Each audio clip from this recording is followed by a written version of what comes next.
The boy smiled and said, "Mr. Pei, good night." Pei Yg immediately stopped and looked back. His tall figure was still stern. He pursed his lips and said with a smile in his eyes, "Well, good night." Huo Yanji was sitting at the dining table, taking the entire scene in. His expression suddenly became even uglier. But before he could have another seizure, everyone else went back to their rooms. Shen Nanzhao, who was standing aside, stared at Huo Yanji's back for a long time as he waited for him to finally get up and leave. Shen Nanzhao doesn't talk much and is very quiet most of the time, so when others were guessing who each other's heart-warming text messages were sent to, no one guessed that he sent it to Huo Yanji.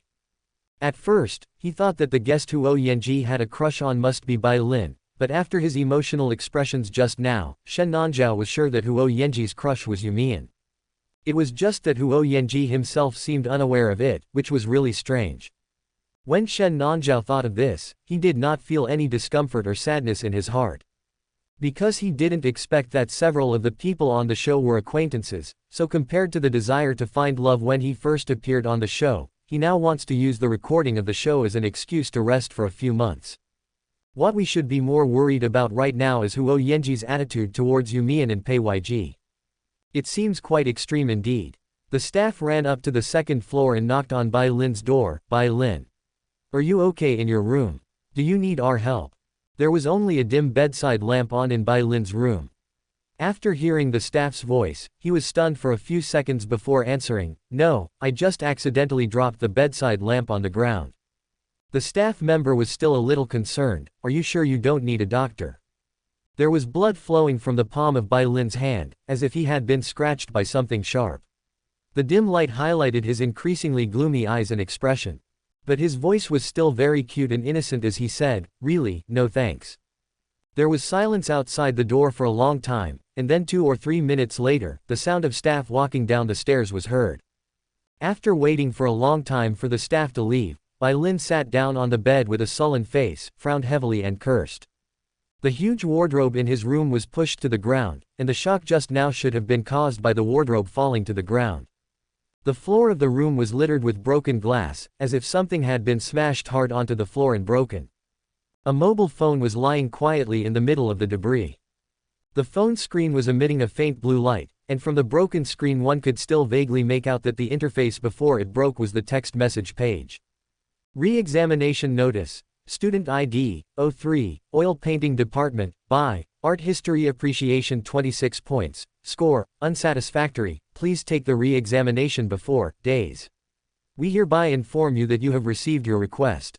Bai Lin looked at the phone on the ground with a gloomy face, trying his best to suppress the angry thoughts in his heart. He had just knocked over the wardrobe and caused unnecessary trouble. If he makes any more noise, the program staff will definitely ask him to open the door. Bai Lin sneered, stood up, walked to the camera, and adjusted the coat covering the lens more tightly. If Bai Lin was just angry at the moment when the joint clarification from the Art Museum and University A appeared, then when he received the notice of the makeup exam for failing the test, that anger turned into an extremely complex emotion mixed with shame, jealousy, and disgust.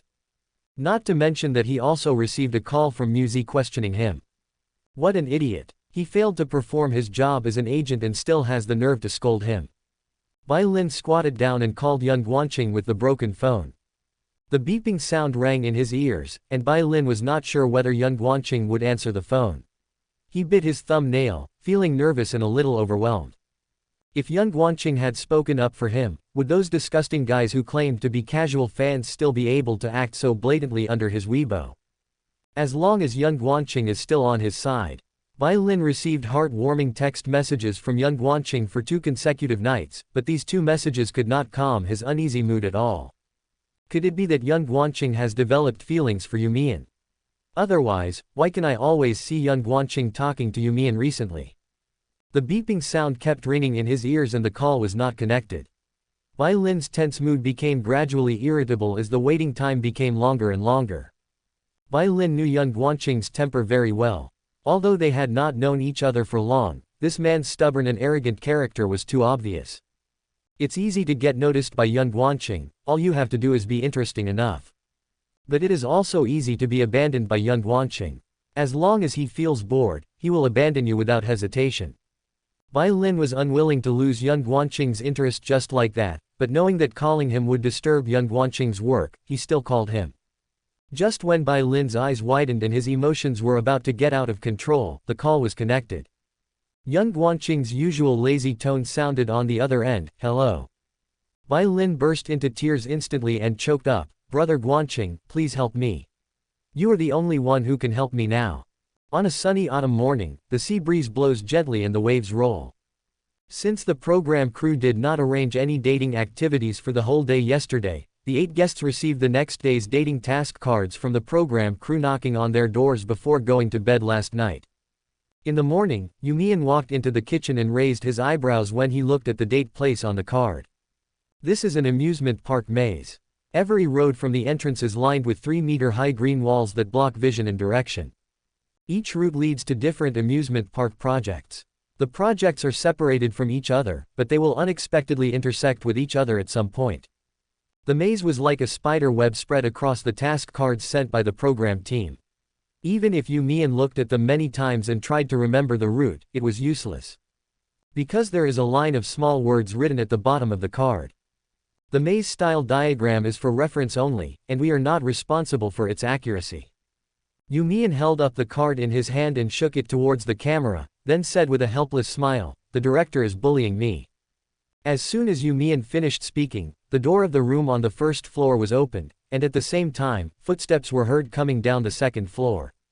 Because the date time is clearly written on the task cards given by the program team, most people wake up at similar times. But what surprised You Mian was that the person who came out from the first floor was Yan Guanqing. He remembered that he did not hear the door of the cabin being opened until late at night, which showed how late the man came back. The man had his long hair tied casually behind his head. He was wearing a loose gray pajamas. He looked like he had just woken up. His eyes were hazily squinted, and he looked like he was not getting enough sleep. Yan Guanqing opened the refrigerator, took out a bottle of mineral water, took a few sips of cold water, smiled at You Mian, and said, "Good morning." You Mian lowered his eyes and said calmly, "Good morning. I thought Yan Guanqing would come up to me and pester me without reservation like he did the last few times, but I didn't expect that the man would just say hello and sit quietly at the dining table." It was good that he didn't make small talk like before, but Yan Guanqing's eyes were always fixed on You Mian. "You Mian, what's wrong with this guy?" In silence, Guantong and Huo Yanji, who came down from the second floor, also arrived. Huo Yanji sat opposite Yan Guanqing without raising his head, as if he was deliberately avoiding someone and avoiding talking to everyone. Guantong smiled and said, "This is the first breakfast we have had together. It's really rare. Their work and school schedules usually don't coincide, so this is really the first breakfast they have had together," as Guantong said. Normally, You Mian would finish his breakfast with just a cup of coffee or soy milk, but that was obviously not possible now. So he said, "I can only make simple fried eggs." You Mian blinked, "Who wants to eat?" Yan Guanqing raised his hand immediately.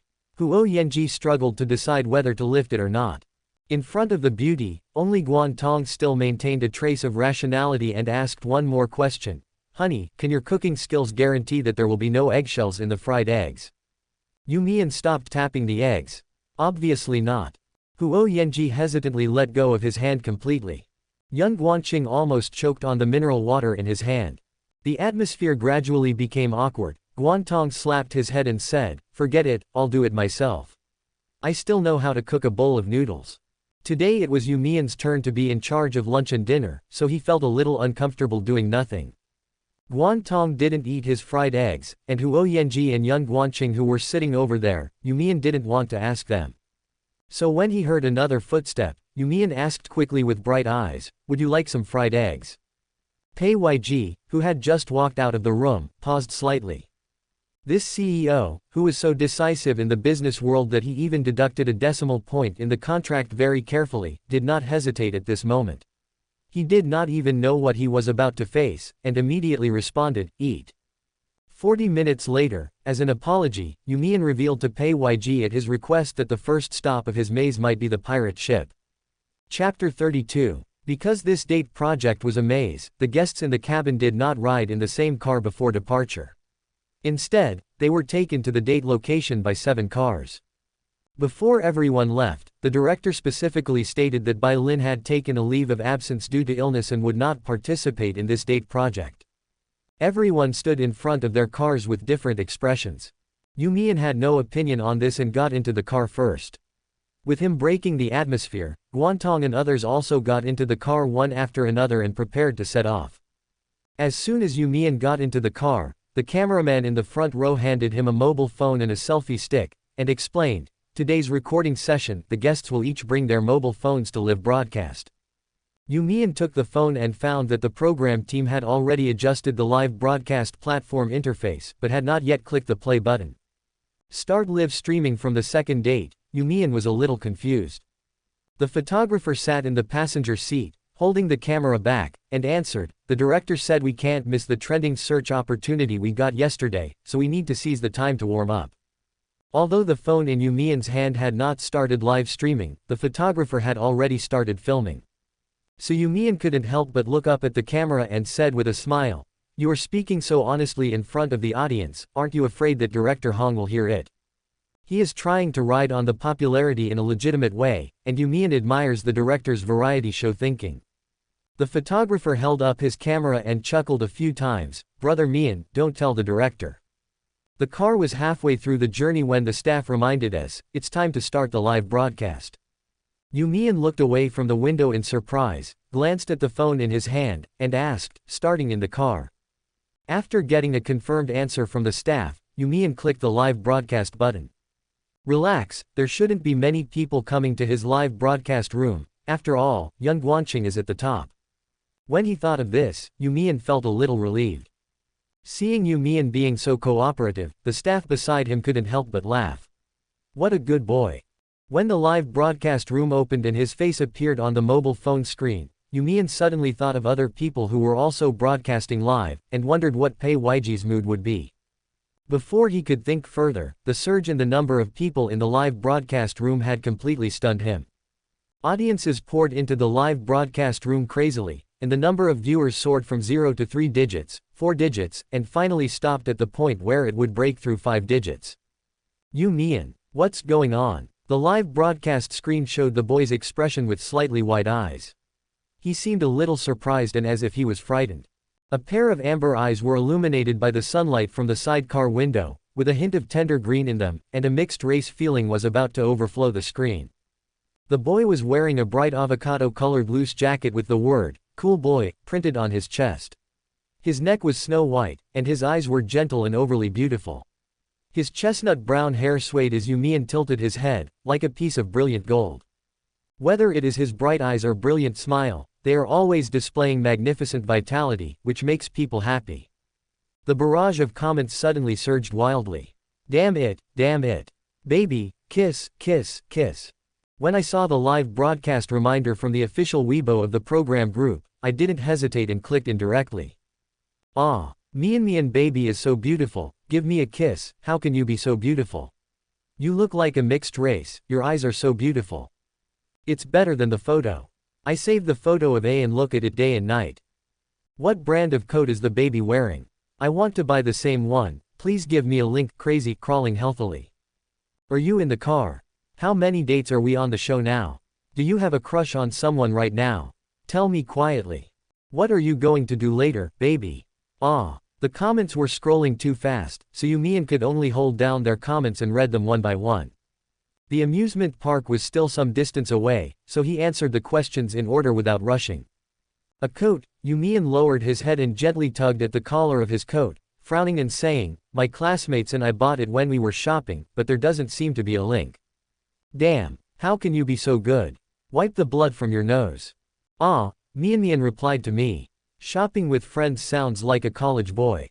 You Mian went on to read the second one, in the car. The netizen's question made him hesitate for a moment. You Mian raised his head to look at the staff in the front seat and asked in a low voice, "You can't answer questions like the specific date and the guest you like, right?" The camera teacher held up the camera and shook his head. You Mian immediately understood and smiled at the camera. "I can't answer these questions, ask something else." He looked at the live broadcast screen. The font size of the comments designed by the platform was too small. You Mian had to hold the phone close to see it clearly. The audience who were happily watching the live broadcast saw the screen suddenly move closer, and the overly beautiful face suddenly came very close, and said in a very soft voice, "Let's go on a date to the amusement park later." The comments paused for a few seconds, and then swept across the screen even more frantically. The overlapping numbers didn't seem like there were less than 10,000 people, and the lively words made it difficult for You Mian to read them all. Date. Date. Let's watch the beautiful baby date. I don't know if I can ship CP here, I just came back from a guest's live broadcast room. If you don't watch dating shows anymore, when else can you watch them? Watch them hard. Where are the fellow students? Please raise your hands. Add fuel to the fire. Charge forward. A bunch of words and idioms that You Mian couldn't understand flashed across the screen, followed by a barrage of comments that all read, "Chair brother, I want chair brother. Chair brother is the main wife and I won't accept any rebuttal." The cotton cultivation base is sincerely recruiting cotton pickers, with a daily salary of 50,000 yuan, and no upper limit. If you are interested, please contact the Weibo Super Topic Wajiang City Heart Beating House Cultivation Cotton Base. Before You Mian had the chance to ask what the chair guy he had seen before meant, he noticed the last advertisement. The boy frowned slightly and tried to click the screen to blacklist the person who posted the advertisement. Then he straightened his face and said seriously, "Don't come if you post advertisements. Don't be fooled." As You Mian spoke, he blocked several accounts that were posting the same ads, and explained righteously, it must be a scam. Picking cotton can't earn 50,000 a day. No matter what the job is, when someone offers such an excessively high salary, everyone should be wary and carefully identify it. Don't be deceived. Stop it, this is not an advertisement, baby. I am a fan. CP fan. Ha ha ha ha. Baby, you're so cute when you're serious, but what you said is indeed very true. Compared to the fan accounts that were blocked and lost their defense, the screen was filled with laughter of ha ha ha ha a few seconds later. I told you not to give it such a name, who would have thought it was a CP fan, I'm crying. I am a cotton worker and I am proud. My baby will definitely remember us. Others should not be too envious. You Mian read the comments and realized belatedly that she had blocked the wrong person. She couldn't help but purse her lips and her ears turned red. No, sorry. Was that a fan just now? You Mian tried to remove those who had been advertising from the blacklist. Amid the cries and laughter, You Mian stared at the live broadcast screen, tilted his head and asked in confusion, "CP fans? Who are the CP fans of Mian cotton workers? Damn, now that Mian mentioned my name, I will never dislike this CP name again. Ah baby, look at me, I am a CP fan of President Pei and you, Pei you and Cotton Mian flower base, cotton worker is the name of the fans." When You Mian saw that explanation, his ears, which were already red, suddenly felt numb. I didn't expect that there would be people shipping him and Pei YG as a couple. The main show hasn't started yet, has it? You Mian smiled, why are you all shipping couples now? These fans will be disappointed if the feature film doesn't turn out as well as they thought when it's aired. Before You Mian could continue thinking, the barrage began to explain again. Everything can be eaten, as long as I want. Don't worry, Mian Bao, we can still do it even if it's a stranger. This is professional ethics. In fact, compared to You Mian, those fans who support him and Pei YG are the most uncertain. Before the main film started, they had already fallen for You Mian and Pei YG because of their looks. If the show was aired, given Pei YG's cold temper, and the two of them had no communication at all, they would definitely be heartbroken. But no one can predict what will happen in the future, and the most important thing is to have fun eating it now. You Mian flipped through a few more comments and had just answered 2 or 3 questions when the production crew's car stopped at the entrance of the amusement park maze. The cameraman on the passenger seat opened the car door first and walked down, reminding You Mian, the show has started. You Mian placed the live streaming phone on a selfie stick. After making sure that he could be fully seen in the camera, he got out of the car holding the phone. In front of you is a plant maze that is even more spectacular than the one on the mission card, with several amusement facilities inside. The 7 guests will enter the maze from different entrances and try to get out in the shortest time. If there are any amusement projects during the period, the guests will have to wait for other guests to arrive and complete them together. Each amusement project requires 2 people to start. Of course, every guest must play at least one amusement project in the maze. Everyone will play the game in this way while trying to get out of the maze until they successfully reach the maze exit and enter the huge fireworks square. You Mian went through the mission process in his mind and then stepped into the huge green-walled maze. Standing between the high walls on both sides, You Mian suddenly thought that even if he told Bai Lin that he would go to the pirate ship, he might not be able to do it now. Who meets whom is entirely up to fate. The audience in the live broadcast room could only see You Mian walking among tall green plants, but they didn't know what he was doing, so there were a lot of questions in the barrage. You Mian walked forward along the narrow path of the maze, which was as wide as his arms, and took time to answer questions from fans. Walking through a maze. As soon as You Mian finished speaking, the floating screen specially prepared by the program team in the live broadcast room appeared. It has to be said that Hong Sheng's preparation was perfect. Not only did he inform the audience of the entire mission process, he also specially opened a live broadcast room for aerial map viewing from a drone perspective, where all the routes of the 7 guests were broadcast in real time. In an instant, the number of people in the live broadcast room dropped a lot, and many people ran to the map live broadcast room to see where they were now. But even if the positions of the guests are revealed, Hong Sheng is not worried that fans will leak them through barrage. If this was a detective variety show, he might have avoided this, but now, Matching Heartbeat is a dating variety show. What is a dating variety show about? Isn't it the sparks that the guests create when they collide with each other? What's the point if they can't meet each other? Hong Sheng wants them to look for each other in the maze with an unknown end. It would be best if they could even choose to pursue someone resolutely under the guidance of fans. This is what he wants. You Mian walked forward along the maze, and suddenly 2 forks appeared in front of him, one to the right and the other to the left. You Mian asked the commentator without any burden, "Can everyone see what the 2 projects are?" The fans all said in unison, "No, the director is such a jerk. There is a delay in the map live broadcast room, unless baby waits for us for 7 minutes. Let them see hope, but don't give it directly, instead keep it suspenseful." You Mian understood Hong Sheng's variety show routine. Since the director didn't want them to meet so simply, he didn't care. "Choose the left side," You Mian said and walked towards the left road without hesitation. Layer upon layer of green walls passed before his eyes, and finally a spacious note appeared. As soon as You Mian stepped in, he saw the figure of another man. Yan Tingxuan was standing in the wide square of the whitewater rafting project, holding his cell phone. When he saw You Mian, his expression froze for a few seconds, but he soon smiled again. "What a coincidence," Yan Tingxuan said with a smile. You Mian sighed quietly, thinking that his luck was just average today. Chapter 33. Like You Mian, Yan Tingxuan also held a selfie stick and a live streaming phone in his hands. The man standing in the Rapids game square was tall, with handsome features. After seeing You Mian, he turned sideways and greeted her with a smile. He was extremely handsome. The barrage of comments instantly filled the screen with comments like crazy. But You Mian did not look at the comments that were flooding the screen at this moment. Instead, he tried his best to restrain the urge to turn around and leave, and stayed where he was. The CP fans who were unaware of the situation in the live broadcast room celebrated the new year and screamed with joy. "Where are my fellow researchers? Damn, it's Chinese New Year. Ah, I'm betting on Yan Tingxuan, don't let me down. You're pretty good, come on. Is he the famous lawyer Yan who was featured in Huajiang Daily?" "Yes, brother Yan is good at criminal prosecution. If you have seen him arguing in court, no one will not love him. The barrister is so charming. Criminal prosecution, it might be easy to get in. Ha ha ha ha, so brother Yan has turned to commercial disputes in the past 2 years. He has never lost a case he has handled. Excluding mediation, his winning rate is 90%. Fuck, this bastard stole my house. Mianbao, don't go with him, woo. I'm not trying to be bad, but these elite, highly educated men are most likely to become beasts in human form.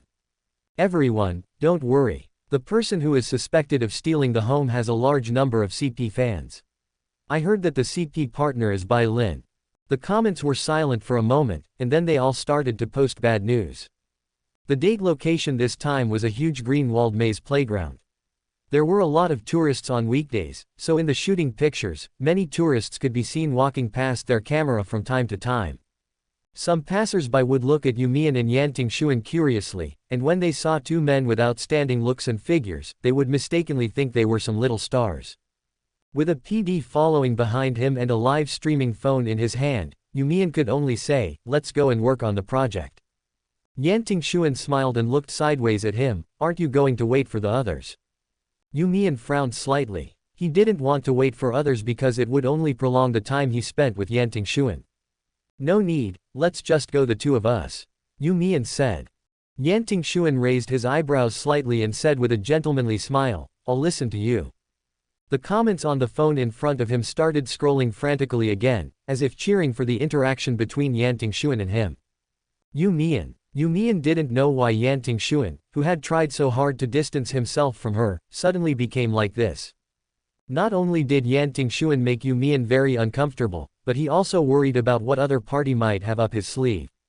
Yan Tingxuan's attitude changed since Bai Lin came back 2 years ago, and the change was so fast that You Mian had no time to react. During that time, he received many inexplicable accusations, including that Yan Tingxuan misunderstood that he liked him, so he acted cold and distant. You Mian wanted to explain but never found the chance. Once the topic was brought up, Yan Tingxuan would frown and refuse, with an expression of disgust on his face as if he was being pestered by him. But now that the two of them are participating in a dating variety show together, Yan Tingxuan really knows that she likes boys, so why doesn't he continue to find him disgusting, but instead shows the same familiar look as before in such a weird way like now? In judging from Yan Tingxuan's tone, he seemed to have never misunderstood that he liked him. But if there wasn't even a misunderstanding at the beginning, then what was the purpose of all the estrangement in the past 2 years? The more You Mian thought about it, the more he felt that this friendship that he once cherished was like a gorgeous dress crawling with lice. It looked gorgeous from a distance, but when he got closer, he found that it had already rotted. You Mian lowered his eyes indifferently, with a cold look in his eyes. He stopped thinking and walked directly to the queue for the whitewater rafting project. There are still many tourists in the amusement park on weekdays. Even if they queue up, they have to wait for more than half an hour. When You Mian saw the number of people queuing in the distance, he regretted for the first time his decision to stay. He looked up at the number of people in the live broadcast room, which was just over 10,000, and everyone was happily refreshing the screen. You Mian pursed her lips and said, "It's okay, it's just half an hour." After standing at the end of the queue, the boy picked out questions that could be answered in the live broadcast room for interaction while smiling gently. Her expression was gentle and affectionate, and her profile was bright. Yan Tingxuan stood silently beside You Mian. The two people didn't talk much, but they looked surprisingly harmonious standing together in the camera. The barrage was full of excitement, and Yan Tingxuan noticed that You Mian didn't want to talk to him anymore, so he smiled and didn't say anything to him. In the silent and lively playground, Yan Tingxuan lowered his eyes and looked at the boy's gentle smile. He suddenly recalled the scene when he first met him at Yu's house. It was the same with You Mian at that time. No matter what the people around him were like, he could always enjoy his leisure time in a self-satisfied way, like an iris struggling to survive. Yan Tingxuan used his shoulder to block the pushing from the people behind him, creating a comfortable space for the unaware You Mian.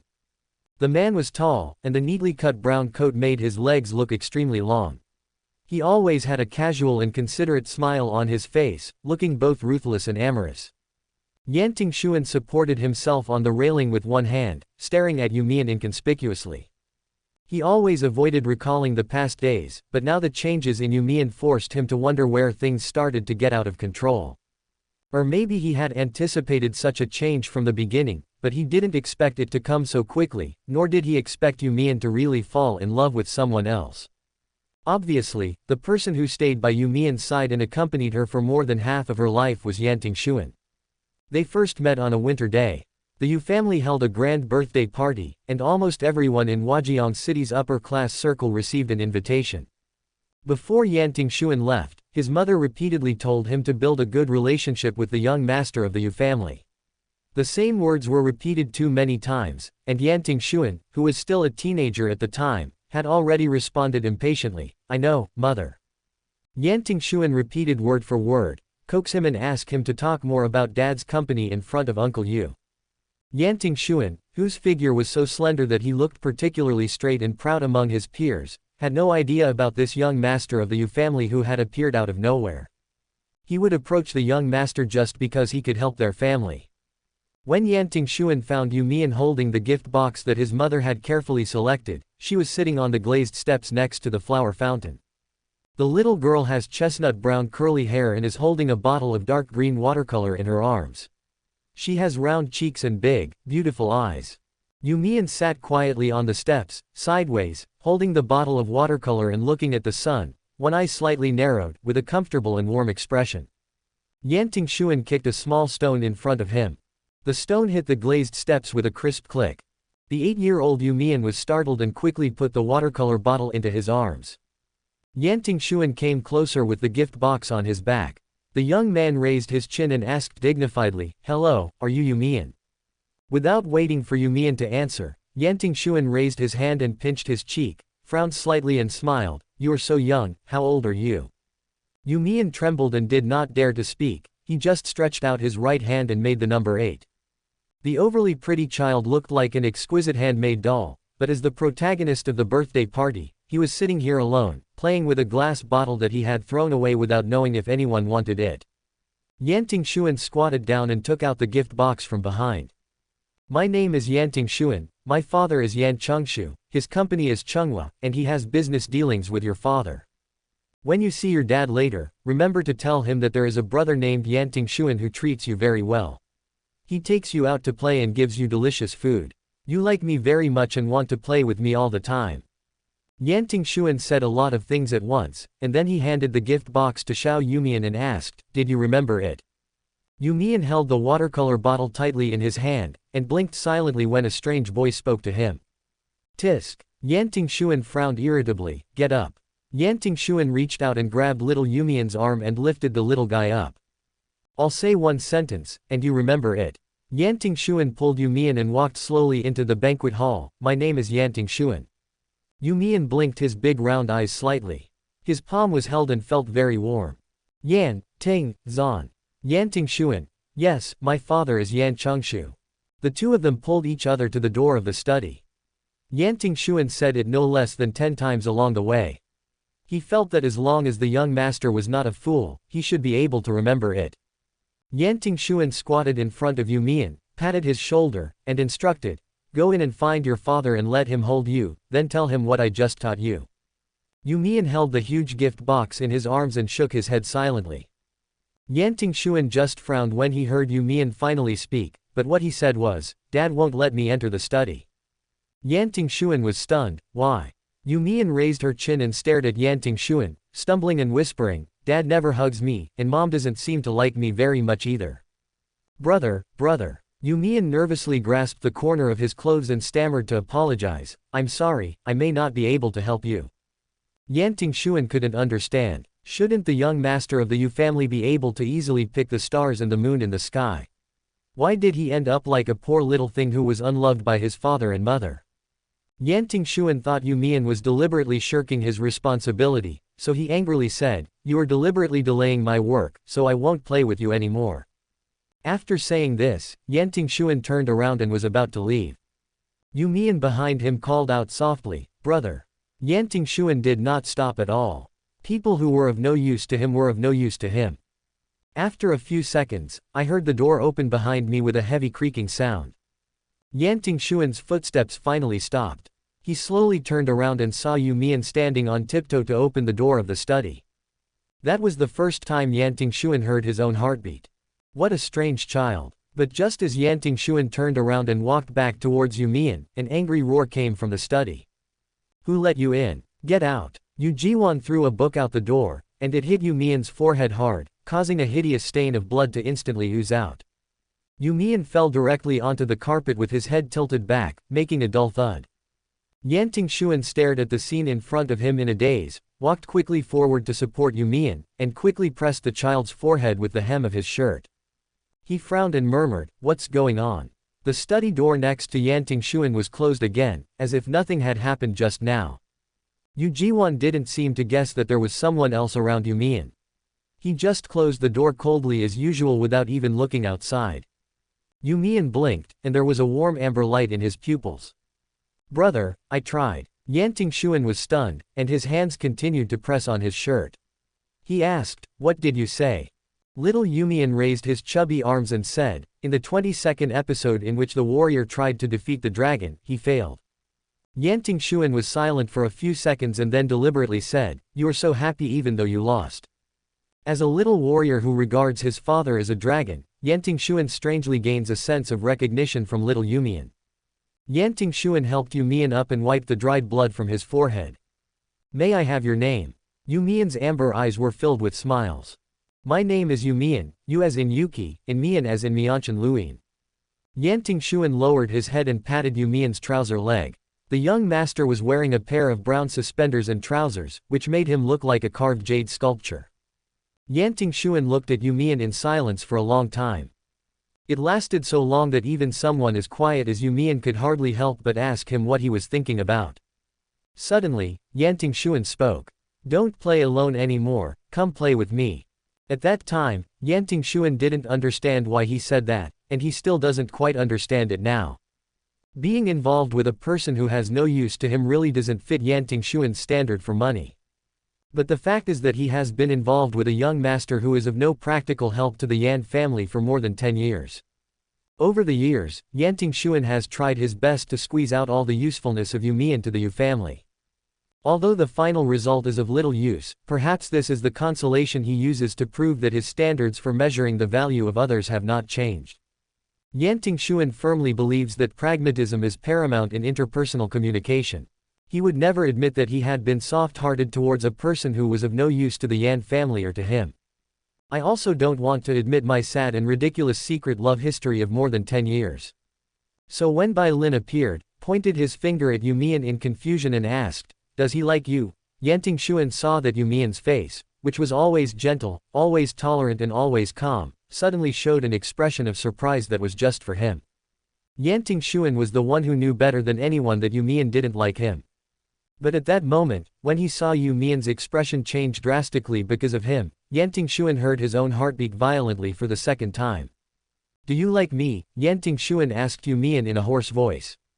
Every time he pushed her away, the eager expression on You Mian's face that was so vivid that it made his blood boil would become bait for the next question. So he followed the Yan family's instructions, pushed You Mian aside, and walked towards Bai Lin. Bai Lin was like a reagent that could create the expression that drove Yan Tingxuan crazy. He was tired of You Mian's gentle gaze, and he wanted to make You Mian's stagnant water boil for him. If You Mian can't fall in love with him, then just hate him. Yan Tingxuan approached on his own and left on his own. He knew that this addictive reaction would eventually disappear one day. But Yan Tingxuan really didn't expect this day to come so soon. You Mian began to ignore him, as if nothing had ever happened between them. Chapter 34. The sunlight gradually became more dazzling, but fortunately there was a roof over the queue area, so it didn't feel stuffy. All the projects in this amusement park arranged by the program team are scattered within the green wall maze, but the area occupied by each project is actually very large, enough to accommodate the passenger flow during holidays. Whitewater rafting is a water sport. Even if You Mian is standing at the end of the line, he can still hear the screams of other tourists coming from the end of the line. He pursed his lips and looked outside the side railing. Blue water splashed down from the sky and stopped at the perfect distance to the game entrance queue so as not to get other tourists' clothes wet. You Mian hid his impatience very well, at least the audience in the camera looking at his profile would only think that the boy was just daydreaming. It seems like the line is still quite long. Have any sisters who have been to other live broadcast rooms told me what the situation is like outside? There is no way. The Green Wall Maze amusement park has become a popular check-in spot. Whether you are shooting a show or a movie, it is almost impossible to book it. Wait for about 10 minutes and you should be able to get a seat. The other guests didn't even see the game items and were still wandering around in the maze. I am crying so hard, where is the chair brother? I don't know. Someone in his barrage clearly told You Mian's location, but he just didn't come. Opening square bracket ? My CP won't end before the show even starts, right? It's so funny, they're unilaterally trying to hype up a couple without even asking JL's president if he agrees. This is a slap in the face, right? What kind of monsters are those comments that just passed by? Oh, fans of Bai Lin, right? That's not surprising. Didn't Bai Lin not attend this date? The official blog has already notified you. Report this hostile ID to the program team and block it. Who knows? It's just a deliberate attempt to show off their presence. I've seen this ID in several guests' live broadcast rooms. I don't know which little actor has created CP entries with all the guests before the show even started filming. I can understand his intentions without even saying anything. Report from the front, Brother Chair just asked where the Danmu Corsair is. It seems that he is going to the Corsair project. Opening square bracket ? Damn, is this really the case? Who is on the pirate ship? No one is here. The other guests are still in the maze. President Pei is walking towards the pirate ship now. He will probably be there soon. You Mian didn't pay attention to the comments on the barrage, but suddenly heard Yan Tingxuan behind him make a sound. The two of them stood at the end of the line for 10 minutes. Although the tourist line was moving forward, no new tourists joined the queue. You Mian turned his head and took a look upon hearing the voice, then frowned calmly. What bad luck today. The man who came had a buzz cut and fierce brows, and the strong and sturdy muscles on his arms revealed a sense of vigorous power under his gray sweatshirt. Huo Yanji walked closer with long legs, with a hint of surprise and helplessness in his eyes. You two are here. Huo Yanji smiled and greeted, what a coincidence. I don't know what's wrong with Yan Tingxuan today. He seems to still maintain the gloomy aura from last night. He just responded indifferently to Huo Yanji's greeting. The three people looked very unfamiliar. The comments were filled with laughter and everyone started making jokes. After all, you have been in the cabin for 2 or 3 days, why do you still look so unfamiliar? I laughed my ass off. This is the first time I've seen Huo Yanji look like this. When love rivals meet, their eyes turn red with envy. Add fuel to the fire, go, go, go. Brother Huo, come on. Mian baby doesn't have a favorite guest yet, go grab one. Bullshit, Brother Yan was here first. I am a local dog, I will say it first, I want Shura Field, I want Shura Field. Yan Tingxuan's face is obviously stinky. I have to say, these three people really don't seem to know each other well. Haha, I think Mian looks so awkward, and she doesn't talk much. She was so lively and cute in the car before, why is she so silent now? It means I'm not moved. My useless chair brother, please go, go, go. Chair brother went to find the pirate ship. It seems that this time the Shura field is the field where the research friends and the fire are added. I don't know what was going on, or maybe God heard the awkward atmosphere at the moment. The group of tourists who had been waiting for 10 minutes without any movement suddenly moved forward. You Mian nodded politely to Huo Yanji, then mercilessly withdrew his gaze and followed the strange tourists in front of him. Although they knew the production crew was there was a high probability that the three of them would be arranged on the same boat. But You Mian still held on to an inappropriate expectation, thinking that it would be great if he could just follow the strange tourist in front of him and squeeze onto their boat. Just as You Mian was walking forward in small steps, the queue railing in front of him turned a corner. As soon as he turned in, an amusement park service staff in orange-red work clothes lowered the horizontal railing at the entrance and raised his arm to stop him. Sorry, we have too many people. The three of you are just enough for one boat. Please wait a moment. You Mian, tisk. Yan Tingxuan stared at You Mian's back with a gloomy look in his eyes. Huo Yanji stood at the end of the three people, with complicated thoughts surging in his mind uncontrollably. Because they were so messy, the man frowned frequently. You Mian's back was right in front of him, Huo Yanji could see it just by turning his head. The boy's neck was slender and cold white. When he took the plastic raincoat handed to him by the staff, one could see that his fingertips were stained with a little pink, and his wrist bones were slightly protruding, revealing a sense of thinness. It was the same pair of hands that Huo Yanji had seen many times and was very familiar with. Gentlemen, the staff member's question brought Huo Yanji back to his wandering thoughts. The staff handed over a light blue plastic raincoat and said, "We'll need it for the game later. Please take it." Huo Yanji scratched his head and took it, saying softly, "I'm sorry." In less than 3 minutes, the three of them were able to go in. It was indeed inconvenient to hold the live broadcast phone during the game session, so when the three of them climbed up the stairs to the 4-story starting platform, they handed the phones to the 3 PDs who had been following them. Before seeing the game projects with her own eyes, You Mian had always thought that she could just participate in the games as the program team had omitted on the task card, and then choose to go her separate ways. But what he didn't expect was that as soon as he climbed up the 4th floor, what caught his eye was a large stage that was perfectly suited for filming variety shows. There were 3 cameras set up on the starting platform of the Rapid Sun Rush in front of them, and an amusement park employee was standing at the stairs to greet them with an attitude very much like a host. The girl instantly broke into a huge smile when she saw You Mian, and then started to cue the program process. "Hello, are you the cabin guest of Matching Heartbeat?" the girl asked.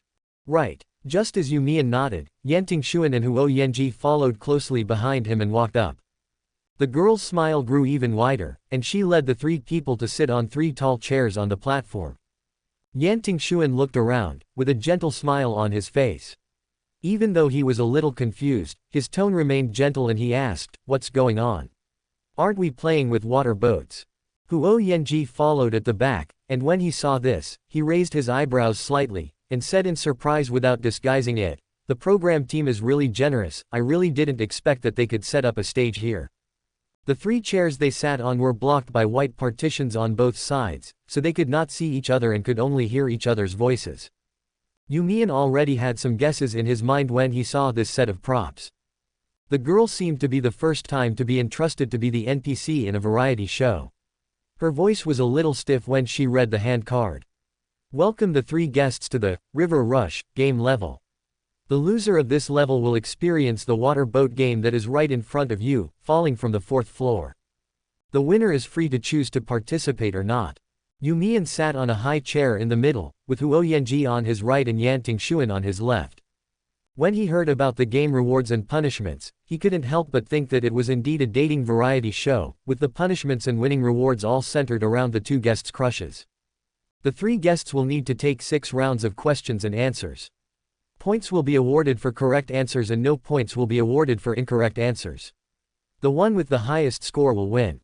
The girl's pace was a bit fast. Just after she finished explaining the rules of the game, she started reading the first question. You Mian had already picked up the whiteboard and pen next to the chair when he sat down, so he was not panicked at all at this moment. In the quiet scene, only Huo Yanji on the right could be heard hurriedly whispering, "Hey, wait, where is the pen?" There was a burst of ha ha ha ha in the barrage. First question. The girl flipped a card and lowered her head to read, "What brand of perfume does Yan Tingxuan often use?"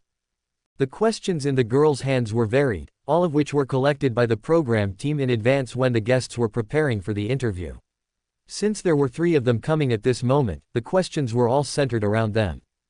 Penhaligon's elk. You Mian thought of the answer at the first moment, but he hesitated when he opened the pen cap. Wouldn't it be just asking for trouble if I wrote down the correct answer about Yan Tingxuan at this time?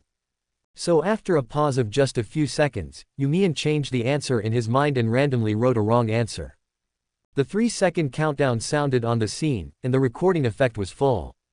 The live broadcast phone was put away by the staff and placed next to the host NPC, so the audience in the live broadcast room can still see the real-time broadcast images. If you can answer this question, it proves that you are still very familiar with it. Ha ha ha ha, Huo Yanji only picked up the pen after the time was up. I was dying of laughter. What a stupid big dog. Yan Tingxuan confidently shows off his board JPG. Did Mian write it correctly? Let me check it out. The host NPC asked the 3 guests to turn the whiteboard around, and half a second later she announced, Yan Tingxuan gets 1 point for this question, and no one else gets any points. Yan Tingxuan's smile faded a little, and his disappointment was obvious as he lowered his eyes and wiped the board. Question 2. The host NPC read the hand card and said, "What is You Mian's favorite dessert?" As soon as the girl finished speaking, You Mian in the middle position hadn't even picked up his pen yet. In the live broadcast screen, 2 men on the left and right sides picked up their pens and quickly wrote down their answers. Huo Yanji did not hesitate at all, and Yan Tingxuan wrote even faster. The 2 people's psychological activities were strangely synchronized at this moment, and I thought, of course, his favorite is chocolate mousse. Chapter 35. As soon as the on-site timer sounded, Huo Yanji and Yan Tingxuan put down their pens and turned to the board, seeming to be very confident in the answers they had just written. There is a sentence I don't know whether I can say or not. Ha ha ha ha, did Mian have dessert in the cabin? She remembers it so clearly. I feel great, thank you. Don't be too happy in advance, haha, look at Mian's answer, they will be embarrassed if they get it wrong. Brother Yan, go. He loves it. You Mian turned the board at the last moment of the timer. After seeing his answer, the NPC host compared it with the answer on the card he had prepared in advance during the interview, and nodded, saying, all three of you got this question right. You each get 1 point. You Mian lowered his eyes and wiped the whiteboard. He wanted to frown but held back because of the camera in front of him and the audience in the live broadcast room. What's going on with Huo Yanji and Yan Tingxuan? Are they so afraid of riding on this high-rise watercraft? Before he could think about it, the next question from the NPC host came again. Please tell me what activity you would choose to do when you are stressed. As soon as the question was asked, Huo Yanji and Yan Tingxuan once again picked up the whiteboard pen and wrote down the answer without hesitation. The audience in the barrage couldn't help but join in answering the questions. I don't know if it will be in the feature film, but I guess a jog. When you are under a lot of pressure, you should do something to relieve stress. Mian is an art student, so she might do some painting.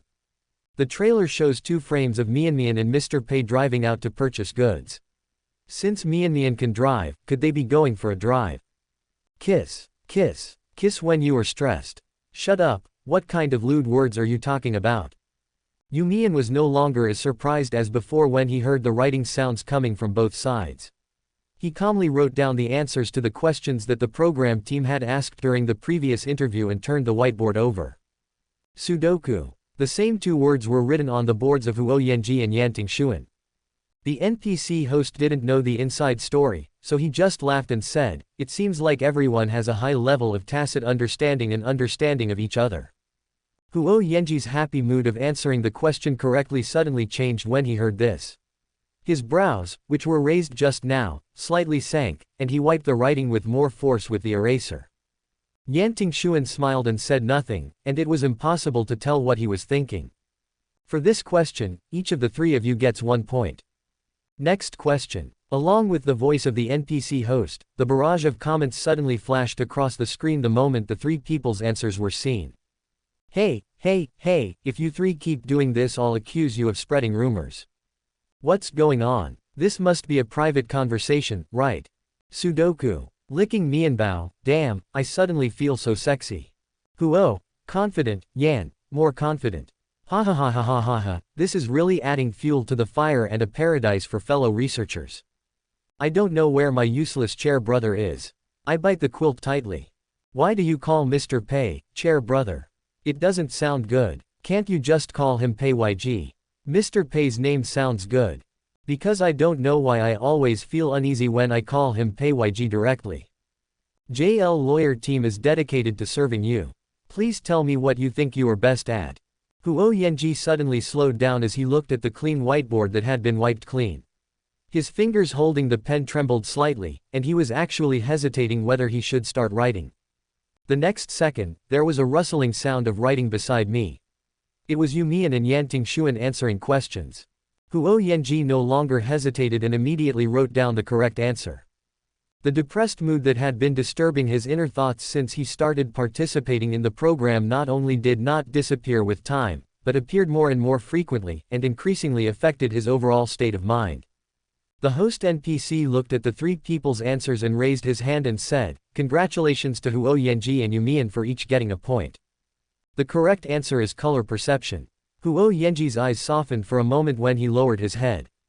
Yan Tingxuan looked at the word, sculpture, that he answered and smiled silently, with a hint of loneliness on his face that was not obvious. If Huo Yanji had a tail, it would be wagging now, like a big dog. I declare that in this duel between Huo Shengfu and Yanyu, Huo Fang is the winner for now. The following questions were occasionally about Yan Tingxuan and Huo Yanji, but most of them still revolved around You Mian. During the question-answering session, Huo Yanji seemed to have turned on a cheat code. He was able to answer every question about You Mian correctly, even faster than You Mian could write. When You Mian heard the NPC host say, Huo Yanji scored 1 point, again, he was able to remain calm. You must be having a seizure. Maybe Huo Yanji forgot that this was a variety show. The scenes at this moment would be included in the main program and broadcast later. How would he end it if he was in such a mess?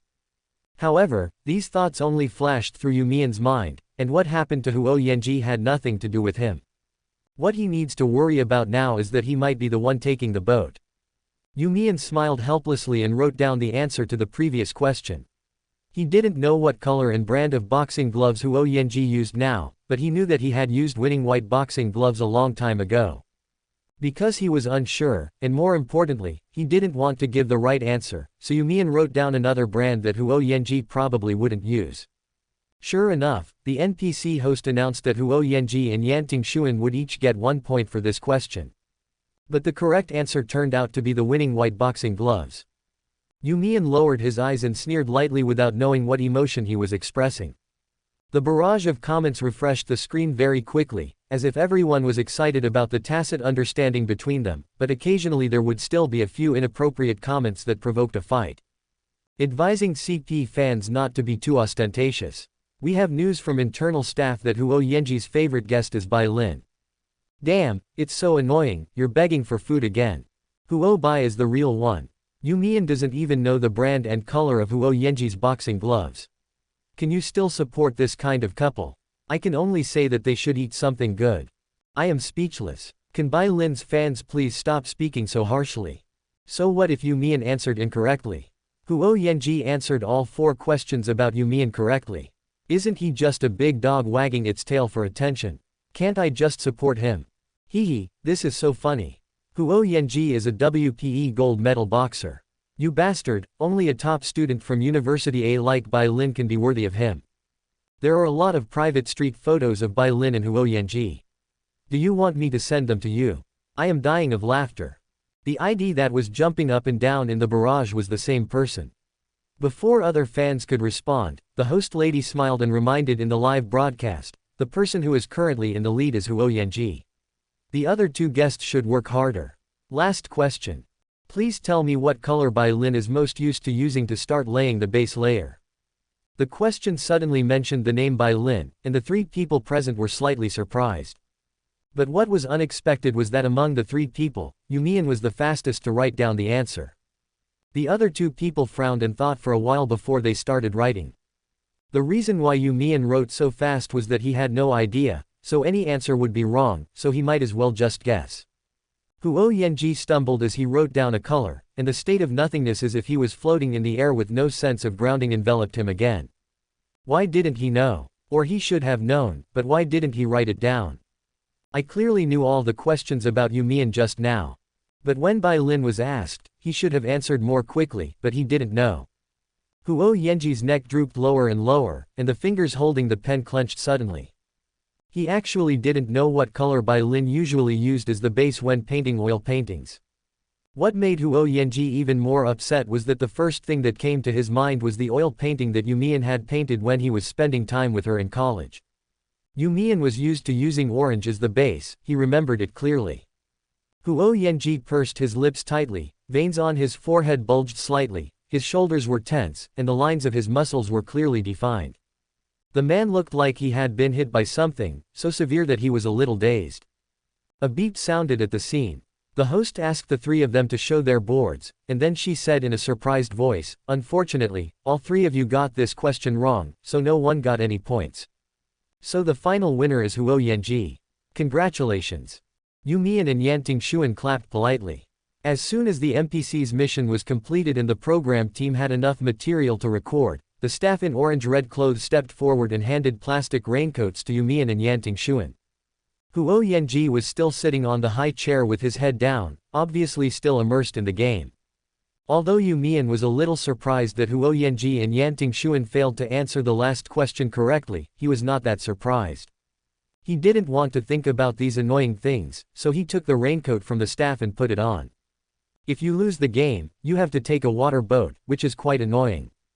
You Mian put on a pink raincoat with his ears drooping. His chestnut brown hair was pressed under the plastic hat, making his eyes look even brighter. When everyone stood up and prepared, the barrage of comments started to laugh wildly. Is Huo Yanji really familiar with Bai Lin? Why can't he even answer this question? Where is that ID from before? Why is it gone? You keep saying it's hilarious, I think we are the ones who are laughing to death now. Ha ha ha ha ha. Not only Huo Yanji, but even Yan Tingxuan got the answer wrong. It's bright yellow, speechless. Huo Yanji answered orange, and Yan Tingxuan wrote blue, so Huo Yanji was slightly closer. Damn, I just want to watch my baby Mian play games quietly. Can the others please stop arguing? Mian baby kiss, kiss, kiss, aw so cute, the baby in the pink raincoat is so cute.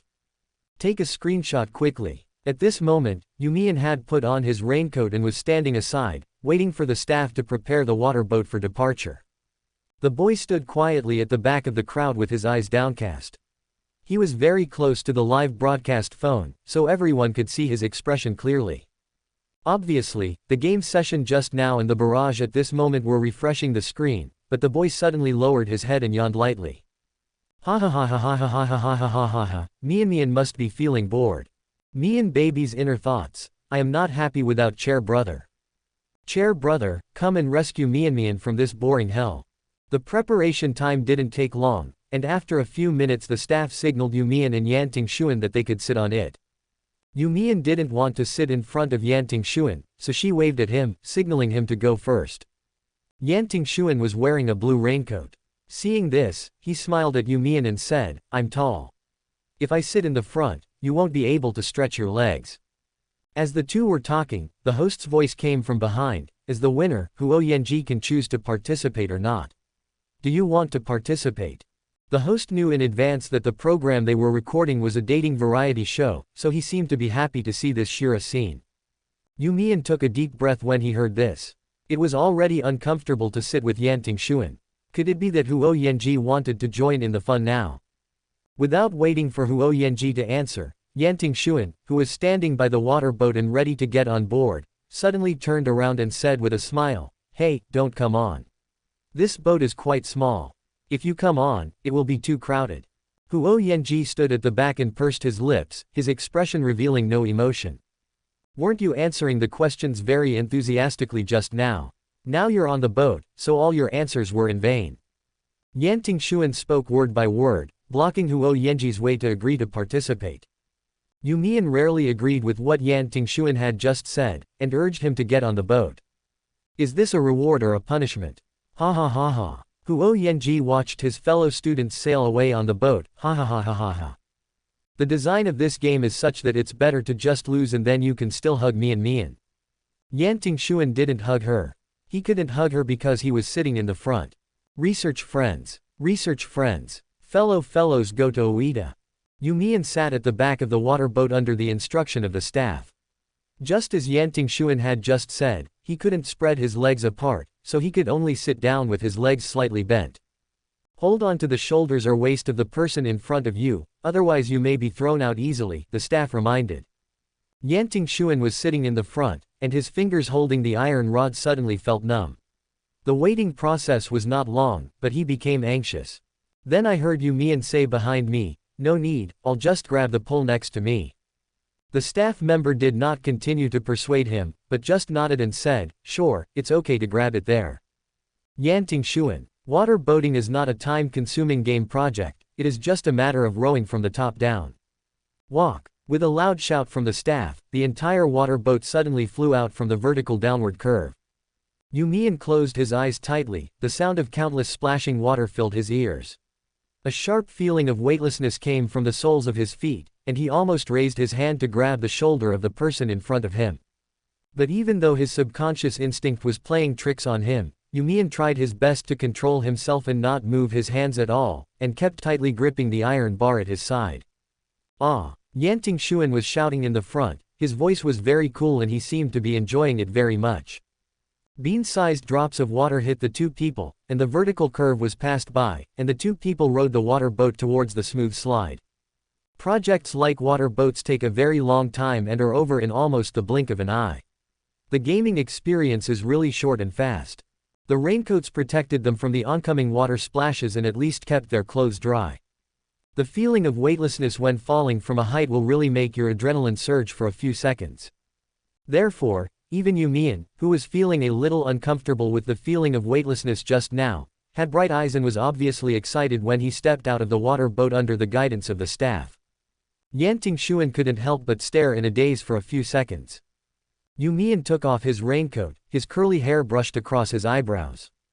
He threw the disposable clothes into the trash can, then said hello to Yan Tingxuan who had just come out beside him, and turned and left. It was obvious that he had made up his mind not to act together.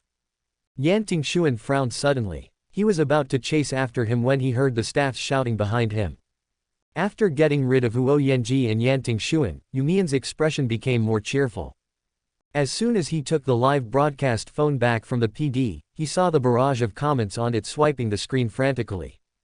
Mian baby, look at the barrage, President Pei is waiting for you over at the pirate ship. Boss Pei looks pitiful, weak, and innocent, ha ha ha. Is Mr. Pei waiting for you? What secret deal did you make? Tell me quickly, I will take note. The pirate ship needs to enter the maze, turn left, and then go straight. You Mian saw clearly the map written by the fans, and also saw the message that Pei Yg was waiting for him. He smiled with his eyes crooked and said, then let's go to the pirate ship next. Chapter 36. A long line had formed again in front of the game project entrance. When Huo Yanji and the cameraman behind him walked down from the starting platform, You Mian was no longer visible. Huo Yanji wanted to ask, but for some reason he hesitated for a few seconds.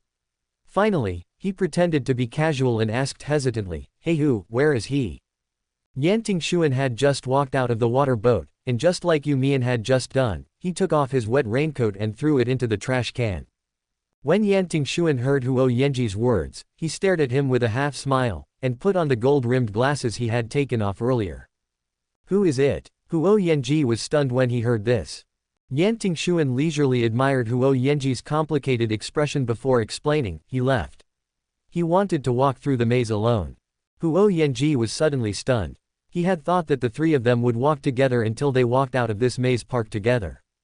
Unexpectedly, You Mian left first.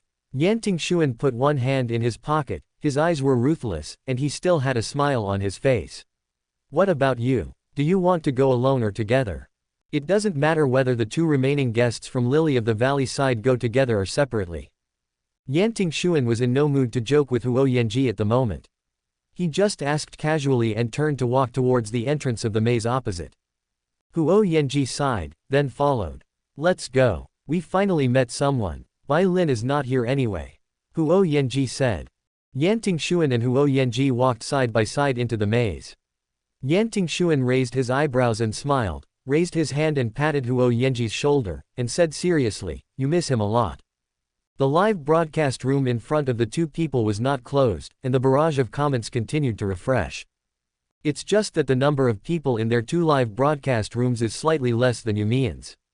When the name Bai Lin appeared, some of the comments in the barrage went crazy instantly.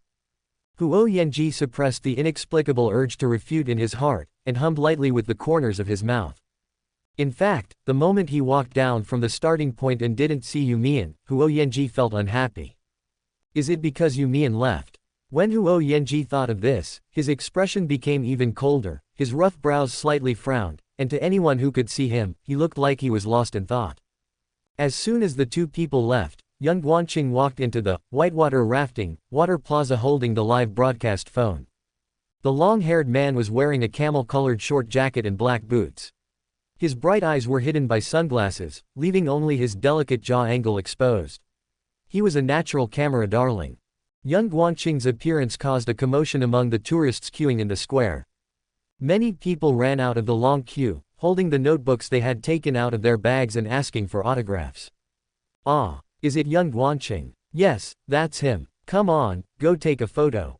A large group of people gathered around them instantly, but young Guanqing, who was surrounded by the crowd, did not show any anxious expression. Instead, he raised his hand and took off half of his sunglasses, and said with a smile, I am filming a program now, and time is tight. Can I take a group photo with everyone? A large group of people were not unhappy at all when they heard this, and they all agreed happily. After the group photo, young Guanqing held up his live streaming phone and looked for a familiar figure at the end of the crowd. After looking around and finding no one, young Guanqing frowned and asked, has anyone seen a boy with chestnut hair come here? He has curly hair, is very handsome, and is as tall as me. Young Guanqing compared the position of his neck to passers-by. Passers-by covered their mouths to stifle screams, and said with a smile, I think I saw it, but it's gone now. Young Guanqing widened his eyes, gone. He finally followed the map in the bullet screen and came here, but now he was told that You Mian was gone. Young Guanqing's temper instantly surged into his brain, causing his smile to freeze a little. Okay, thanks. Young Guanqing thanked the passerby, and when he looked up, he found that countless comments in the live broadcast room were saying that You Mian had left, and that Huo Yanji and Yan Tingxuan were among the people who had traveled with him just now. Young Guanqing was wearing sunglasses, and the fans in the live broadcast room could not see that his brows were furrowed. The three of them got together. Even young Guanqing couldn't help but envy the two people's luck at this moment. They couldn't get the people they wanted, but they could meet the people they didn't want everywhere. Go to other live broadcast rooms and ask where You Mian is going now. Young Guanqing stood in the spacious square and sighed helplessly. According to the game rules given by the program team, since he encountered the game item here, he must wait for another guest to appear. At least 2 people are needed to play the game and continue to walk through the maze. So young Guanqing now has no other choice but to stand in the rapids square and wait. The barrage of comments soon started to appear again. Report from the front, You Mian met Guantong at the carousel level. You Mian and Guantong are together. 2 people are ready to play games. Young Guanqing took a deep breath. It was really true that he couldn't see the person he wanted to see. Why was the fate between him and You Mian so shallow? However, when young Guanqing saw the comments saying that You Mian met Guantong alone, he laughed happily again. Even if Yan Tingxuan and Huo Yanji met You Mian in advance, they were still left behind. At this moment, in another huge and flat square, a handsome man in a long black windbreaker was sitting alone on a bench. Pei Weiji's stern profile was looking down at the live broadcast phone in front of him, his thin lips slightly pursed, his expression so indifferent that people couldn't guess what he was thinking. The sunlight jumped across his handsome nose, and the light had become less dazzling. There were screams and cheers coming from the pirate ship in the distance, and the terrifying arc swaying towards the sky made people feel frightened at the first sight. Various comments were constantly appearing on the barrage of the live broadcast room, and almost all of them contained the word, You Mian. Pei Weiji glanced at him calmly, then said in a deep voice, no need to urge him. The comments in the live broadcast room stopped at once, and they restrainedly posted polite words like, okay, I'll listen to President Pei, etc. There was no sign of jumping up and down in other people's live broadcast rooms to support the couple, and they were very well behaved. Although the sunlight is no longer dazzling, its scorching power is still there. Pei Weiji looked down at the ice cream in his hand. The cream was slowly sliding down and was about to drip onto the ground. Boss Pei, eat quickly, or it will melt. Last time, my whole family went to this green wall maze playground. The matcha ice cream at the pirate ship was super delicious. We had to wait in a long line. Yes, Mr. Pei just waited in line for half an hour. Why is Mr. Pei looking at this ice cream with such indifference? Is he angry?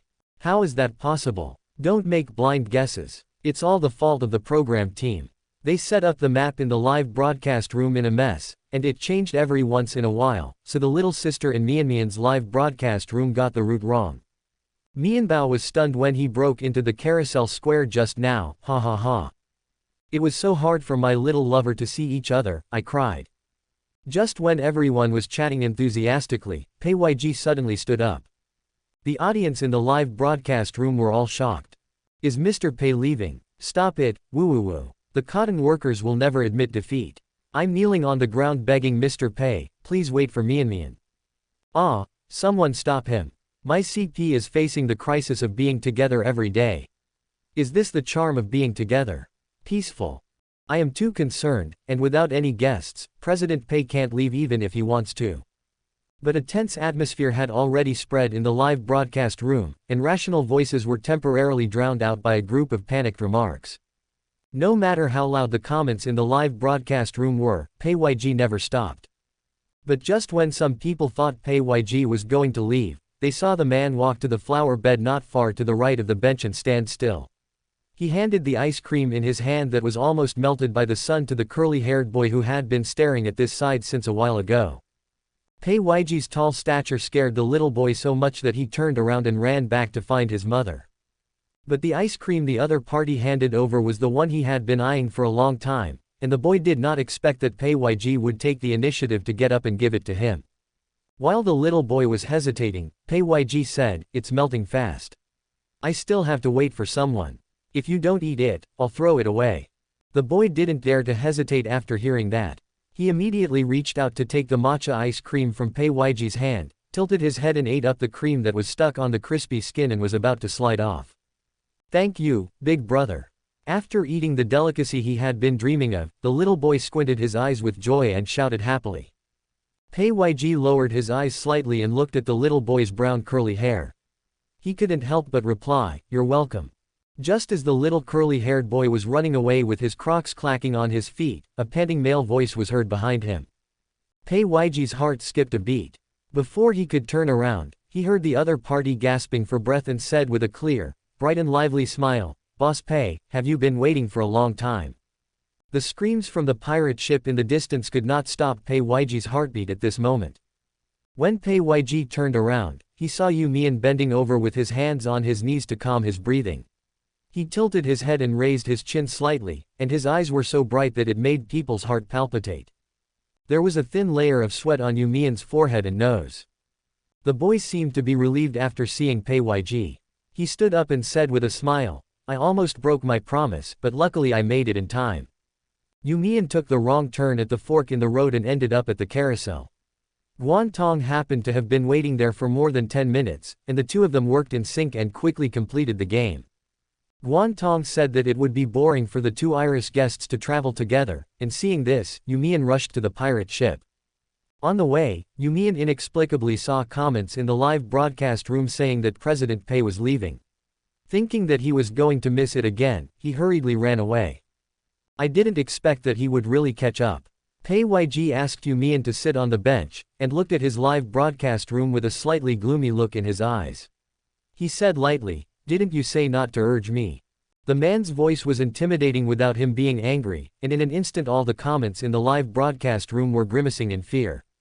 Pei Weiji looked at You Mian helplessly after he finished speaking. "How could you have forgotten that I can't leave without two guests completing the task together?" You Mian was leaning back on the bench, the dazzling sunlight in front of his eyes was blocked by Pei Weiji. Hearing this, he was stunned for a second, then raised his chin and laughed softly, as if he was laughing at himself. "Forgot," said the boy. "It's a bit unfortunate that the ice cream I wanted to give you has just been given away by me," Pei Weiji said as he turned his head to look at the ice cream shop he had just been to. He originally wanted to buy a new one before You Mian came, but now it seems unlikely. Pei Weiji was thinking seriously about whether the little boy would cry if he took back the ice cream he had given him. Chapter 37. The regret in Pei Weiji's tone was too obvious. Even when the two of them were already at the end of the pirate ship project team, You Mian could see him looking at the ice cream in the hands of other children who were held in their families' arms from time to time. "Mr. Pei." You Mian stretched out the ticket in front of Pei Weiji and shook it, saying with a smile, "It doesn't matter if you don't eat the ice cream." Pei Weiji stood beside him, his tall figure standing out in the entire team. When You Mian said this, his handsome eyebrows slightly frowned, and he said in a deep voice, "But I hope you have." You Mian paused as he leisurely waved the ticket, then blinked in a daze. Pei Weiji retracted his gaze, put his fist to his lips and said as if to cover up, "It's just date etiquette." A smile appeared in You Mian's eyes, and he raised the corner of his mouth, "Then let's go and buy two." Pei Weiji turned his head and looked back at You Mian, and was obviously a little surprised when he lowered his eyes. "But aren't we going to play on the pirate ship?" Pei Weiji said. You Mian's eyes were bright, and he asked softly, "But aren't we dating?" Pei Weiji's ears suddenly turned red. By the time the two of them bought two ice creams and came back to line up, the line in front of them had become much longer. The sunlight became softer, the light was no longer scorching, and a refreshing autumn breeze blew gently by. You Mian took a bite of the ice cream in his hand, it was so sweet. They stood at the end of the line. The camera PD could no longer hold the camera and went to the project rest area of the Corsair. The screen of the live broadcasting mobile phone was still refreshing non-stop. Before leaving, the PD repeatedly reminded the two of them not to turn off the live broadcast. The comments were posted faster than before, and even if You Mian wanted to chat with them, he couldn't. So he leaned back slightly, and after making sure Pei Weiji could see him, he asked, "Mr. Pei, what do you think of your first live broadcast?" You Mian had thought about this question as early as the morning when he was in the program crew's car. For someone like Pei Yg who is in a high position and cannot be touched, would he also interact with the barrage like him during a live broadcast? Pei Yg lowered his eyes and looked at You Mian. In a position that the camera could not capture at all, he raised his hand to support You Mian's bent back when he leaned back, to prevent him from getting hurt. The project details were finalized when the contract was signed, so there were no surprises. Pei Yig's answer was exactly the same as he was, orderly, always rational and calm. But You Mian noticed the other person's slightly red earlobes, and suddenly realized that Pei Yg did seem to blush easily. I don't know if it was the sun that got the shine this time, after all, they queued for quite a long time. You Mian straightened up, and Pei Yg withdrew his arm appropriately. They don't talk much, so they haven't made any mistakes yet. Pei Yg said. Not much to say. You Mian looked at the comments that were frantically scrolling across the screen of her live broadcast phone, and then went to Pei Yig's live broadcast room in disbelief to take a look. At this time, the audience in Pei Yig's live broadcast room only saw a chestnut-brown curly head suddenly appear next to Pei Yig's cold and handsome face. Pei Yg adjusted the camera downwards, and then You Mian's overly beautiful face was revealed. Ah, has baby Mian come to visit Mr. Pei's live studio? Mian baby, look at me, look at me. I am wearing the cotton worker brand. The cotton cultivation base is recruiting cotton workers. Whether you were a research friend before, or a fire starter, or a less popular emperor crown, the door of our cotton base is always open to everyone. Wow, wow, wow, crazy screenshots. I have no regrets in my death. What a perfect match, shashasha, who wouldn't say it's a perfect match? A fairy product on Earth. So, Mr. Pei went straight to the pirate ship at the beginning because he had an appointment with Mian. Ha ha ha, don't mention this. A lot of my fellow students and those who add fuel to the fire are about to cry to death. Why? Just now, Mian was playing a game with Yan Tingxuan and Huo Yanji. As soon as the game ended, Mian ran away, ha ha ha ha. Damn, luckily I was into growing cotton. Luckily I took the cotton cultivation +1. Only Mr. Pei, who has long legs and a narrow waist, can firmly grasp Mian's heart. Is this the charm of an old man? Hey, shut up. Be careful or Mr. Pei will deduct your performance. You Mian looked up at Pei Yg in confusion. Does this mean he doesn't talk much? Isn't he still talking a lot? The suspicion in You Mian's eyes was so obvious that Pei Yig's heart skipped a beat. Pei Yg leaned closer and put his head close to You Mian in front of the camera. In the live broadcast room, two people were seen standing very close to each other. Pei Yg was a little taller, with his black hair blocking the sunlight from behind him. His black eyes and eyebrows made him look particularly cold and stern. The man has a sharp jaw angle, his eyes are domineering, and a frown can make people's heart palpitate. On the other hand, You Mian, who was leaning on Pei Yig's right, had chestnut-brown curly hair that emitted a soft glow under the sunlight. She looked warm and full of sunshine. Her amber eyes widened slightly as she read the comments, revealing hints of green. Suddenly, he smiled with his eyes curved, so beautifully that it made people speechless. Hey, why are you like this? Are you trying to favor someone based on their appearance? You Mian asked jokingly. Because You Mian discovered that as soon as Pei Yg appeared in the live broadcast room, all the lively screen scrolling just now disappeared, and was replaced by extremely polite and courteous exchanges of speech. I think the pirate ship project is a bit dangerous. President Pei and You Mian should pay attention to safety. The sun is a bit hot, the production team should provide sun umbrellas. Is Mr. Pei tired? Come over here and look at Xiaomian. You Mian laughed hoarsely as he left Pei Yig's live broadcast room. When he went back to his own live broadcast room, he found that the comments were still flooding the screen like crazy as before. Perhaps it was You Mian's smiling expression that made Pei Yg unable to ignore it. The next second, an extremely stern face suddenly appeared in You Mian's live broadcast room, where he was happily shipping the couple. Pei Yig's height prevents him from showing his entire body, so only part of his chin is visible in the live broadcast room. The man pursed his thin lips and his Adam's apple rolled heavily. The key points were accurately grasped from the comments that kept scrolling in the live broadcast room. What is a cotton cultivation base? Pei Yig's observation skills were so sharp that he almost instantly caught the reason why these comments were crazy. He then caught a few more and asked, who is Brother Chair? Ah, Mr. Pei, please get out of here. This is not the place for you. This is too crazy. I don't want President Pei to have a bad impression of Mian. Boss Pei won't be angry, right? You Mian understood the audience's fear of Pei Yg, but she also knew Pei Yg, so she had to speak up to defend him. Boss Pei won't be angry, don't worry. You Mian's voice was so friendly that it almost instantly quieted down the live broadcast room that was constantly filled with terrible comments. Pei Ygi's soft laughter came from the side, and the man asked lightly, "You seem to understand what they said very well." You Mian's heart skipped a beat. Sure enough, Pei Yg no longer focused on the audience in the live broadcast room, but turned his question to You Mian and asked, "Do you know where the cotton cultivation base is? Why are they posting this in the live broadcast room?" The man's usually calm eyes were now filled with doubt. You Mian was stunned for half a second holding the live broadcast phone. Just when he was too nervous to know what to do, the team that had been stagnant in front of him suddenly moved forward. You Mian immediately put down the live broadcast phone, grabbed Pei Ygi's wrist and walked forward. "The game is about to start, let's go up." Pei Yg instantly put the previous doubt behind his mind and stared at the place where You Mian was holding his wrist. There was plenty of space on the pirate ship, so more than a dozen people in their group walked in together. The staff who had been waiting at the project entrance took the two people's mobile phones and signaled to them that they could go up. You Mian smiled and asked, "No questions and answers this time?" The staff member, wearing a mask, smiled and replied, "That interactive session is only available at the river rafting square." You Mian pulled Pei Yg directly onto the pirate ship. "It might be too exciting at the back, shall we sit in the middle?" You Mian asked. Pei Yg said calmly, "Anything is fine." He had never played it.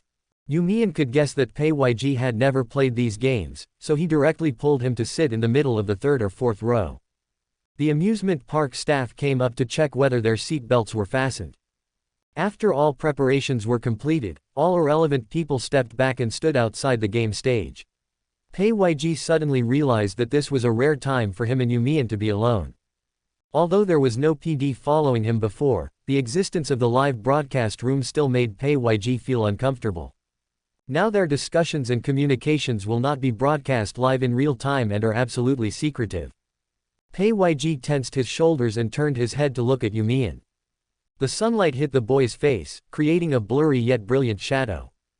You Mian noticed Pei Ygi's gaze, and couldn't help but bend her eyes and asked softly, "Is Mr. Pei scared?" Pei Yg shook his head calmly, then asked, "Were you with Yan Tingxuan and Huo Yanji before?"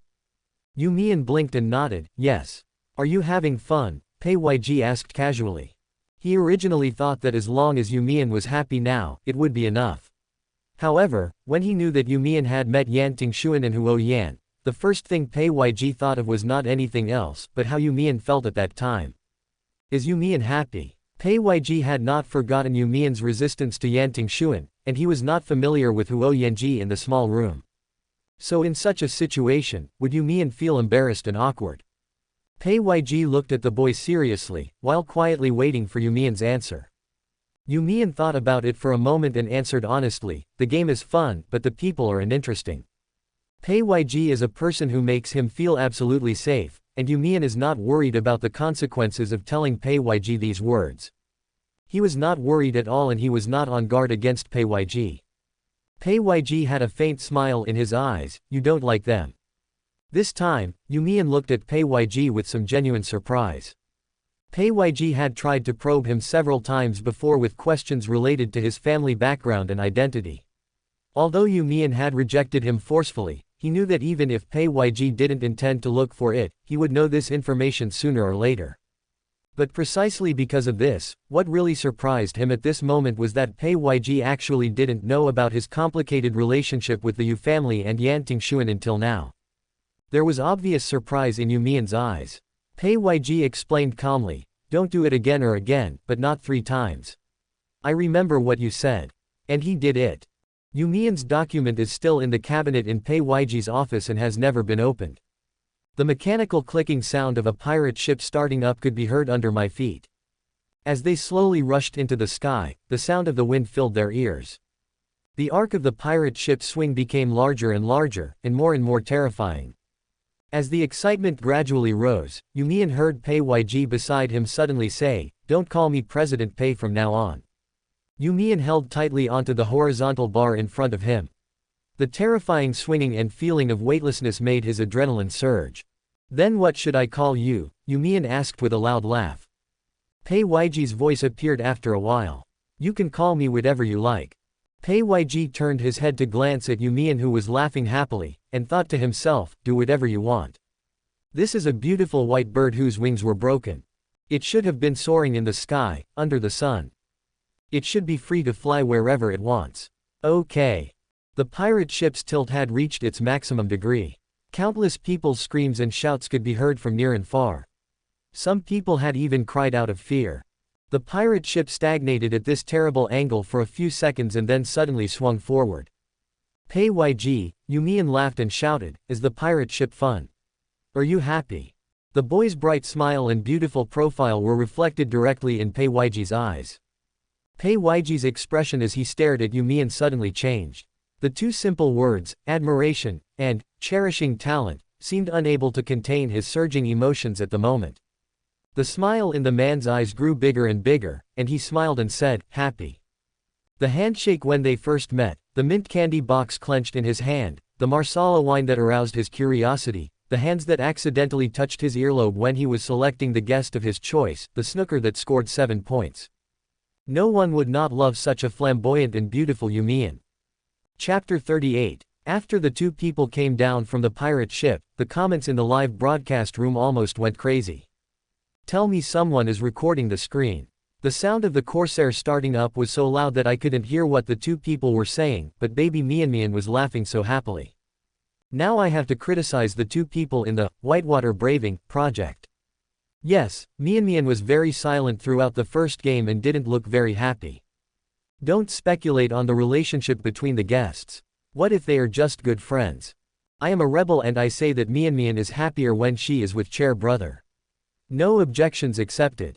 This is a romance show. Mian has the most sparks when she is with President Pei. Doesn't it mean something that she ran over to see President Pei? The heart-moving lines prove everything. Everyone just wait quietly for the feature film. Secretly instigate the research friends, and the adding fuel to the fire, sisters to come and cultivate the cotton base. Meeting first doesn't mean anything. Once the chair guy appears, everything will be reset to zero. After getting the live broadcast phone, You Mian and Pei Weiji immediately headed to the next maze entrance. As You Mian walked, he looked up at the comments in the live broadcast room and once again discovered the name that he had been called countless times, Brother Chair. He wanted to ask this question before in the production crew's car, but was interrupted.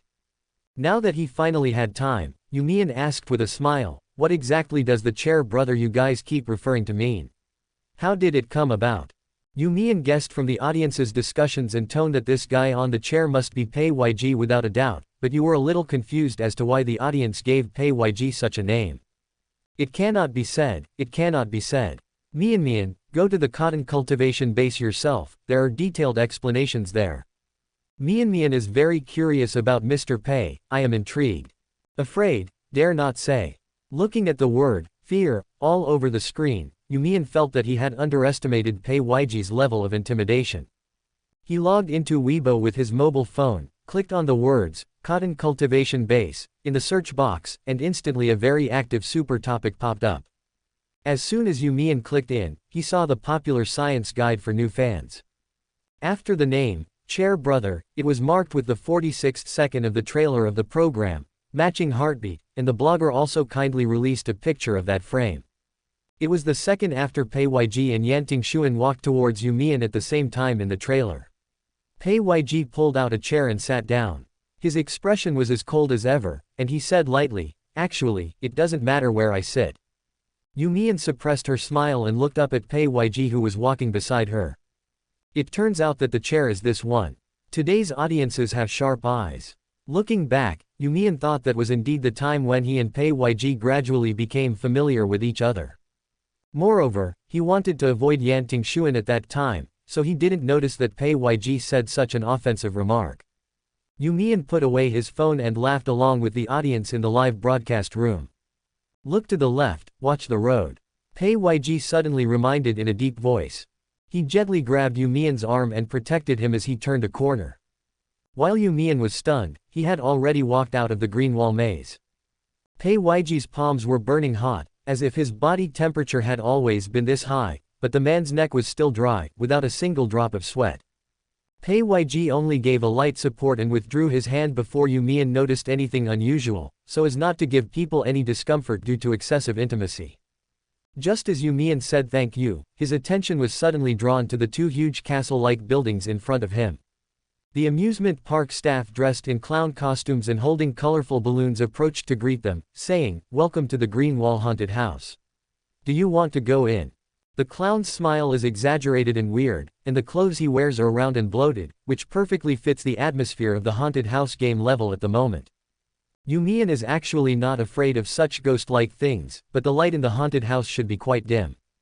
The program team has set up that every game item encountered must be played before moving forward. So You Mian had no other choice at this time. He glanced at the live broadcast room and found that Guan Tong, Yun Guanqing and Shen Nanzhao were passing the level, while Huo Yanji and Yan Tingxuan were walking together. Everyone else was not that close to them. "Are we going in?" You Mian raised his eyes and asked. Pei Weiji nodded, but the next second he heard him calmly say to the staff, "I'm afraid of ghosts, is there any way to keep us together?" You Mian widened his eyes slightly and looked at Pei Weiji. The clown staff smiled and said, "Of course sir, please follow me." When the two men followed him to the door of the haunted house, the clown took out a red rope like a bandage from the toolbox. "Just use this to tie the two of you together. The NPC won't let you do single-line quests after seeing this." Pei Weiji looked at the red rope, then lowered his eyes to look at You Mian with a questioning look. You Mian realized belatedly that Pei Weiji might not be afraid of ghosts. He knew that he had night blindness, so he said that he was afraid of ghosts to cover it up. "It's safer to tie him up." Pei Weiji thought You Mian disagreed, so he tried to persuade him. "The two haunted houses in front of us look quite large, no wonder there is not even a single person queuing up now." As soon as You Mian nodded, the clown staff tied the hands of the two people with the red rope. "I went out to see where the others were. Did Mian and Mr. Pei tie their red strings?" Rapid progress. Quack, quack, congratulations. Congratulations. Amid the lively, congratulations, in the barrage, You Mian and Pei Weiji walked into the haunted building that exuded a gloomy atmosphere. The clown's laughter sounded behind him. "Keep going forward, there will be an escape route at the top of the building," he said and slammed the door shut. The only remaining light behind him completely disappeared, and You Mian subconsciously moved closer to Pei Weiji. The red rope that seemed thin just now actually gave You Mian a great sense of security. "It might be inconvenient for both of us to hold the live streaming phones." Pei Weiji guessed that there would be a chase or something like that in a while, so he suggested, "Let's lock one up." Inside the castle-like building, there is an extremely spacious and luxurious living room on the first floor. There is a wine cabinet and a bar on the side, and countless bar chairs are scattered around. The floor is covered with dust and cobwebs, and it is deliberately made to look like it has been abandoned for a long time. Everything in front of You Mian's eyes was gray, and only a vague gray shadow allowed him to recognize that it was Pei Weiji. The boy moved closer to Pei Weiji without even realizing it. He whispered, "Okay, who's it about?" After getting the answer of agreement, Pei Weiji immediately turned off the live broadcast room on his mobile phone and put the phone in his pocket. "It's none of my business."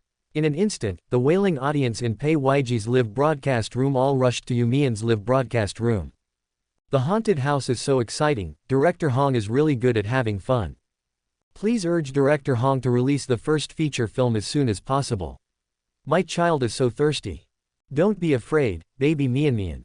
Mianbao was so scared that he almost huddled into President Pei's arms. "Ha ha ha ha, I'm so terrified. The lens is so dark, is there no infrared? Sisters, bear with the live camera. I guess the staff of the program have already set up infrared cameras inside. You can watch the main film when the time comes." You Mian did not forget what the clown said. "Keep going forward, there is an escape route at the top of the building." He gently tugged at Pei Weiji's sleeve. "Are we going upstairs?" The spiral staircase covered with red carpet looks eerie at first glance. Even people who are not afraid of ghosts will get goosebumps when they come to such a gloomy place. Pei Weiji held You Mian's live broadcast phone with his right hand, and reached down with his left hand to gently hold You Mian's hand. It was just an ordinary handshake, but You Mian once again felt the other person's overly hot body temperature. "Let's go." Pei Yg took You Mian's hand and walked towards the stairs. The red carpet immediately made a screaming sound when it sensed someone, causing You Mian to subconsciously hold Pei Yig's hand tightly. I'm here. Pei Yig's rational and calm voice appeared in front of him and was also transmitted to the live broadcast room at the same time. Damn, what a reliable man. I declare that President Pei is a real man, Huajiang City is a real man. Boss Pei is awesome. The scream was scary only the first time you heard it when you were not prepared. After a few seconds, You Mian calmed down. He followed Pei Yg up the stairs step by step. The second floor is a corridor facing each other, with narrow doors on both sides, like hotel rooms. Pei Yg suddenly stopped and let You Mian walk in front. The man said in a low voice, I'll walk behind you, don't worry, don't run yet. In this kind of haunted house, there must be some exciting games such as chases. If it was the ordinary You Mian, Pei Yg would never take such excessive care of her, because he knew that You Mian was capable of handling all these unknown horror games. But now You Mian can't see anything because of night blindness, he may not even be able to see the steps under his feet. Pei Yg would treat him like a fragile vase. Fortunately, You Mian is not the kind of boy who would feel his self-esteem hurt by receiving special care. The boy was very well behaved. He walked quietly in front of Pei Yg and nodded slightly to indicate that he heard everything Pei Yg said. You Mian's hands were cool and soft to the touch like a cloud. In the overly silent darkness, Pei Yg felt for a moment that even You Mian could hear his abnormally fast heartbeat. But fortunately, the steps here are very old, and the creaking sounds cover up some little secrets in the dark. Pei Yg stood behind You Mian, tall as a guard. When they reached the third floor, both of them paused for a moment. Because even though You Mian couldn't see clearly, he could vaguely recognize the countless densely packed human-shaped objects on the third-floor platform. Before Pei Yg could speak, he reached out and pressed You Mian's mouth from behind, signaling him not to make a sound. Because what is in front of you is a densely packed white human-shaped mannequin covering all 3 floors. Oh my god. When Mr. Pei was helping Mian to block the fire, could he also help everyone in the live studio to block the fire? I'm scared to death. Ha ha ha ha. President Pei covered his mouth, not his eyes. Why don't you block your eyes? What is this thing? Oh my god, is it a human? Those who have been to the Green Wall haunted house can only tell you that these are just appetizers. At the extremely silent staircase, Pei Yg led You Mian cautiously to the 4th floor. Obviously, the two people walked quietly enough without making any sound, but when You Mian stepped on the last step of the 3rd floor, the screams controlled by the staff rang out again. Pei Yig's voice followed the scream, and he said in a deep voice, run. In this situation, Pei Yg had no way to lead You Mian to run upstairs. He could only drag You Mian into any room on the 4th floor as quickly as possible and lock the room. Outside the door came the screams and hoarse shouts of a group of strange puppet NPCs running up from the 3rd floor. The comments were in chaos, and Pei Yg squeezed You Mian's hand unconsciously. Boom, boom, boom. The hoarse sound outside gradually faded away. Pei Yg just breathed a sigh of relief when he heard You Mian behind him saying with a smile, Mr. Pei, your heartbeat is so fast. Pei Yig's breathing almost stopped. You Mian looked up in confusion, guessed Pei Yig's position, and looked at him, saying, it must be because he ran too fast just now. Pei Yg pursed his lips as if to conceal his mistake and hummed. It's too dark here. You Mian didn't know that his casual words just now almost made the person in front of him have a pounding heart. At this moment, he turned around coldly and began to look for clues. There should be tools like flashlights, would you like to look for them, Mr. Pei? Taking advantage of You Mian's inability to see clearly, Pei Yg stared at the person openly for a long time before he began to search the room. But within 3 minutes, Pei Yg whispered, found it. There's a flashlight and a key. Chapter 39. Finding the flashlight was a great help to You Mian. The beam of light shone through the glass window of the room into the dark and eerie corridor. You Mian noticed that the group of puppet NPCs that were on the 3rd floor just now had all left. After all, this is a haunted house game, not an escape room, so after confirming that there are no potential safety hazards caused by the chase, You Mian and Pei Yg immediately decided to continue walking upwards. You Mian walked in front holding a flashlight, while Pei Yg followed behind holding a live streaming phone. Because of the dark live camera, countless people in the broadcast room complained that they couldn't see anything clearly, until the beam of light in You Mian's hand was shown, and even the audience's vision in the broadcast room improved a lot. I am indeed not as scared as before now with the flashlight in hand. I hid in my bed and didn't dare to come out, woo woo woo. Thanks to Mian for saving my life, it feels much better now that there is light. Which floor are we on now? Just as You Mian and Pei Yg stepped onto the last step of the stairs to the 4th floor, a roaring sound of a chainsaw was heard at the end of the corridor on the right. Just as they reached the 4th floor, the spiral staircase the two had been walking up disappeared and was divided by a wall. The sound of chainsaws and terrifying laughter gradually approached. You Mian made a prompt decision and dragged Pei Yg to the corridor on the left. There must be a staircase leading up here. The key we found just now might be useful, You Mian said as he ran. The live camera held by Pei Yg was shaking so much that nothing could be seen clearly. The roar of the chainsaw was harvesting everything around them. The NPC wasn't walking slowly, and in the end he even started to jog after You Mian and the others. The corridor on the left that You Mian rushed into was lined with rooms with windows on both sides. Behind the huge floor-to-ceiling windows stood countless puppet NPCs that were the same as those on the 3rd floor. They stood there quietly, their black eye holes staring straight at the two people in the corridor, as if they would pounce on them at the next moment. There was a broken wrist crawling at You Mian's feet. The occasional screaming sound effects and the flashing lights brought the horror atmosphere to the extreme. The two ran to the end of the corridor and found a door. There should be a new staircase behind the door. Mr. Pei, please open the door. You Mian pointed the flashlight at the keyhole. In such a dim environment, a beam of flashlight could not make You Mian's vision exactly the same as usual, but it was better than nothing. What's more, it was his right hand that was tied with the red rope, and Pei Yg should be much more sensitive than him. Just as You Mian made way and waited, Pei Yg suddenly laughed softly while holding the key. But the man didn't say anything. When the key was just inserted, You Mian suddenly remembered something and apologized. Help me open the door. Pei Yg, he said. With a click, the huge door in front of him was opened by Pei Yg. The man first pulled You Mian in, then turned around and closed the door. What happened when I didn't know? Yo yo yo yo yo yo yo. Mian actually called Pei Yg directly. Damn, the CPI was obsessed with is really real. No one can directly shout these 3 words, except Mian. Boss smoking. Ha ha ha ha, the relationship between the two is getting better and better, and the cotton workers are beating gongs and drums. Look at how happy Mr. Pei is. Tisk tisk. Can you still see happiness on Mr. Pei's icy face? Take a screenshot as evidence and send it to Mr. Pei's live studio later. No, or Kang reaches out JPG.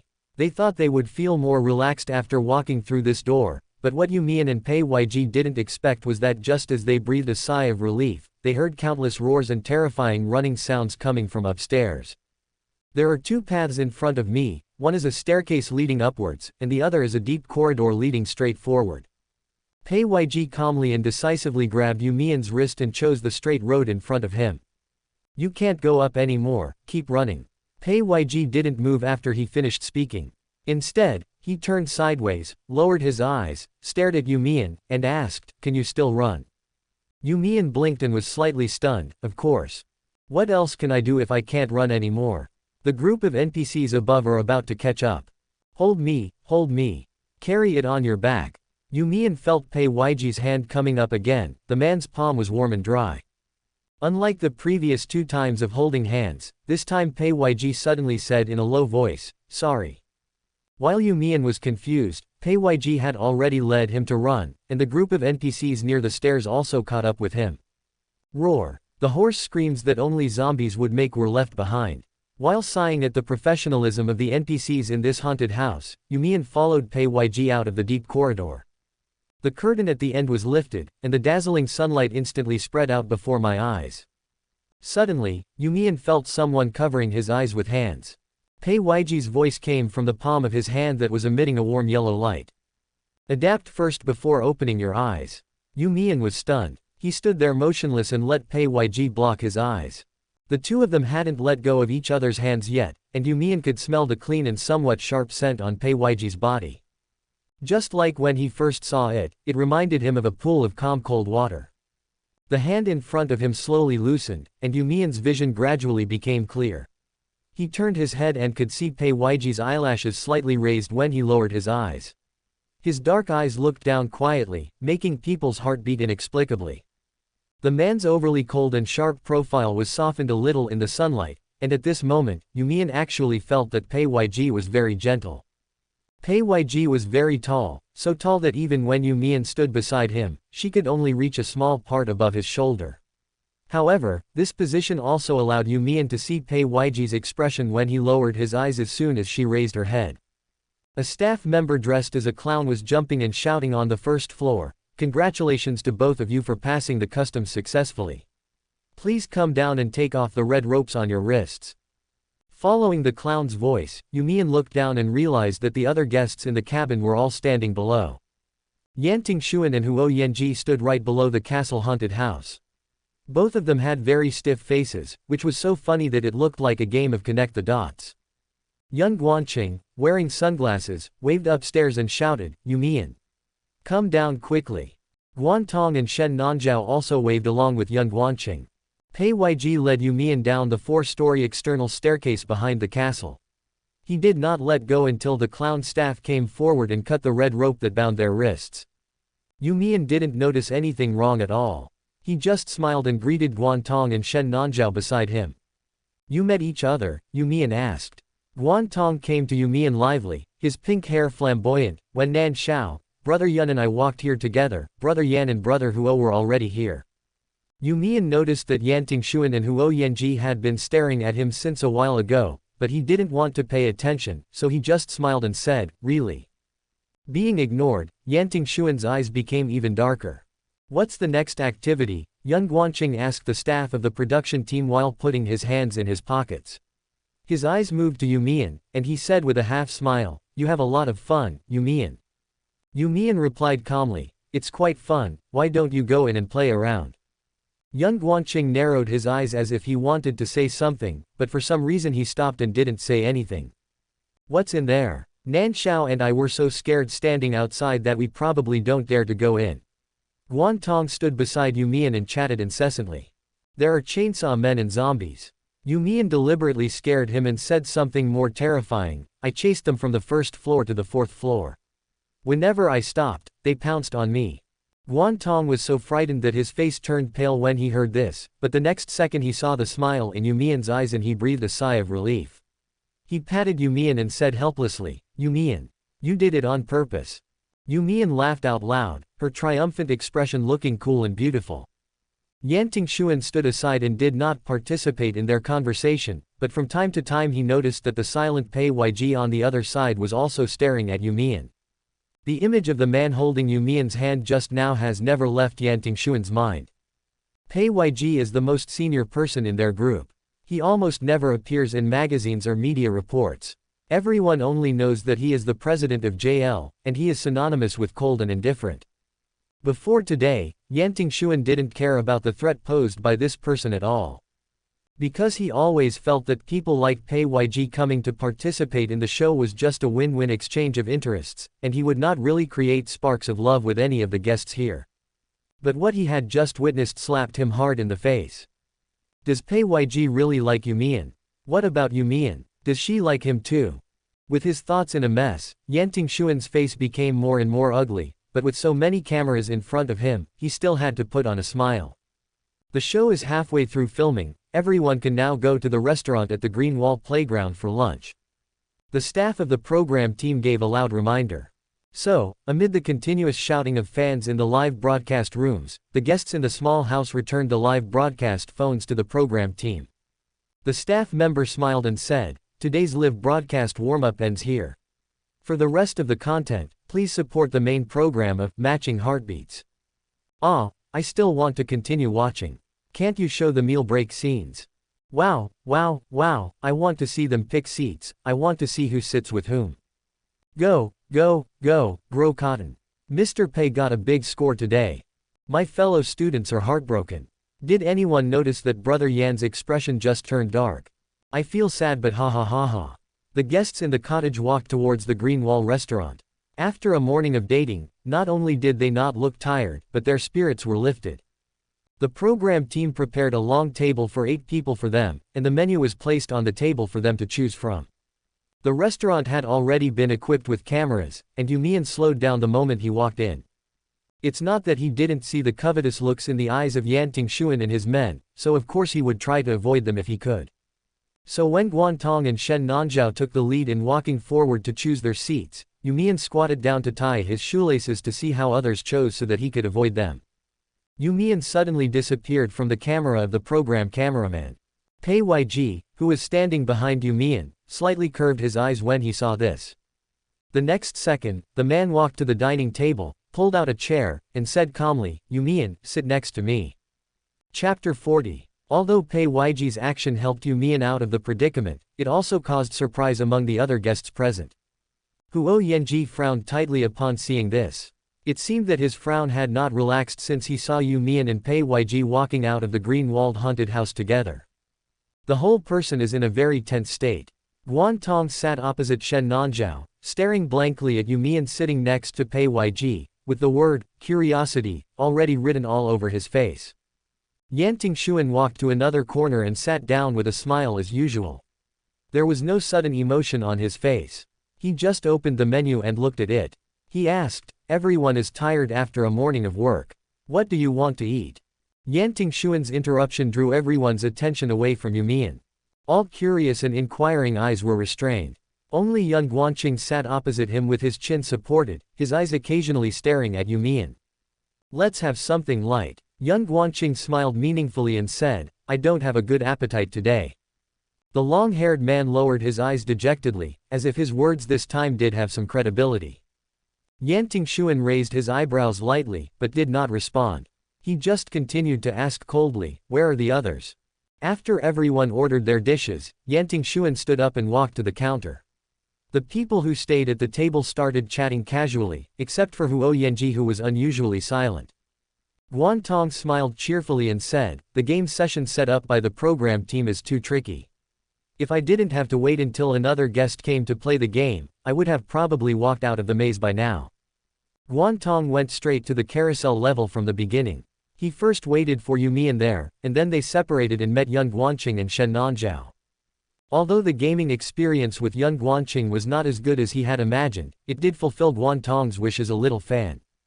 "But if I say I'm moved again, it seems like it's really gone."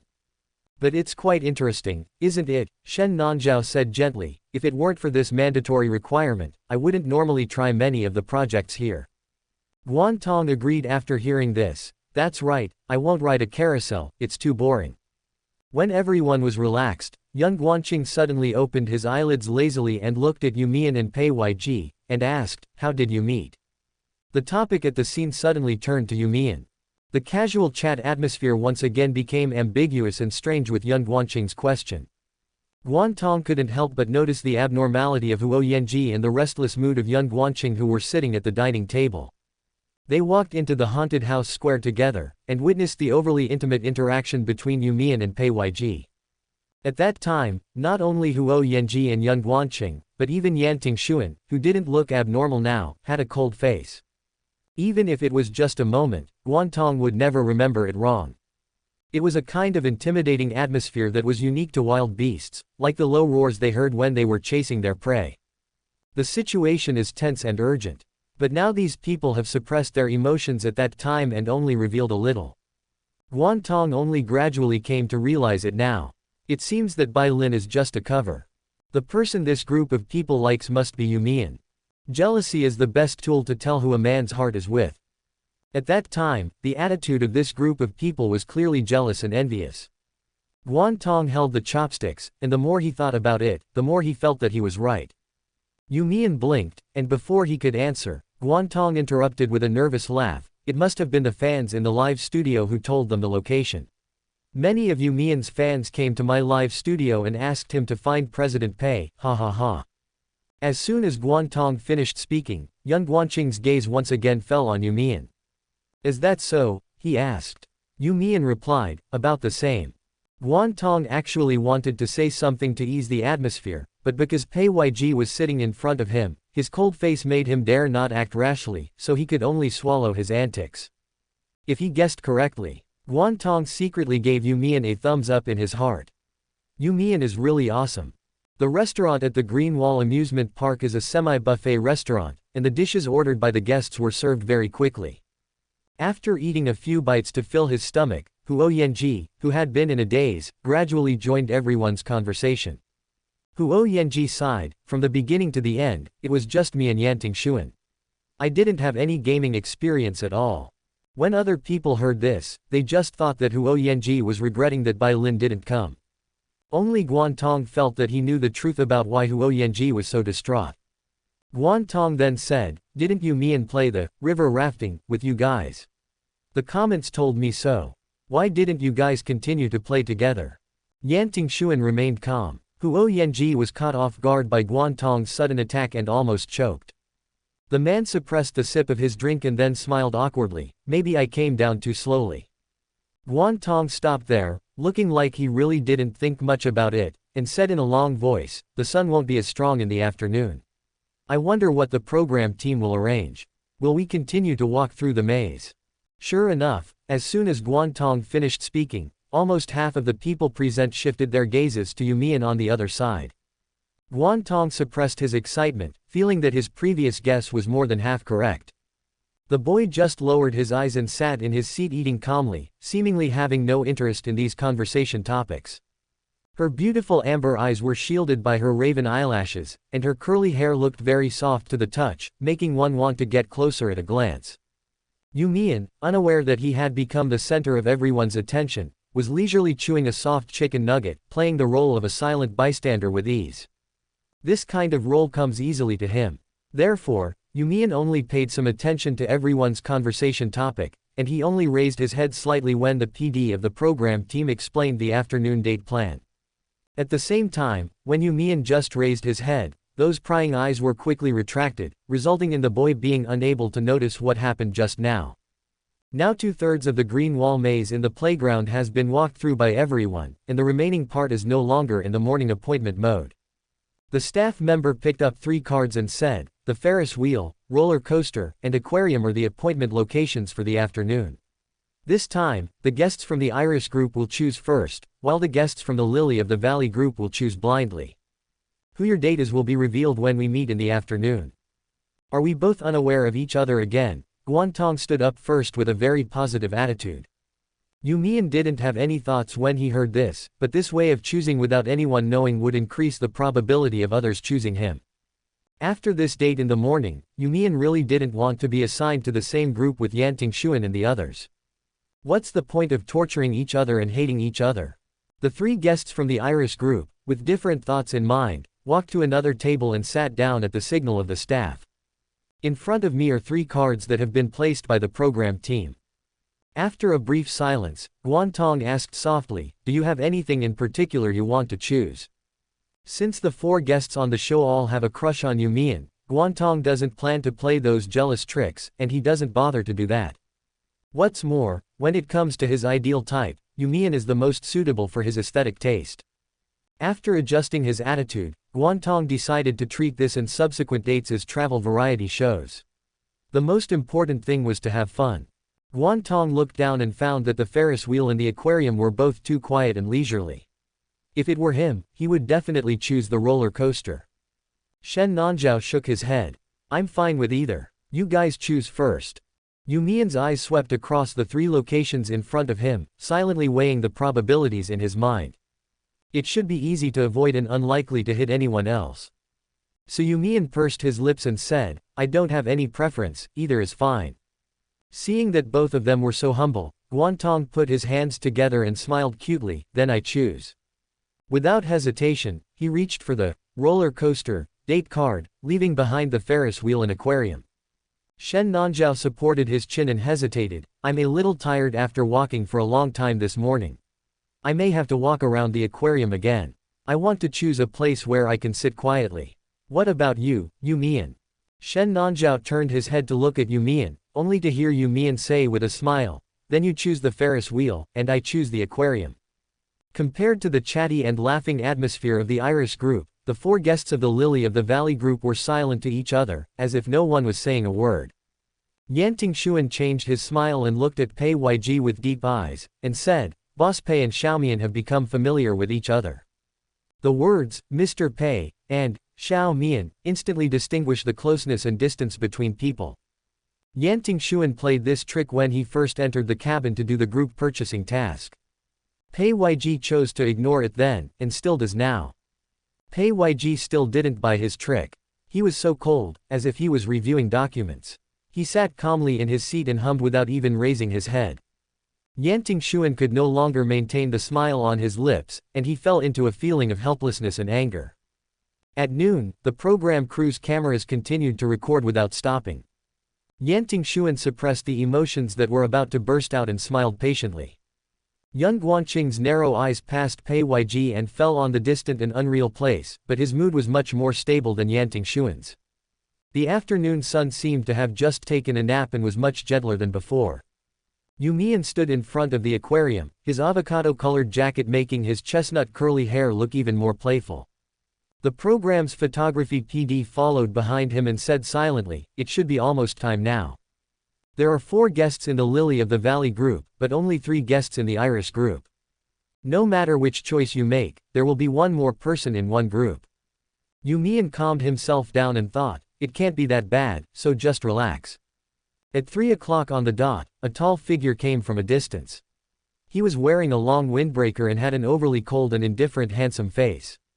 It's Pei Yg. You Mian widened his eyes slightly, but before he could feel happy, he saw another person following behind Pei Yg. Slightly inferior in height but with the same domineering aura. Huo Yanji frowned and followed Pei Yg half a step towards the aquarium with an expressionless face. After seeing You Mian, he raised his hand slightly and greeted her in an unnatural manner. Huo Yanji said, Hi. You Mian. Chapter 41. Time goes back half an hour. Yan Tingxuan was the first to choose the roller coaster project. Whether it was the charm that You Mian displayed on the track or the deliberately concealed excitement that she showed at the end of the whitewater rafting project in the morning, Yan Tingxuan felt that You Mian must like such exciting and challenging projects. But Yan Tingxuan was still undecided after making his choice, because he knew that other people on this date might make the same choice as him. Therefore, the man frowned slightly and looked at others with a thoughtful and considering attitude. Young Guanqing suddenly sneered and asked, Why are you so anxious? It seems like you are sure which game you want to go to. Yan Tingxuan raised his gold-rimmed glasses without changing his expression, no longer trying to hide his confidence in winning. Yes, roller coaster is a challenge for me, I really want to try it. Yan Tingxuan said. Young Guanqing's long hair was tied behind her head, and her delicate and heroic eyes looked from Yan Tingxuan to Pei Yg. He was not as anxious as Yan Tingxuan, but chose to wait and see. Mr. Pei, please choose first. I haven't made up my mind yet. Young Guanqing left the choice to Pei Yg. In the camera of the program team, Pei Yg didn't say a word, but silently reached out and touched the aquarium map. I'll go here, Pei Yg said. In an instant, the expressions of everyone present changed slightly, especially Yan Tingxuan. Yan Tingxuan almost laughed out loud, but he restrained himself and remained calm. It seems that it was just a coincidence that Pei Yg was chosen to be in the same group with You Mian twice before. How could such a lucky coincidence happen again and again? Yan Tingxuan thought he knew You Mian very well and that the other party would never go to a place like an aquarium. Boring and uninteresting. After seeing Pei Yig's choice, young Guanqing obviously had the same idea as Yan Tingxuan. He raised his eyebrows slightly, then followed Pei Yg and chose the Ferris wheel map. Although the probability of meeting You Mian in this project seems to be lower than that of the roller coaster, young Guanqing is sure that it will be much higher than the aquarium chosen by Pei Yg. You Mian's previous flamboyant and unrestrained appearance left a very deep impression in his mind. Young Guanqing subconsciously thought that it was impossible for such a person to choose an ordinary aquarium. It must be either an extremely thrilling roller coaster or a quiet and relaxing Ferris wheel. Young Guanqing smiled and thought that it couldn't be an aquarium anyway. After the 3 had chosen, only Huo Yanji was left. Everyone's eyes fell on him for a few seconds and they found that the man was not as depressed as he had been at noon. Huo Yanji spent this time to sort out his feelings. After weighing it over, he felt that You Mian was least likely to go to the aquarium, so he followed Pei Yg and chose there. In the afternoon, when Yan Tingxuan walked into the roller coaster plaza with great confidence, the first thing that caught his eye was Guantong's very noticeable pink hair. The man's footsteps paused for a moment. Yan Tingxuan frowned suddenly and even forgot to hide it in front of the camera. Guantong didn't care how depressed Yan Tingxuan was at the moment. He waved happily and said to Yan Tingxuan, "Good afternoon." Yan Tingxuan curled the corners of his mouth and greeted Guantong while thinking frantically in his mind, if You Mian hadn't come to the roller coaster, where would he have gone? Did he go to the Ferris wheel and meet young Guanqing? On the other side, young Guanqing felt very disappointed when he met Shen Nanzhao at the boarding platform of the Ferris wheel, but he did not show it. The man greeted with a smile, but he did not take off his sunglasses, hiding his disappointment. When Shen Nanzhao and young Guanqing got on the same car of the Ferris wheel, young Guanqing looked at the ground getting farther and farther away and suddenly frowned, thinking, could it be that You Mian really went on the roller coaster? Wouldn't that be a good deal for that guy Yan Tingxuan? I didn't expect that we would be grouped together. Shen Nanzhao said with a smile. Young Guanqing hummed absent-mindedly and continued to be lost in thought. He didn't know why Yan Tingxuan's attitude towards You Mian suddenly changed so drastically. Perhaps it was because Bai Lin was not there, or perhaps there were other reasons, but these reasons could not make young Guanqing retreat. They say they have been friends for more than 10 years, but as long as You Mian hasn't admitted it in front of the camera, this relationship is as fragile as if it doesn't exist. Compared to Yan Tingxuan, the lucky Pei Yg is the one that makes young Guanqing more worried. This aloof president seems to be out of place in this dating show. But now that I think about it carefully, I realize that You Mian should have sent the first and second heart-warming text messages to him. Pei Yg and You Mian were in the same group during the first date, and during the current date at the amusement park, Pei Yg and You Mian spent the longest time together. Young Guanqing looked out the car window with his Adam's apple rolling slightly, and his heart gradually became heavy. He didn't forget what the director said when he was working all night last night. Young Guanqing knows that his weak point in acting is emotional scenes. His stereotyped performance style is enough to cope with most variety shows and TV dramas, but whenever he encounters working on the big screen, young Guanqing's emotional scenes will always be singled out by the director for a lecture.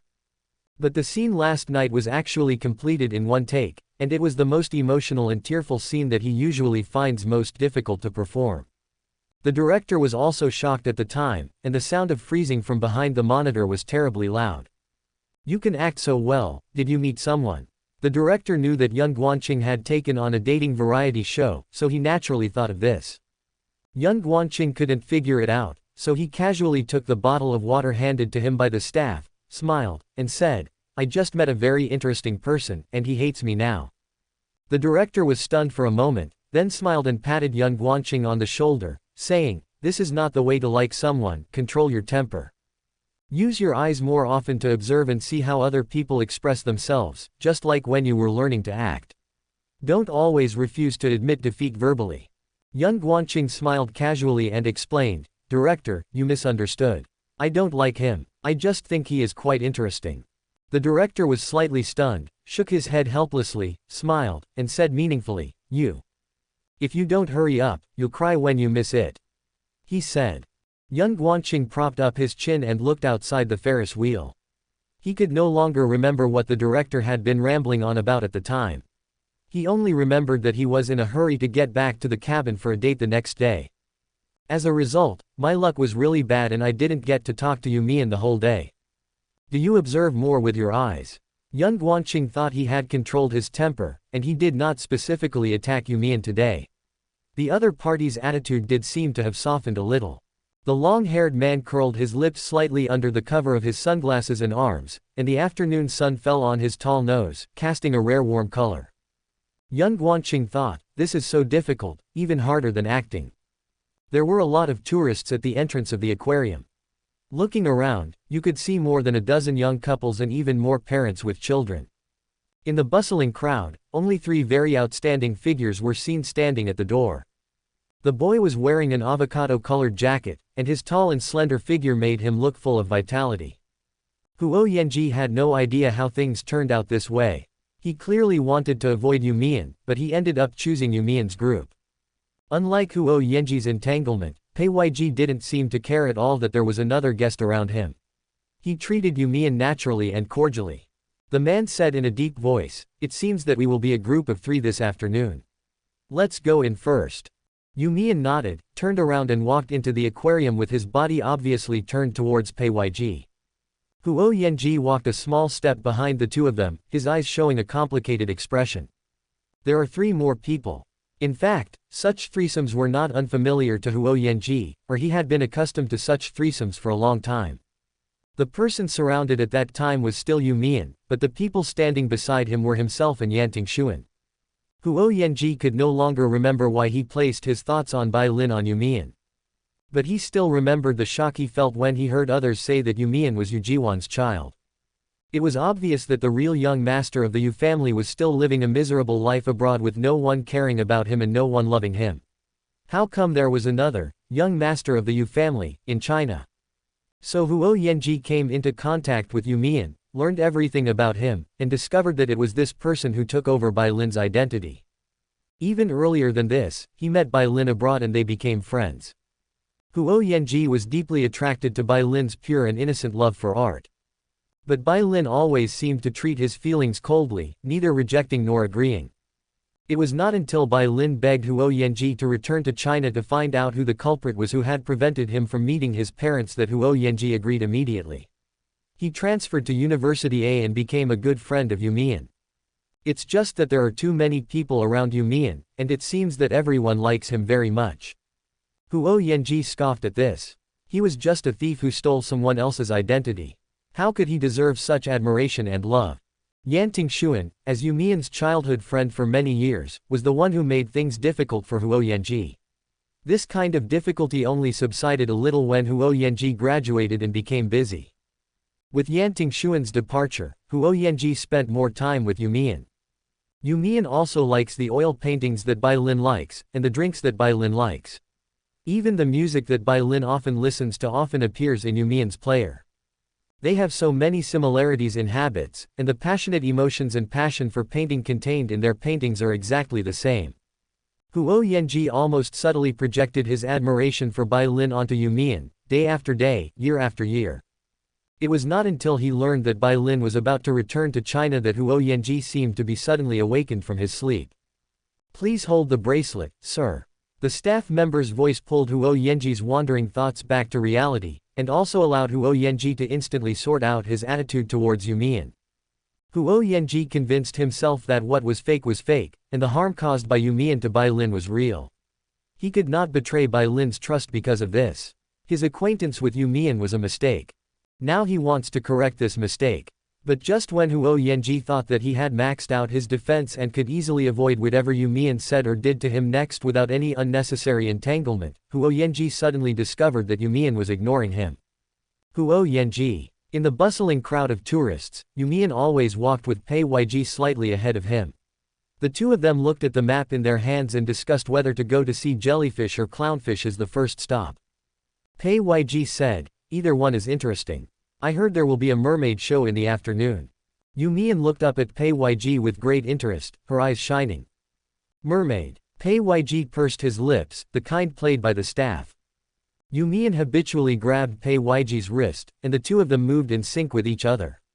In an instant, they rushed into the crowd, almost making Huo Yanji unable to find them. The photography PD, who originally had no intention of speaking, saw that Huo Yanji was about to lose him, so he raised his hand helplessly and pointed, "Over there."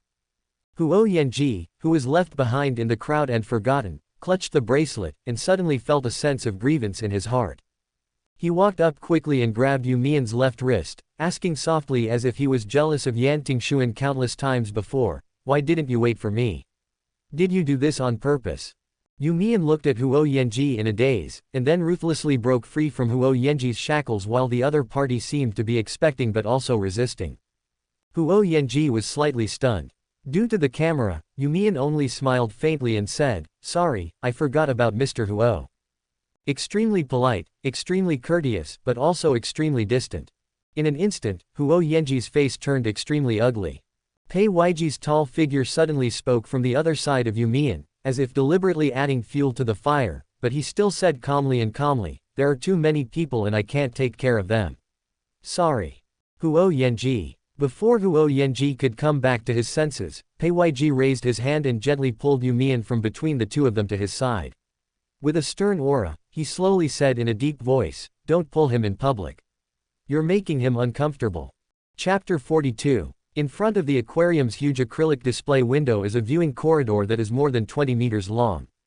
Countless tourists stop here and admire it quietly. Colorful ornamental fish swim freely in the deep blue sea. The unique gentle light of the exhibition hall falls on the water, and beams of simulated sunlight are sprinkled from high above. Granular floating objects float lightly with the sound waves of the water. Yu Mian stood in front of the display window, looking up slightly at everything in front of him, his amber eyes reflecting shimmering colors. His gaze was like the surface of a lake with broken ice, with an indescribable softness. Just before the boy raised his hand to touch the window glass, a childish voice suddenly came from his side.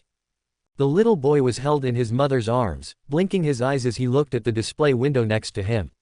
He pointed at the school of fish in front of him with his chubby little hand and said innocently, "Mom, fish, fish." The woman in the lilac pink dress had her long hair tied low behind her head with a hairpin. 2 strands of hair fell beside her ears as if she hadn't been paying enough attention. The woman held the child's chubby hand, smiled gently, and approached the window. She pointed to the huge school of fish swimming in front of the boy, and read each word with long pauses. "Big fish eat small fish, and small fish eat shrimp, right? Good boy." The child called, "Good boy," giggled, his big grape-like eyes curved brightly. "Fish, fish." Yu Mian suddenly lowered his eyes and took a step back as if to escape. "We've finished, let's go to the next one." Before Yu Mian could finish his words, Pei Yiji, who had been standing behind him, raised his hand and gently pressed his shoulder. The man did not say anything extra, but held Yu Mian's shoulders and leaned slightly closer to the glass display window in front of him. A cold voice sounded the next second, with a hoarse and low voice. "This one with big black and blue spots on its back is called a whip butterfly fish." Yu Mian was stunned. Pei Yiji's big hand with distinct joints turned in another direction, "This kind." Hundreds and thousands of small fish emitting fine blue-green sparkles passed by their eyes, creating beautiful ripples on the water. "It's a blue-green gill fish, very small." Yu Mian blinked, and the depressed mood that had suddenly appeared just now gradually subsided and disappeared as Pei Yiji explained every word very seriously. "This one with a protrusion on the forehead is a long-nosed fish." Pei Yiji's fingers moved quickly along with the swimming schools of fish, and every now and then he would tell Yu Mian about an interesting one. "The one lying in the crack of the rock is a sea anemone, and the one floating upright is a seahorse." Yu Mian suppressed her smile and turned her head to look at Pei Yiji. "Mr. Pei thinks I don't know sea anemones and seahorses." Pei Yiji took back his hand from Yu Mian's shoulder, straightened up, and looked down calmly. "The first page of 100,000 Oceans and Whys seems to be about seahorses. I forgot a little bit. Sorry."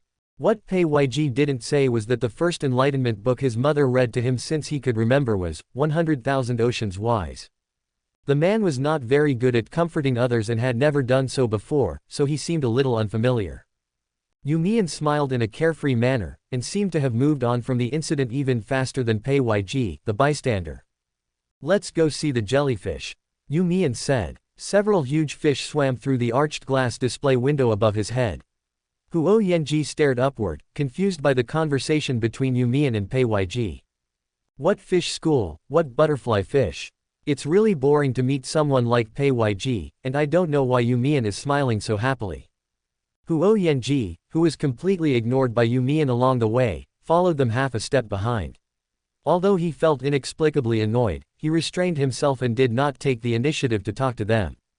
It was not only because of Pei Yiji's obstruction, but also because of Yu Mian's indifferent attitude. Huo Yanji was twisting his muscles, wondering why he was the one being ignored. Since Yu Mian intends to pretend that he doesn't know him at all, he will fulfill Yu Mian's idea. So Huo Yanji, who was holding his breath, frowned all the way until he had visited 2 or 3 exhibition halls. Even the photographer had no choice but to turn the camera around, leaving only Yu Mian and Pei Yiji in the picture. It is true that the jealous scenes in love variety shows are interesting to watch, but Huo Yanji's attitude of being jealous and doing nothing is not a good material that can be retained. The PD's eyes were sharp, and he chose to skip Huo Yanji without hesitation, and focused on taking pictures of Yu Mian and Pei Yiji. Until now, there are countless voices on the internet speculating what it would be like for someone like Bai Lin to participate in a dating variety show. Not only the audience, but even the staff of the program group were worried.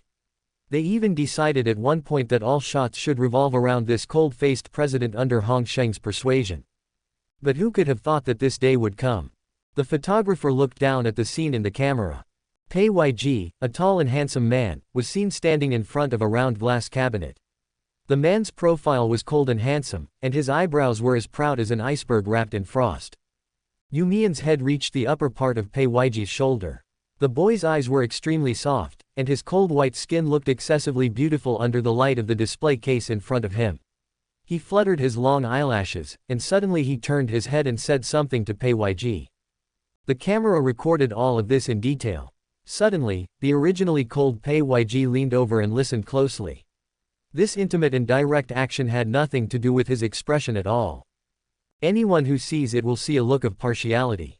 The PD couldn't help but smile in front of the camera and actually started to eat as well. Suddenly, an abrupt tall figure squeezed into the camera frame.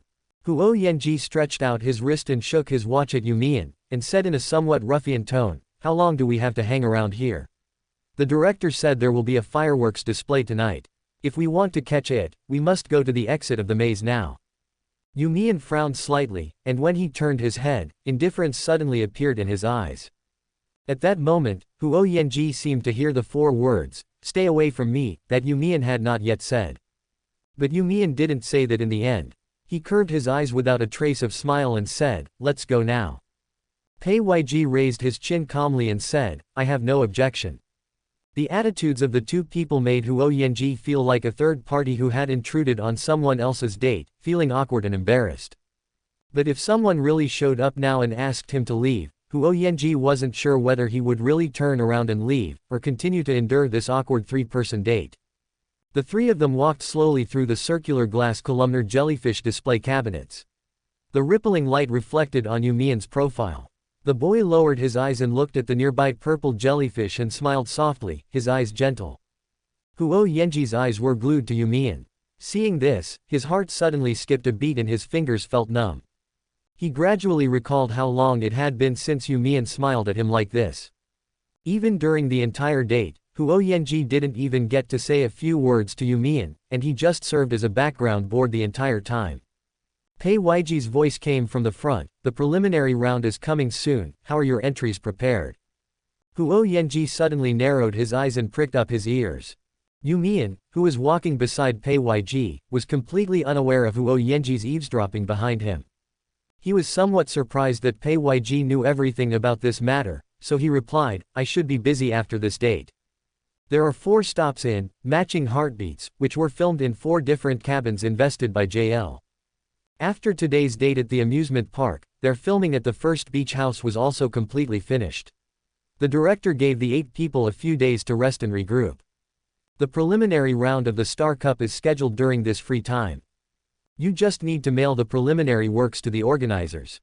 There isn't much preparation required, so it's manageable," You Mian said calmly. Bai Lin's stern face showed no emotion. He pursed his lips and said, "I'm looking forward to your work." Seeing this, You Mian suddenly remembered Bai Lin's sudden words, "You can even win the gold medal," when they were talking about truth by the bonfire at the beach. She couldn't help but smile. Bai Lin blinked and was slightly stunned. "What are you laughing at? I just remembered that President Bai always seemed to have confidence in me." You Mian tilted his head and spoke his true feelings. You Mian was prepared to wait for the answer to come later, but Bai Lin did not hesitate at all when he heard it. He just stood there and looked at him and said, "Because you are You Mian." Bai Lin's cold voice carried the result of rational thinking, which seemed not just preference but more of trust. You Mian's pupils shrank slightly. "I've seen your previous works, and this is not a compliment." Bai Lin smiled again, which was rare, and his overly handsome eyes drooped gently, like a thug in a suit gently caressing a rose. "There is someone who is really waiting for you to win the gold medal. Then I will watch you walk to a higher level, a world stage that belongs only to You Mian." You Mian stared at Bai Lin in a daze. At this moment, the noisy sounds of the tourists around him seemed to have faded away, and even Huo Yanji, who had been swaying and annoying, seemed to have disappeared. Being looked at with such warm and trusting eyes is a joy that can never be compared. For the first time, You Mian really rethought the offer that Pei Yg had made to her. But just as he was about to speak, Pei Yg in front of him spoke first, as if he had expected it. The offer I gave you might be the first thing in my life that I'm going to go back on. You Mian frowned in confusion. Why?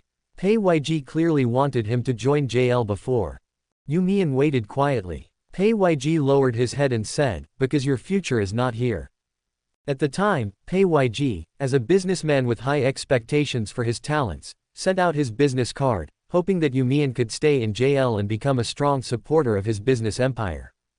But now Pei Yg is not standing here as a businessman or the president of JL. His love for You Mian determined that he would never confine boys to the small stage of JL. This is the first promise I've broken in my life. Pei Yig's eyes were filled with firm trust. If you still like JL in 2 years, I'll welcome you back then. You Mian was so shocked by Pei Yg that he was speechless. What exactly is the reason that makes Pei Yg trust him so much? But retreat has never been You Mian's motto. He responded with an even more aggressive smile, then please wait. You Mian smiled and looked directly at the man in front of her, and for the first time she called out seriously, Pei Yg. Brilliant pink fireworks suddenly rose in the distant blue sky. After a few loud bangs, countless sparks splashed in the distance, lighting up the sky and making the blue and white skyline look bright and colorful. Under the exploding fireworks show, many tourists cheered. And Huo Yanji felt even more out of place standing here than before. A suffocating fear tightened his throat, making it difficult for him to breathe. Pei Yg and You Mian, how far have they progressed? Wasn't it just the friend he had thought of before? Was there someone else? Otherwise, what did the conversation just now mean? As he was lost in thought, Huo Yanji heard You Mian's voice amid the sound of exploding fireworks. You Mian called Pei Yg by name and said, Pei Yg, look up at the fireworks. In an instant, Huo Yanji felt as if he was broken. Chapter 43. There were floats leading the way in the huge fireworks square. You Mian stood in the crowd and looked up. Cheers and laughter lingered around them, and everyone was caught up in a mood of joy and excitement over the beautiful scenery. The cameraman PD was squeezed away to who knows where, and You Mian never saw Huo Yanji again. You Mian heaved a sigh of relief in his heart and chuckled, the recording is finally coming to an end. Pei Yg stood beside him, his face still showing no special expression. You Mian found that this man seemed to never get tired, and wondered if he would feel bored while filming the show. Unconsciously, You Mian felt that when she was with Pei Yg, she would relax as if she was alone, and her nerves were no longer tense. Because the other person will not stare at you with a coercive look, nor will they chat you around for no apparent reason. They were surprisingly harmonious even as they were standing quietly watching the fireworks. Pei Yig's response was not clear amid the sound of exploding fireworks. Just as You Mian slightly tilted his head to listen again to what the other person had just said, a shout suddenly came from behind him. The shout came in the gap between the fireworks and was particularly obvious. You Mian looked back and saw Yan Tingxuan waving his right hand raised behind the crowd. He frowned subconsciously, but quickly recovered. Is everyone here? But then again, the production crew specifically said there would be a fireworks display here in the evening, so other people would definitely come here too. Excuse me, please make way. Excuse me, I have a friend there. Several people pushed through the crowd and came to You Mian's side, with deep emotions in their eyes. I've been walking around for the whole afternoon before I finally saw you. Yan Tingxuan stood in front of You Mian, stared at him intently, and said with a smile, it's really hard to meet you. You Mian and Pei Yg stood here. They were of similar height and appearance. It was unknown how jealous Yan Tingxuan was after seeing the scene just now, but he endured the harsh words and spoke to You Mian as gently as possible. You Mian looked at the people coming over and smiled, saying, when did you get here? We just arrived. Guantong's pink hair was a good sign for finding someone in the dark. He stood there with his hands to his mouth, making a trumpet shape, and leaned close to You Mian and said, we came very early. We arrived before the fireworks started. The fireworks haven't started yet. You Mian looked at Guantong, Shen Nanzhao and the others in surprise. Although Yan Tingxuan had not arrived yet, it seemed that the four of them were acting together. Why are you here so early? You Mian asked puzzledly. Yan Tingxuan's gaze inexplicably stayed on You Mian, and they all remained silent for a few seconds. Since the person I want to see is not here, I can only come earlier, hoping to meet him sooner. They finished their roller coaster and Ferris wheel rides almost immediately and arrived here at the next stop. Shen Nanzhao smiled gently and said, there are no other attractions on the Ferris wheel. It was really boring after riding it twice. Upon hearing this, You Mian nodded in agreement, as if it was indeed the case. Pei Yg, who was standing behind You Mian, suddenly said, the aquarium is quite interesting. We just came out from there. Yan Guanqing's eyes suddenly became complicated. You Mian didn't notice their tit-for-tat, she just thought that since Pei Yg found it interesting, they should have had a good afternoon, at least they didn't make the other party feel bored. Yan Guanqing changed the subject and asked, where is Huo Yanji? As early as the afternoon gathering, when Yan Guanqing saw that the other group was Yan Tingxuan and Guantong, he knew who You Mian was in the same group with. Pei Yg took advantage, but he didn't expect that Huo Yanji would also get lucky. But now they can't see Huo Yanji. Could it be that he was left behind halfway? If this is true, Yan Guanqing lowered his brows, thinking that Pei Ygi's methods should not be underestimated. You Mian couldn't guess Yan Guanqing's thoughts, nor did he want to guess. He frowned slightly and said truthfully, it seems he got lost. We haven't seen him since we got here. The square was bustling with people, and many tourists crowded here to watch the fireworks. If they were not very tall, they would almost be drowned in the crowd in an instant. Guantong patted his chest in fear after hearing this. My dear, you don't know that we almost got separated just now. Fortunately, my hair is conspicuous enough. You Mian couldn't help laughing when he heard this. How did you find us? Guantong really said, boss Pei's height. It's so obvious standing here. Shen Nanzhao nodded, seeming to agree with Guantong. However, Pei Ygi's eyes slightly narrowed because of Guantong's previous address. Huge fireworks exploded in the sky one after another, the dark night spread out in the distance, and the sky gradually darkened. They all stopped talking and looked up at the sky. Guantong sighed, it's so beautiful. You Mian looked up quietly, unaware of how many pairs of eyes were secretly looking at him. The boy's eyes were gentle, and his curly hair swept across his eyebrows in the evening breeze.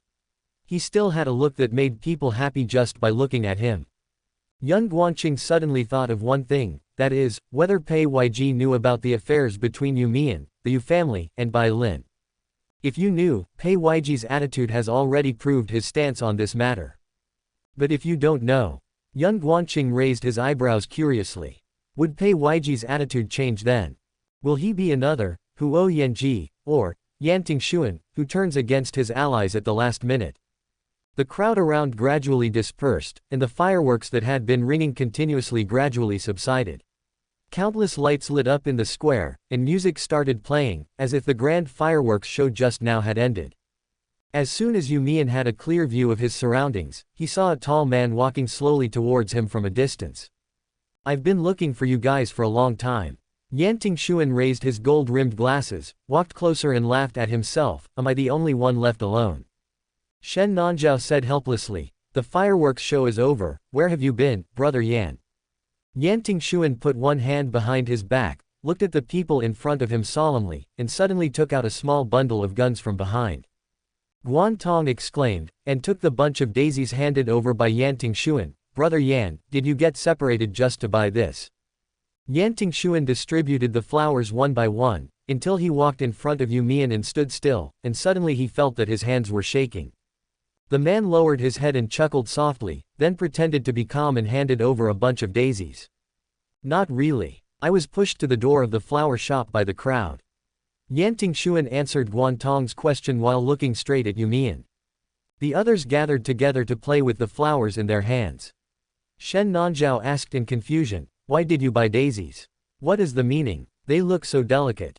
There was a mocking expression in Yan Guanqing's eyes. Guantong wanted to answer, but he couldn't remember it for a while. Yan Tingxuan stood in front of You Mian and smiled faintly. You Mian, you don't want to accept it. Pei Yg stood silently beside You Mian, forming a confrontation triangle with Yan Tingxuan. Seeing that everyone else had accepted it, You Mian also raised his hand and took it. Thank you. Yan Tingxuan's palms felt empty, and then he felt his heart was empty as well. Yan Tingxuan smiled carefree and affectionately, and looked at You Mian through his eyes hidden behind the lenses. Guess what, You should know its flower language. Yan Tingxuan quickly withdrew his gaze, as if he was avoiding it. He already knew that You Mian's attitude would not make him happy, and that kind of torment made him physically and mentally exhausted. Yan Tingxuan deliberately avoided looking at You Mian's expression after she received the flowers. 3 daisies, only Iris Fang has them. Yan Tingxuan smiled gentlemanly and nodded at Pei Yg. A few people stood in the square and chatted for a while. Guan Tong said helplessly, "Where did Brother Huo go? There are not many people around now. He should be able to find us." Only then did Yan Tingxuan realize that Huo Yanji was not here either. "It seems that I'm not the only one who feels regretful tonight," Yan Tingxuan said self-deprecatingly. Guan Tong felt that he was the only one who could see through everyone's heartbeats, so he stood here and quietly observed everyone's expressions. It seems that only President Pei got what he wanted today, while everyone else is holding a grudge. But Yan Tingxuan gave flowers in the end, so he made up for it. "I just don't know what You Mian thinks of that little daisy." Guan Tong hissed. If he was asked why he wanted to give daisies, he would have to give roses. It was obvious at a glance. Before Guan Tong could continue to worry about the heartbeats of this group of people, Huo Yanji's voice came from behind, apologizing, "Sorry, we got separated." Shen Nanzhao smiled and joked, "Are you hiding something behind your back?" Everyone laughed. Only Huo Yanji scratched his head with a confused look on his face. "Ah. No, I really got lost." Huo Yanji and the photographer PD got separated from You Mian and Pei Yg when they just entered the fireworks square. He was still looking for the 2 people until just now, but he didn't expect to miss them. He could only rush over after the fireworks show was over. "There are too many people. I'm squeezed outside and can't get in," Huo Yanji said with a hearty smile. His eyes swept over You Mian and suddenly saw the flowers in his hand. "You also sent flowers?" Huo Yanji looked at Pei Yg and asked. Unexpectedly, Pei Yg didn't say anything. Instead, Young Guanqing, who was standing by, just watched the fun and said with a smile, "It was given by Yan Tingxuan." "Forget it. The Linglan group has no chance to win." When Huo Yanji heard this, he almost couldn't keep his expression. Yan Tingxuan sent flowers. If Bai Lin was present at this moment, Huo Yanji would definitely think that Yan Tingxuan was sending flowers to Bai Lin under the pretext of sending flowers to everyone, but the problem was that Bai Lin was not here now.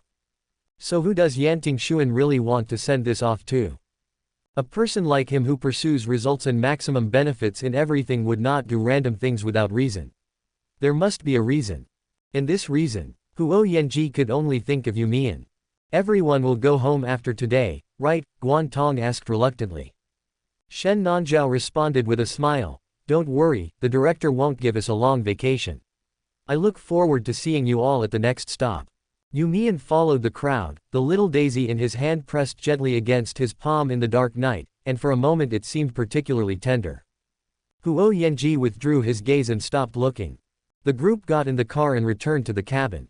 The familiar beach was now filled with an atmosphere of reluctance to leave. After what Guan Tong said just now, I really feel reluctant to leave now. Yan Tingxuan was the first to open the door and walk in, even though I've only been here for 3 or 4 days.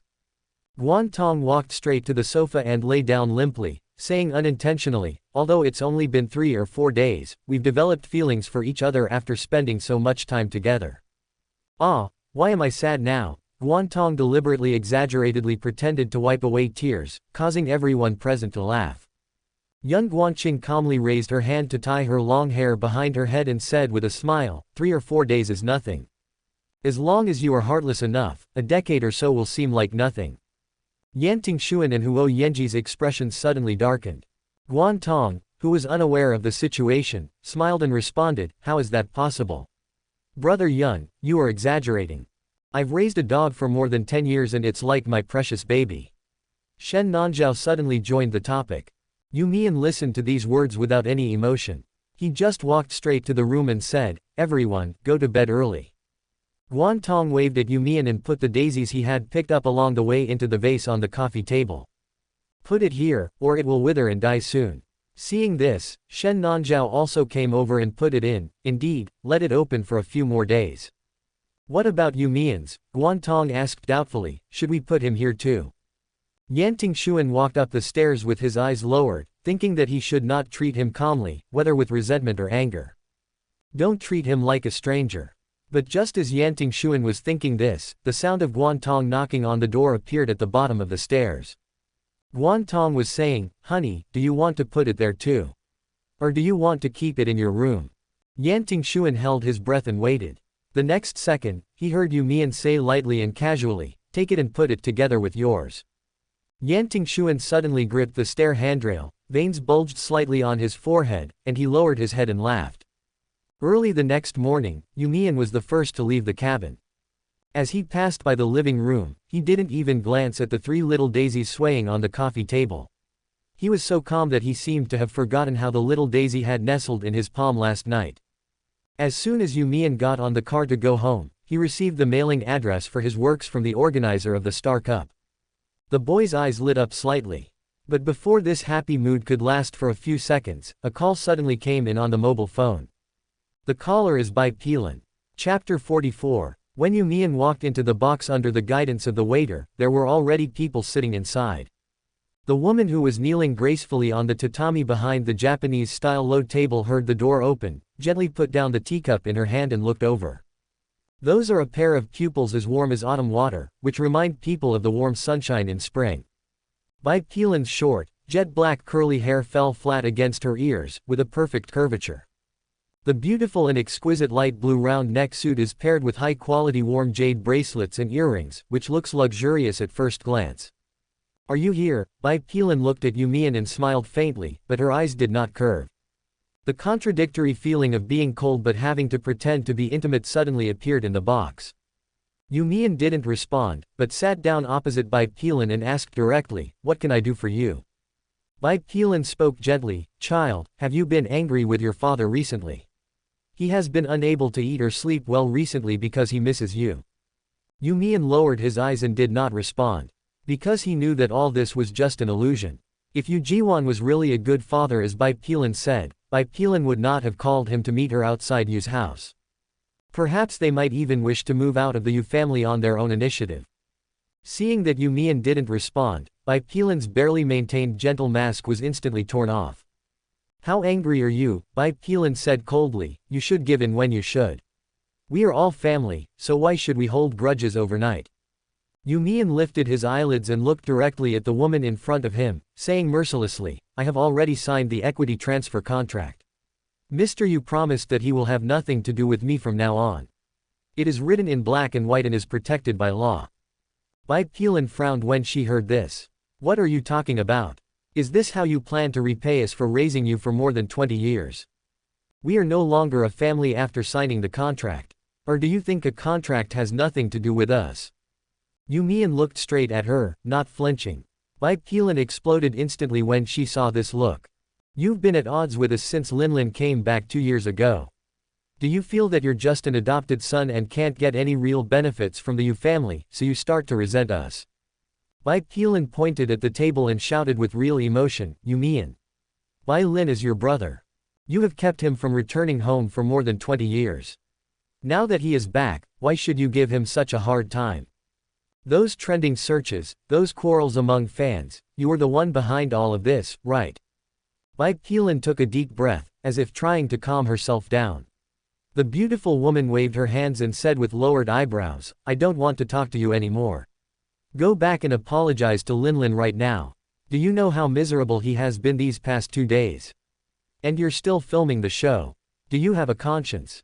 From the moment he came in, You Mian did not treat Bai Lin coldly like he treated Yu Jiwan before, only because Bai Lin had given him motherly love for just a few short months when he was in Yu's house. Although her love soon turned into disgust. Although a few months is not proportional to more than 10 years. But You Mian was still willing to call her mother because of their past interactions, and she didn't even want to break up with her and embarrass her. But that's all. Participating in the program is a contract signed between Mr. Yu and me. I have a sense of contract and will continue to finish the filming. You Mian said calmly. As for Bai Lin's emotions, it should have nothing to do with me. As far as I know, the Yu family has already paid a huge price to reduce the trending searches. If he can't even handle the discussion among passers-by, I advise you to find a psychologist for him. You Mian's words were merciless, causing Bai Lin to almost slam the table and curse. What are you talking about? Bai Lin said angrily, have you grown wings or found someone to back you up? You Mian raised his eyes coldly, and his sharp gaze made Bai Lin, who had always been showing a strong aura on the opposite side, pause for a few seconds. Although the boy quickly restrained his expression, Bai Lin was ashamed of her own pause. He's just a kid, what can he achieve? Bai Lin calmed down her thoughts, her jade earrings jingled, and she frowned and said in disgust, if I had known you were such an ungrateful person, I should have let you leave when I brought Lin back. You Mian has heard this kind of talk so many times that he can now face it without any emotion. Lin said you were quite popular in the show. Bai Lin raised her chin slightly. Racing, snooker, and golf, which one of them is not a hobby that costs a lot of money? If it weren't for the Yu family, would you be able to enjoy the top educational resources in Huajiang City? Even the friends you know. Bai Lin looked at You Mian and counted them one by one, although the Yan family is not as good as us, but if you don't have the support of the Yu family, you. Bai Lin almost said, a child from an orphanage. She stopped herself and quickly changed her words, can you get in touch with them by yourself? And that kid named Huo, his family is also very wealthy. Are those gold belts in his house just for decoration? Not to mention the other secret connections you made. How much benefit have you gained from being the eldest son of the Yu family over the years? But all these should have belonged to Lin. Bai Lin's eyes turned red as she spoke, and the resentment in her expression became more substantial. She said, it's all because I'm not qualified as a mother and can't have my child by my side. It seems that Yu Jiwan did not tell Bai Lin that Yu Mian already knew that they had adopted him on purpose. Or maybe the old fox was acting out this scene with Bai Lin to test how much Yu Mian knew about the truth of that year. The plot of the original book went through Yu Mian's mind again. He didn't want to get entangled with these people anymore. So Yu Mian asked directly, when did you find Bai Lin? 2 years ago, when Bai Lin returned to China, the Yu family immediately announced that they had found their biological son and naturally brought him back home. The process was so smooth that it caught everyone off guard. At that time, the latest gossip in the upper-class circles of Huajiang City was about the two real and fake young masters of the Yu family. Some people say that Yu Mian usurped Bai Lin's identity, but they forget that Yu Mian was just a 5-year-old child back then, and now he doesn't have many memories of that time left. Some people tell even more bizarre rumors. Yu Mian is an illegitimate child. Yu Mian is a raccoon cat left behind by the former nanny of the Yu family to replace the prince with a raccoon cat. Yu Mian's eyes look different from theirs, maybe it's because Yu Jiwan had a child with a foreign woman, it's hard to tell. In short, these malicious rumors all revolve around Yu Mian. As for Bai Lin, he is of course the real young master of the Yu family. After a DNA test, it was confirmed that he is the biological child of Yu Jiwan and Bai Lin, and his identity is beyond doubt. Countless fingers pointed at Yu Mian, as if he was a wicked man with heinous crimes, the culprit who had prevented Bai Lin from reuniting with his parents for more than 20 years. If he had not experienced death in the fire, Yu Mian would still be burdened with heavy guilt and remorse like in his previous life. But now, all the truth was before him. Where did the culprit come from, who convicted him, and on what basis did he convict him? Seeing that Bai Lin was stunned and didn't answer, Yu Mian asked again, when did you find Bai Lin? Or, when did you start to suspect that I wasn't the biological son of the Yu family? Yu Jiwan and Bai Lin's lies were full of loopholes, but the funny thing is that no one questioned them. Shuming has only started to enter overseas markets in the past 2 years. Yu Mian said calmly. Bai Lin didn't understand why Yu Mian suddenly changed the subject, but the next second, she heard Yu Mian say with a smile, but since I can remember, you have often gone abroad. Bai Lin clenched her fingers suddenly. Her smile was stiff. Don't businesses mean running back and forth all year round? What's wrong with you today? All you ask are these insignificant things. Yu Mian raised an eyebrow and said softly, really? Without waiting for Bai Lin to breathe a sigh of relief, Yu Mian continued to drop a bombshell. I saw your invalid adoption agreement, and Yu Jiwan also admitted it. Yu Mian lied, but he still wanted to vent his anger on Bai Lin. If what was said in the book is true, then Yu Mian's household registration should still be in the welfare home and has not been moved out. I didn't expect that Yu Jiwan and Bai Lin were too lazy to even do this and were just going through the motions. Bai Lin was genuinely stunned. What adoption agreement? You Mian, what are you talking about? Before Bai Lin came home, we all thought you were our child. Bai Lin yelled, how can you guess what mom and dad are thinking? You disappoint me so much. You Mian looked straight at Bai Lin without changing his expression, but he didn't expect that until this moment. Bai Lin still refused to admit it. Bai Lin's attitude can only prove one thing, that is, admitting that the consequences of their initiative to adopt You Mian are unbearable for them and their husband, and even for the entire You family. Bai Lin refused to admit it. We just raised you as our own son. I have never heard of any adoption agreement. This kind of thing could be solved by investigating it herself, so You Mian didn't want to bother with her anymore. The boy lowered his eyes and said indifferently, and you just said that all those interest classes I signed up for and the courses I studied from morning to night were all for me. Then why is it that every time, You Mian said this with a faint smile, why do you hate me more and more every time I get an A? As long as You Mian can remember, Bai Lin had a gentle and amiable attitude for a period of time. At that time, Bai Lin would hold him on the sofa and read fairy tales to him, and would take him to plant flowers and raise rabbits. But everything changed when Yu Jiwan started to train You Mian. I started out by learning calligraphy, Italian, and even fencing at a very young age. You Mian suppressed his disappointment, and hid his expression with his lashes. I thought you hated me because I didn't study hard enough and the teacher said something bad about me. But when the results came out, the full A's and the teacher's excited praise were not fake.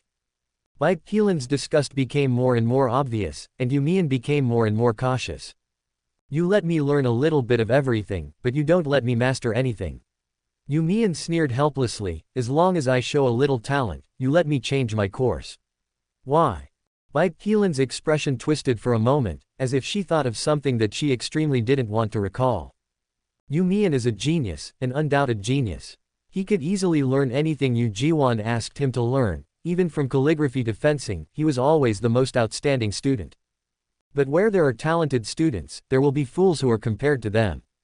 Bai Lin received elite education abroad, and the courses and teachers he hired were carefully selected by Yu Jiwan one-on-one. But his grades were always unsatisfactory, never as good as Yu Mian's, and always just passing grades. Yu Jiwan often flew into rages during that period. He smashed the computer in the study and threw away the phone he was using to talk. What do you mean the results are only this good? Yu Jiwan said angrily. Why can my son, Yu Jiwan, only get a passing grade? Is he not as good as an orphan adopted from an orphanage? Which one of his genes or Linlin's genes is the genius? Yu Jiwan yelled angrily. It must be the teacher's problem. Change my teacher. Bai Lin stood at the door and looked at Yu Jiwan worriedly. Jiwan, changing teachers frequently is not good for Xiaomian. He has learned calligraphy very well. Without waiting for Bai Lin to finish, Yu Jiwan frowned and said in disgust, who is your son? Do you want an outsider to take over the Yu family? Bai Lin is Shuming's heir. Don't forget why we sent him abroad. Bai Lin suddenly focused her mind. Even though she was not as extreme as Yu Jiwan at the beginning, her emotions were distorted after day of comparison. Bai Lin knocked on the door and walked into Yu Mian's classroom. She smiled and said to the teacher, thank you for your hard work in teaching these days. The young male teacher smiled and said, you're welcome, Mrs. Yu. It's all because Xiaomian is so smart. I've never seen such a talented student. You and Mr. Yu can rest assured to leave Xiaomian to me. I will make him the best in the world. Without waiting for the teacher to finish, Bai Lin pulled Yu Mian off the chair with a smile. That's not what I meant. I mean you don't have to come starting next week. Calligraphy can't be used to make a living, right? After sending off the sighing teacher, Bai Lin squatted down and squeezed Yu Mian's shoulders, with an abrupt and weird smile on her face. Yu Mian, why do you always disappoint your mother? You have to listen carefully in class next time, okay? Little Yu Mian's curly hair was tied into a small bun on top of her head by the young teacher, making her eyes look even bigger and brighter. He nodded vigorously. I will, Mom. The next time, Yu Mian met the new teacher again. This time the teacher was teaching painting. Yu Mian finished a class absent-mindedly and the teacher gave him a D. Little Yu Mian held the score sheet in shock and timidly knocked on Yu Jiwan's study door. He finally saw Bai Lin smile again. The woman hugged him and said with a smile, how about learning to paint in the future? Little Yu Mian looked at Bai Lin's smile, grinned, curved his eyes cutely, and nodded vigorously. Well, learn to paint. In the silent room, Yu Mian asked coldly, why me? Bai Lin was stunned, and seemed a little confused about You Mian's question. You Mian said, "Why did you choose me?" Bai Lin's thoughts suddenly went back to that afternoon more than 10 years ago, when she followed Yu Jiwan into the most remote welfare home in Linchuan County. The dean brought a row of children after hearing their adoption request. Just as Bai Lin was looking around, the dean suddenly raised his hand and patted the most handsome little boy on the shoulder and said, "Mr. Yu, this child also has the surname Yu. He has a great affinity with you too." Yu Jiwan frowned and asked, "What's his name? He looks a bit old, so he must be able to remember things." The dean smiled helplessly, "Mr. Yu, he's only 4.5 years old. His name is You Mian. A child this young can't remember things. He will become close to me after being with me for a year. Anyway, he has never seen his parents since he was a child." Bai Lin suppressed all her emotions, looked at You Mian in front of her and said calmly, "I don't understand what you mean." You Mian raised his eyes indifferently, "Really? Then we have nothing to discuss, Ms. Bai." Chapter 45. You Mian was about to get up and leave when he turned around. Bai Lin's anxious voice stopped him from behind, "Wait." You Mian didn't look back, but stopped. In the silent room, after a few seconds, Bai Lin's patient and restrained voice could be heard saying, "The preliminary round of the Xingqian Cup will be held in the next few days. The competition process for the 3 groups is the same. How are you preparing?" You Mian frowned, turned around and looked at her coldly. Due to his posture, he once again looked down at the people of the Yu family. Bai Lin raised her chin slightly and looked up at him. She seemed to know that her behavior was a little ridiculous, so she asked in a roundabout way, "The Xingqian Cup is indeed one of the best art competitions. Even you may have had a hard time preparing for it, not to mention Linlin. He has been." Before she could finish, You Mian interrupted her and said, "Just say what you want to say." The boy's beautiful amber eyes, which were filled with warm smiles, were now filled with coldness and alienation, so much so that Bai Lin couldn't help but look at him for just a single glance before quickly looking away. "There's no need for us to be so concerned about our reputation." You Mian's words were full of wisdom. "I've seen all kinds of ugly things." Bai Lin's elegant face twisted for a moment, but for Bai Lin she could only endure it. Bai Lin clenched her fingers, and tried her best to put on a gentle smile and said, "I heard Jiwan said that he had agreed with you to paint a few paintings for Linlin to participate in the competition. Now it's already this time, do you still want to delay it?" As the preliminary round date approached, Bai Lin retreated into his home painting studio and refused to come out. Bai Lin felt heartbroken and had no choice but to go to You Mian for help. You Mian was silent for a few moments after hearing this, and then his cold eyes looked at Bai Lin without missing a beat, denying, "Yu Jiwan didn't negotiate with me, and I never agreed to this." Bai Lin knew that You Mian would not agree so easily, but then she heard You Mian sneer again and said, "What's wrong? Bai Lin, who you are so proud of, can't even draw an oil painting that can participate in the preliminary round." Bai Lin paused suddenly, and then became furious. But You Mian glanced at her calmly and said with a smile, "Are you angry? Ms. Bai, this is not the attitude to ask for help." Upon hearing this, Bai Lin suppressed her anger behind a smile. "Then tell me, how should we ask for help?" Bai Lin looked at You Mian.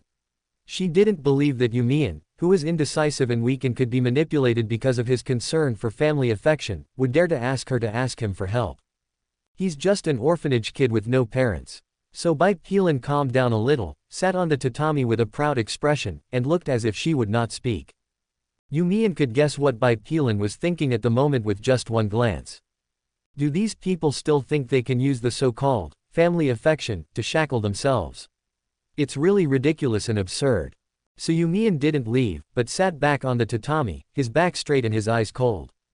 His curly hair swept across his white forehead, his long, slightly drooping eyelashes covered some of his amber eyes, and the exposed skin on his neck looked even colder and whiter under the sunlight coming in from the window.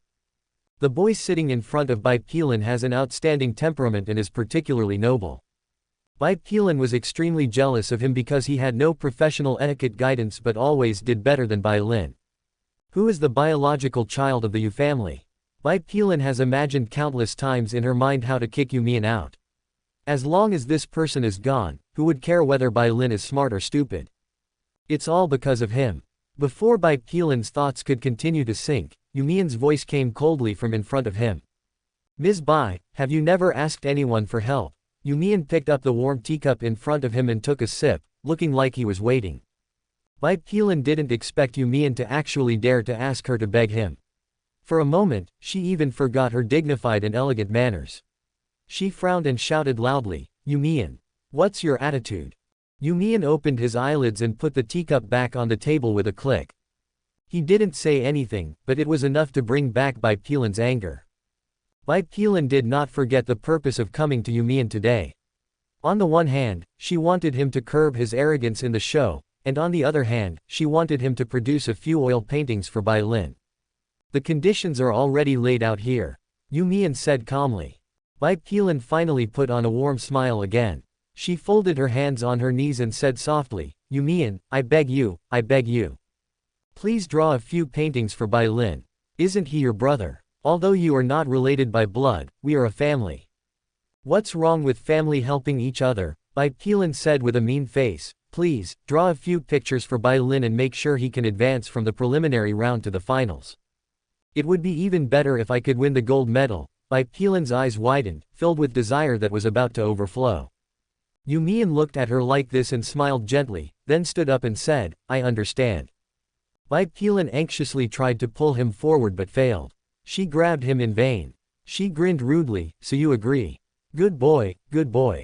You Mian raised his eyebrows and denied it condescendingly, no, I'm just saying, I know. I know what you want. You Mian took out a recorder from his pocket and shook it. Despite Bai Lin's shocked expression, he said calmly, don't bother me until the Star Cup is over, or I will send out what I just said. As for Bai Lin, You Mian walked to the door, opened it, and said with a cold laugh, tell him to stop pretending to be rich. If he could spend a little more time on painting instead of eating, drinking and having fun, he wouldn't have stolen even a few of my paintings. You Mian. Bai Lin's roar came from the private room behind her, but the boy still left without looking back. You Mian walked out of the restaurant and onto the street. The cool autumn breeze brushed across his cheeks, awakening the sadness and anger that had just been hidden under his calm face. Not worth it. You Mian took a leisurely step, thinking that it was not worth being sad about these people and these words. In the classroom of a university, Bai Lin threw the phone away after answering it, his whole body twisted with anger. What does it mean that You Mian is unwilling to paint? What does it mean that You Mian is unwilling to help? Bai Lin's chest heaved violently with anger, malice condensed in his eyes. It's just a few paintings. If You Mian doesn't help, is there no one else who can help? It's ridiculous. The sound of a door opening suddenly sounded in the empty classroom. Bai Lin turned around in surprise and found that it was the class monitor. The boy saw Bai Lin was still in the classroom and said, I'm leaving first.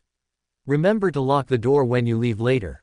Bai Lin just forced a smile when he heard the monitor frowning and asking in confusion, that's not right, isn't there an art history makeup exam today? I remember your name was on the makeup exam list. Bai Lin, aren't you going to take the exam? Facing the monitor's puzzled look, Bai Lin smiled and said, you must have seen it wrong. I didn't fail the exam, so of course I don't need to take the exam. The monitor frowned even more in confusion, really?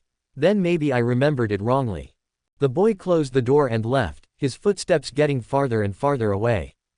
Bai Lin sat back down on the chair in a relaxed manner, his face that always had a cute smile on it turned cold.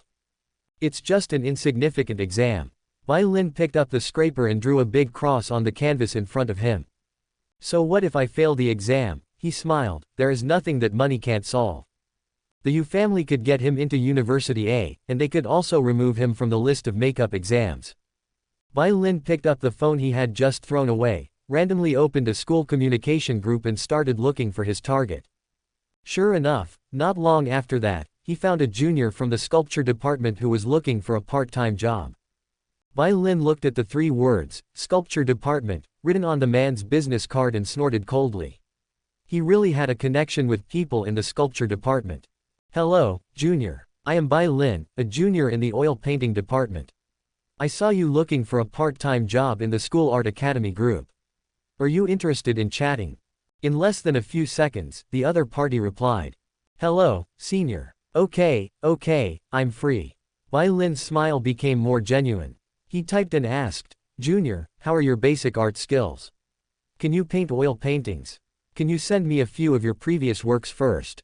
The reply from that end was a little slow, but it came over quickly. Sorry, senior, I am from the sculpture department. These oil paintings were all painted during the training several years ago. You can see my skills. My current level may have declined a bit. Bai Lin couldn't tell the difference between these paintings and You Mian's, so he quickly arranged a meeting time. Anyone who wants to work part-time must be short of money. Things that can be solved with money are the simplest things in the world. Just as Bai Lin was about to leave, the classroom door was pushed open again. The person who came this time was actually Huo Yanji. Bai Lin has been so busy with the Star Cup these days that he has no time to maintain his relationship with them. Now that he has someone who can draw for him, Bai Lin's mood has stabilized a lot. He smiled at Huo Yanji obediently. Brother Huo, why are you here? Huo Yanji saw him packing up his painting supplies. Are you leaving? I'm here at a bad time. Huo Yanji liked to stay beside Bai Lin and watch him paint, and he would often sit there for a whole day. Before, Bai Lin was willing to let him stay, but recently, for some reason, Bai Lin became less and less fond of having someone watching him while he was painting, saying that it would disturb his thoughts. Huo Yanji came here today because he couldn't bear the entanglement in his heart anymore. He recalled more and more frequently the time he spent with You Mian in the sculpture classroom. So much so that Huo Yanji wanted to rush to Bai Lin's side to dispel those unreasonable thoughts that popped up in his mind. But it seemed like today was an unfortunate day, and Bai Lin did not plan to continue painting. Bai Lin smiled at Huo Yanji's lost expression. Never mind. It was because he was in a good mood today. Since Huo Yanji wanted to accompany him, then he could do it. Under Huo Yanji's surprised gaze, Bai Lin put down his painting tools and rearranged the canvas. I was bored and wanted to leave, but now that you are here, Brother Huo, I can continue painting. Bai Lin smiled sweetly. Huo Yanji breathed a sigh of relief. He walked to another easel where no one was sitting, pulled that person's chair over and sat next to Bai Lin. Just pretend I don't exist. You draw yours and I'll try not to make any noise. Huo Yanji rested his sturdy arms on his knees, his rough brows slightly furrowed, obviously troubled by something. Bai Lin smiled, hid the canvas that was damaged by the scraper aside, and replaced it with a new one. Huo Yanji propped up his chin and suddenly asked, Bai Lin, what color do you usually use for the base? Bai Lin was stunned for a moment, then turned around and said, I don't use a base. Sometimes I only use gray and white when I really need it. Colors that are too heavy or too dark will affect his subsequent strokes. Huo Yanji blinked, really? Brother Huo, do you also want to learn oil painting? Bai Lin smiled and didn't take the question seriously. He said, the most important thing in learning painting is the basics. Don't start by learning those fancy things. Huo Yanji smiled gently, his handsome appearance was very handsome. But when Bai Lin really started to paint, Huo Yanji's brows not only did not relax but became tighter and tighter. Is this what Bai Lin's paintings look like? Huo Yanji was a little confused. How could this be? There is nothing new, nothing interesting, and not even a bit entertaining. Take another look. Huo Yanji gave himself an excuse, thinking that maybe Bai Lin hadn't gotten into the mood yet, so he should wait and see. Bai Lin's mind was not on the canvas, so he added strokes left and right, smiling and asking, what did you guys do during the period when I was sick and absent? Did you have more fun than usual without me? Huo Yan subconsciously denied, no. Bai Lin raised his eyebrows and made a cute expression, what kind of date is it? Who are you grouped with, Brother Huo? Huo Yanji thought of the question and answer session on Shuichuan before, thought of the out-of-place feeling like a third party in the aquarium, and thought of the relationship between You Mian and Pei Yg. The man's eyes darkened instantly, it's boring, it's boring. Bai Lin smiled and tilted his head, is it because I'm not here? Huo Yanji thought of the little daisy that Yan Tingxuan had given him, and answered absent-mindedly, yeah. Where's You Mian? Bai Lin suddenly read out the name that Huo Yanji was thinking of, causing the man's eyebrows to jump. But Bai Lin just asked, who is You Mian in the same group with?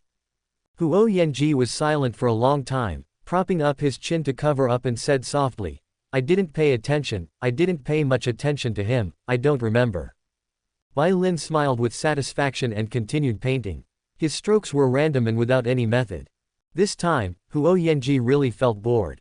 He let his thoughts drift, and the first thing that came to his mind was what You Mian was doing now. Is You Mian also in a sculpture classroom at University A? Is he digging mud with a clay bucket like before? The scraper made a rustling sound as it rubbed against the canvas, which brought Huo Yanji back to his senses. The man hid his shock. Huo Yanji was at a loss. What was he thinking just now?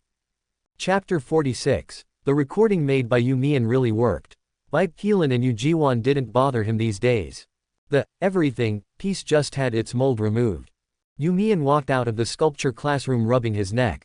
It was already pitch dark outside, with only the street lights on both sides of the road dimly lit.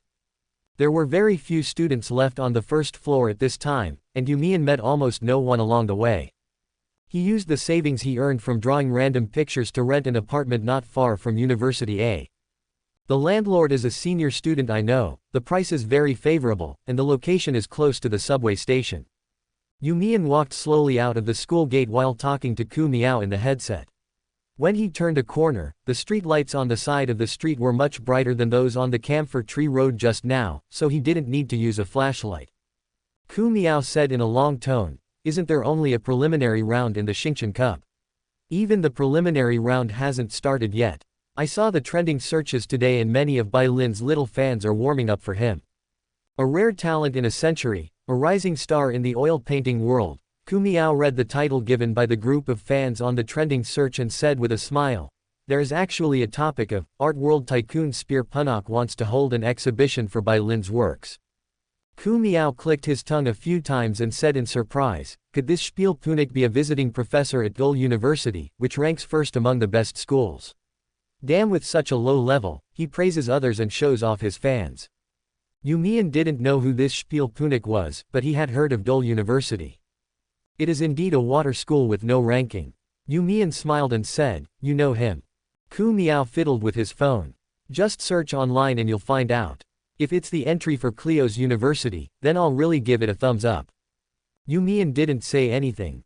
Ku Miao consciously stopped talking about Bai Lin and changed the topic to ask about gossip. He asked with a smile, "Brother Mian, how was the dating show you participated in? How did you feel after playing for a few episodes? Is there someone who makes your heart beat fast?" Ku Miao's eyes sparkled, and he held the phone close to his ear, waiting expectantly. You Mian blinked slightly and was stunned. There are not many normal people in matching heartbeat, and the only ones who can get along with him in a friendly manner are Guan Tong, Shen Nanzhao and Pei Yg. When You Mian thought of Pei Yg, he was briefly stuck. "It's all fine. I don't have any thoughts on that for now," You Mian answered truthfully. He came to participate in this program because of Yu Jiwan's condition. As for falling in love on the show, You Mian has no plans for that yet. Ku Miao exclaimed in obvious disappointment, "Not even one. I heard the guests are all very good."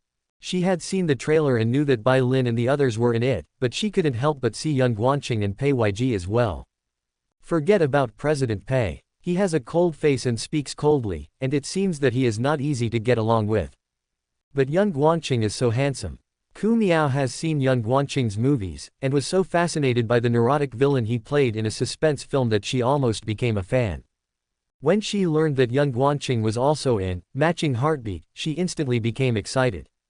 "Really?" Ku Miao asked unwillingly. "How do you feel about Yan Guanqing? Is he a good person?" You Mian said after careful consideration. "Not very familiar." As soon as Ku Miao heard this answer, she knew there was no hope.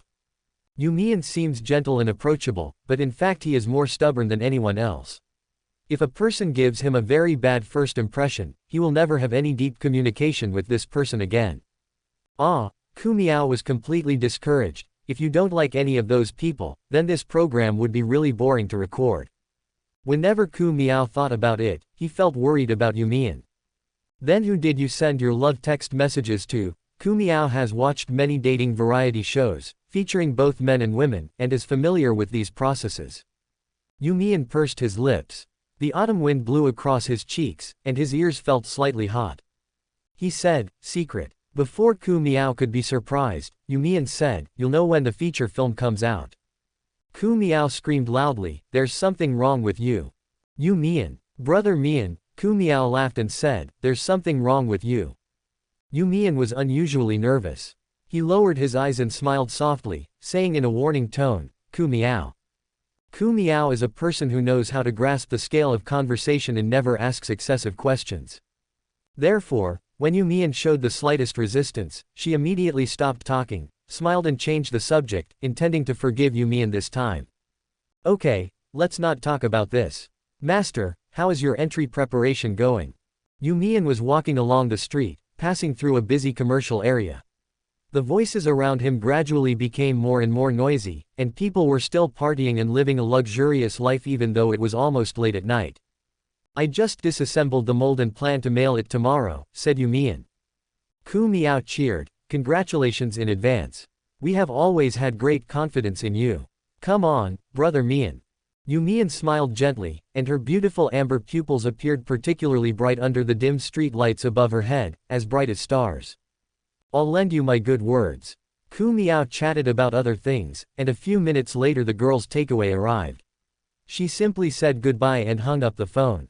You Mian held on to the headphones and continued walking forward. Although this street is very close to University A, the prices of the high-end bars that You Mian passed by are already beyond the reach of students. Therefore, although it is bustling here, no familiar faces can be seen when one looks up. Most were mature people in business suits. Just as You Mian was about to pass by another exquisitely decorated Thai restaurant, he suddenly heard a female voice asking, "Do you need help calling a designated driver, Mr. Pei?" You Mian heard the words, "Mr. Pei," but they did not stop him. Until a deep male voice sounded. "Send my colleagues from the project department back first. I can do it myself." Pei Yg raised his hand and pressed his nose bridge and rubbed it gently. His deep brow bones looked particularly charming under the influence of alcohol. The man was wearing a black shirt with the collar buttons still buttoned to the top. The fabric was straight, outlining his broad and straight shoulders. His long legs stood at the door of the magnificent restaurant.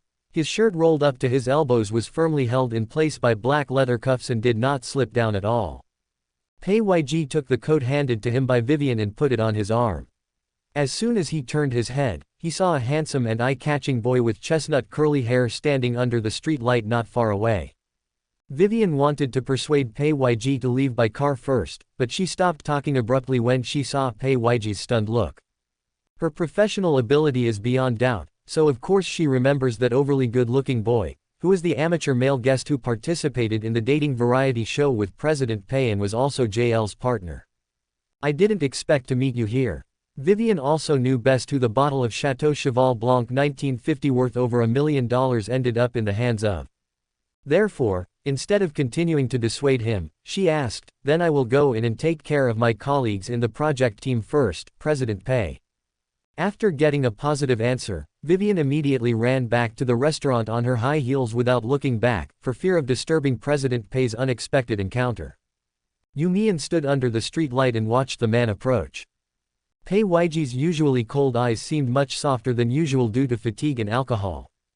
"What a coincidence, you just came out of school?" Pei Yg asked. You Mian nodded. He was a little surprised that he could smell an almost imperceptible smell of alcohol on Pei Yg. Mingming is a man who never drinks or smokes. Is it a social event? But before You Mian could think about it, 7 or 8 business people in suits walked out of the magnificent restaurant behind him. They all took off their suit jackets to reveal white shirts, and each of them had a relaxed and leisurely smile on their face. A group of people shouted to Pei Yg, "Boss Pei. Thank you for your hospitality." The men laughed heartily and shouted in unison, "Happy birthday, Mr. Pei." The drunk colleague was quickly stuffed into a designated car and sent away. You Mian looked up in surprise and met Pei Yg's gaze. "Is today your birthday?" You Mian blinked. Pei Yg pursed his lips and responded, "Well, my colleagues celebrated briefly." As if to explain, the man added, "I accidentally ate a chocolate with liquor filling." You Mian smiled helplessly with a mixture of surprise and complex emotions. "Sorry, I didn't prepare a birthday present." As soon as the boy finished speaking, he heard Pei Yg frown and said lightly, "There is no need to apologize for this kind of thing. I usually don't celebrate my birthday."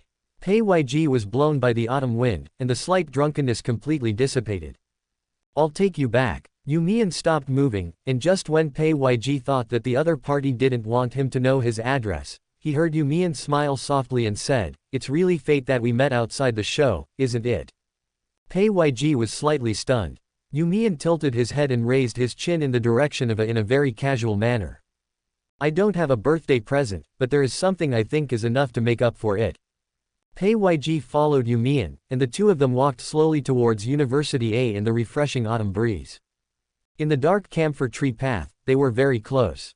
When You Mian walked to the door of the sculpture room on the first floor of the teaching building and took out the key, Pei Yg finally realized what the other party wanted to show him. This may be the case of there being no coincidence in the world. You Mian pushed open the door of the classroom. Under the hazy moonlight, a sculpture covered with white cloth stood quietly on the platform. Welcome. You Mian stood in the moonlight and smiled, his amber eyes bright and breathtaking. He said, my first viewer. Pei Yg felt his eardrums vibrate slightly. It was the sound of his heartbeat. You Mian walked forward and lifted the white cloth, and a hollow iron sculpture appeared in front of Pei Yg. It was a little man lying on the ground with his arms around himself, his eyes empty and dark. The huge sky seemed to rise from under his feet, and the hard material stood above his head, blocking out the sun. But in this sky that seemed to be about to crush him and tear him apart, the little man looked up desperately with his empty, dark, blind eyes open. The little man's arms dug deeply into the shoulders he was hugging, his face was distorted, his mouth was wide open, and his nostrils seemed to be contracted in pain. But he still maintained the posture of looking upwards, with his empty eyes wide open. Finally, he found an orange-red star hidden in the steel sky in the darkness. The answers to everything are in the universe, in the stars, and in the eyes.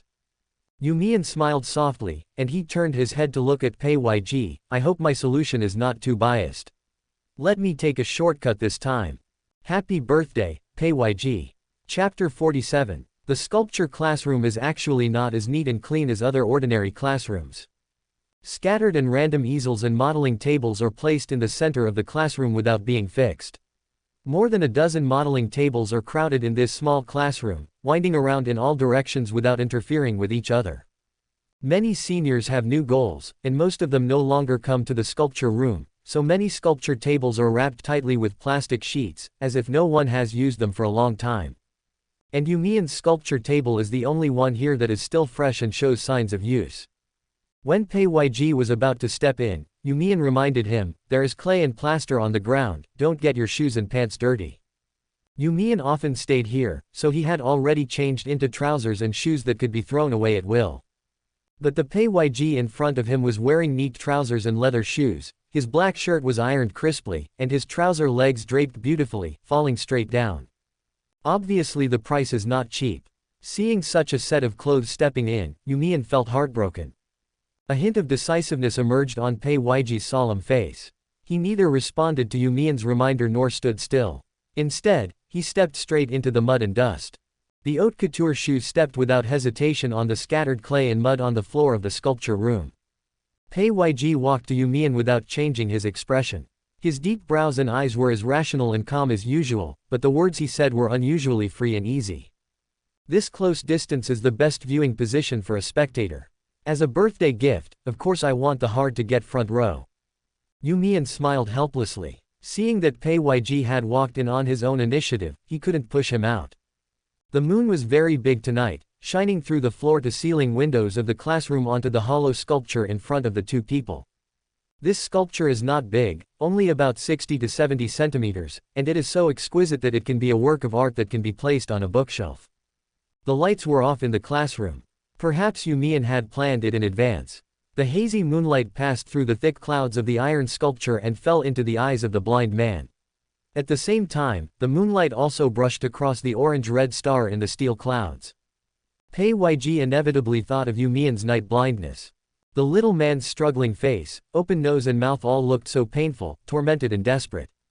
But the stars in the clouds are so bright and low that they seem like hope within reach.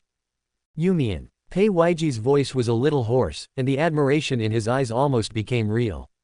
In the end, he restrained himself and condensed it in his cold eyes into one sentence: this is the most beautiful birthday gift I have ever received. Thank you. Thank you for giving me the first viewing privilege. You Mian put down his backpack, bent down and lifted the plastic film on the clay bucket beside him, and said with a smile, it's a pity. It will look better when the sun is shining. The idea behind his design was to let the sunlight in. The intense light would make the stars in the clouds shine brighter and would also make the black iron of the little man look even darker, creating a huge contrast.